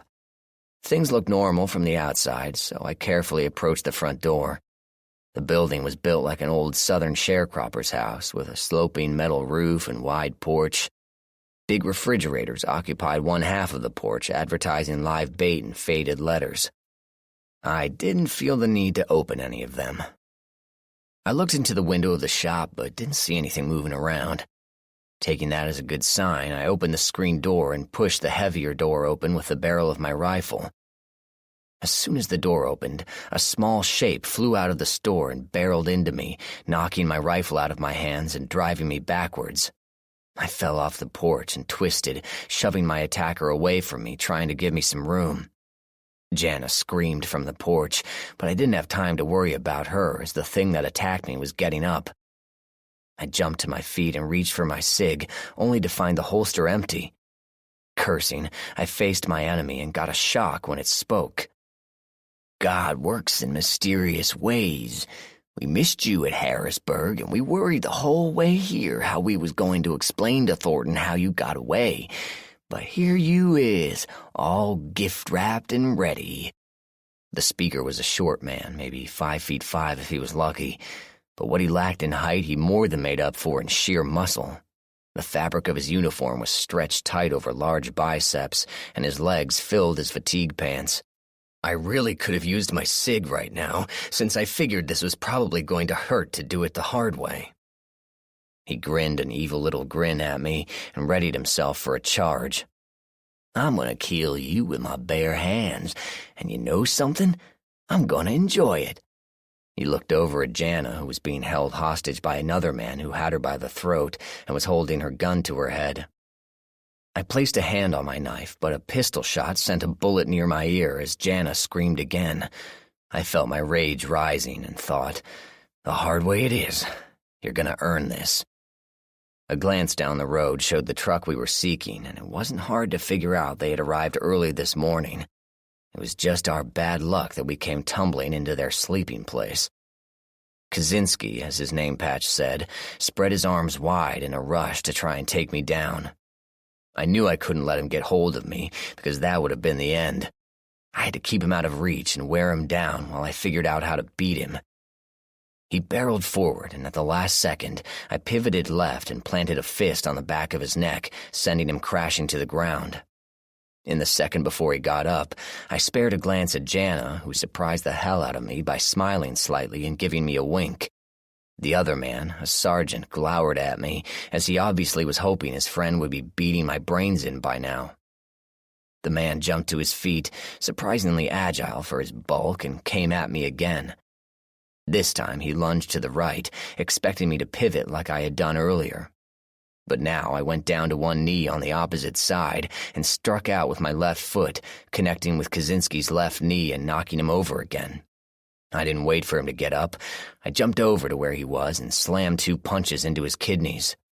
I hit him with nearly everything I had, making sure he felt it. I didn't stick around for his response. I jumped off of him as quickly as I had gotten on. I backed up a few feet and couldn't resist taunting him. Crude and slow.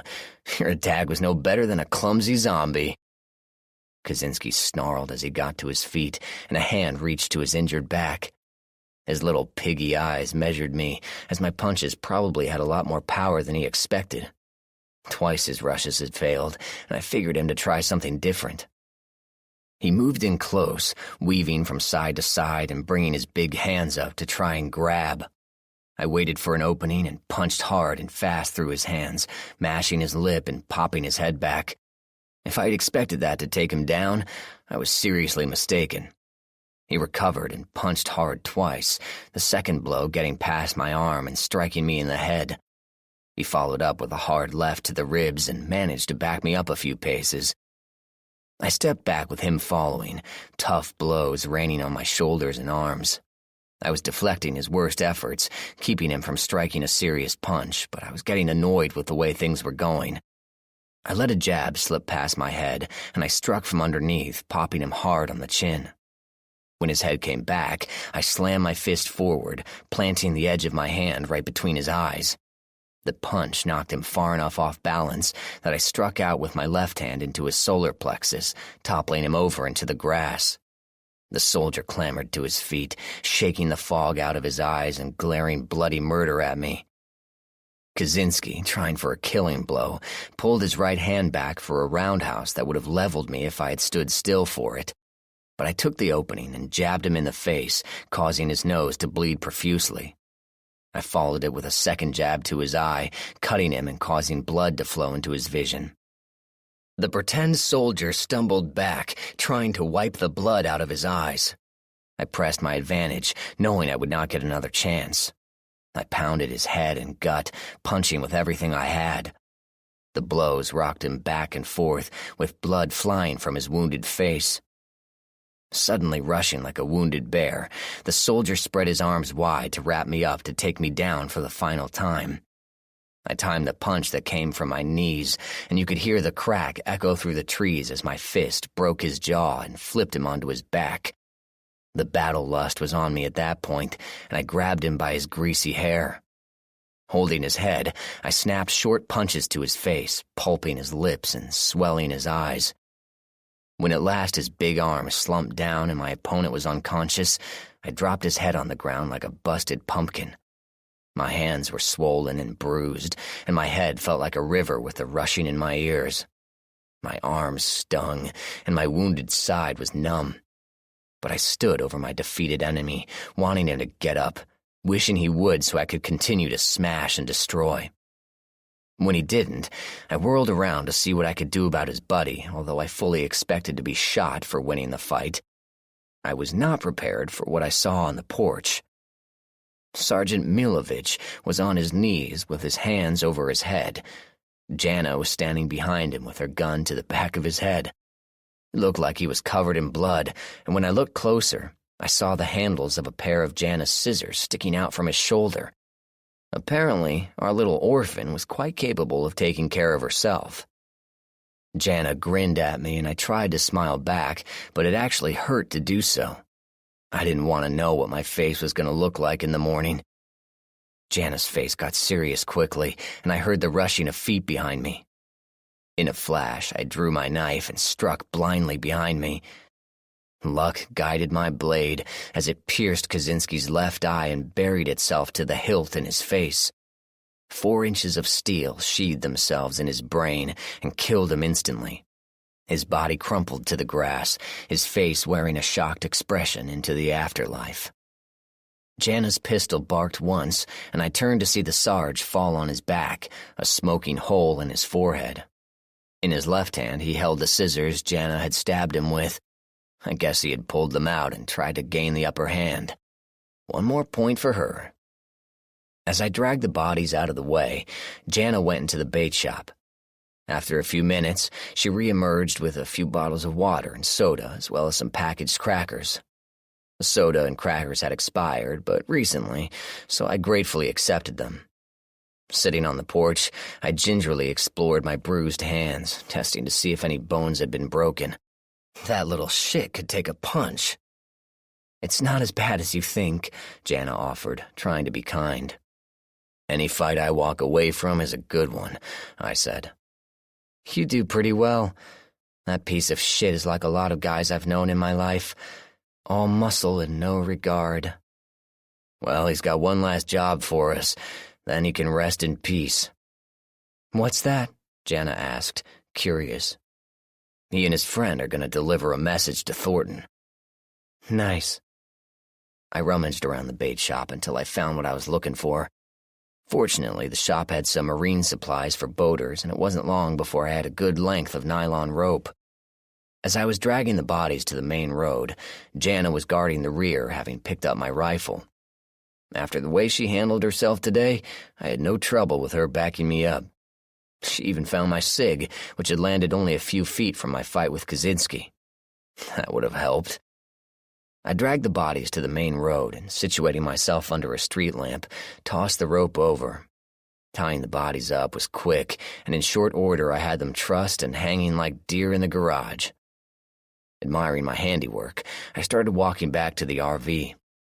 Jana fell in beside me and asked, "What do you think Thornton will do when he sees those bodies?" I thought a minute. A sane man would cut his losses and head home, but I don't think Thornton's ego will let that happen. So what next? Jana wondered. We do what we've set out to do. The road we wanted is here, and DC is just a state or two away. What about me? Jana seemed concerned. After the way you handled yourself today, you're free to do what you want. If you want to go, I won't stop you. If you want to come along and be part of the crew and help us save our country, I'd say you earned your place today. I wasn't just blowing smoke. Jana had done well, stayed cool, and got the job done. Couldn't ask for a better partner. We walked in silence to the RV, and I watched with amusement as Tommy and Duncan covered us with rifles. They must have heard the shots and wondered what had gone on. I'd tell them in a while, but they'd see the message to Thornton soon enough. I hoped he understood it as thoroughly as I meant it. We were playing for keeps.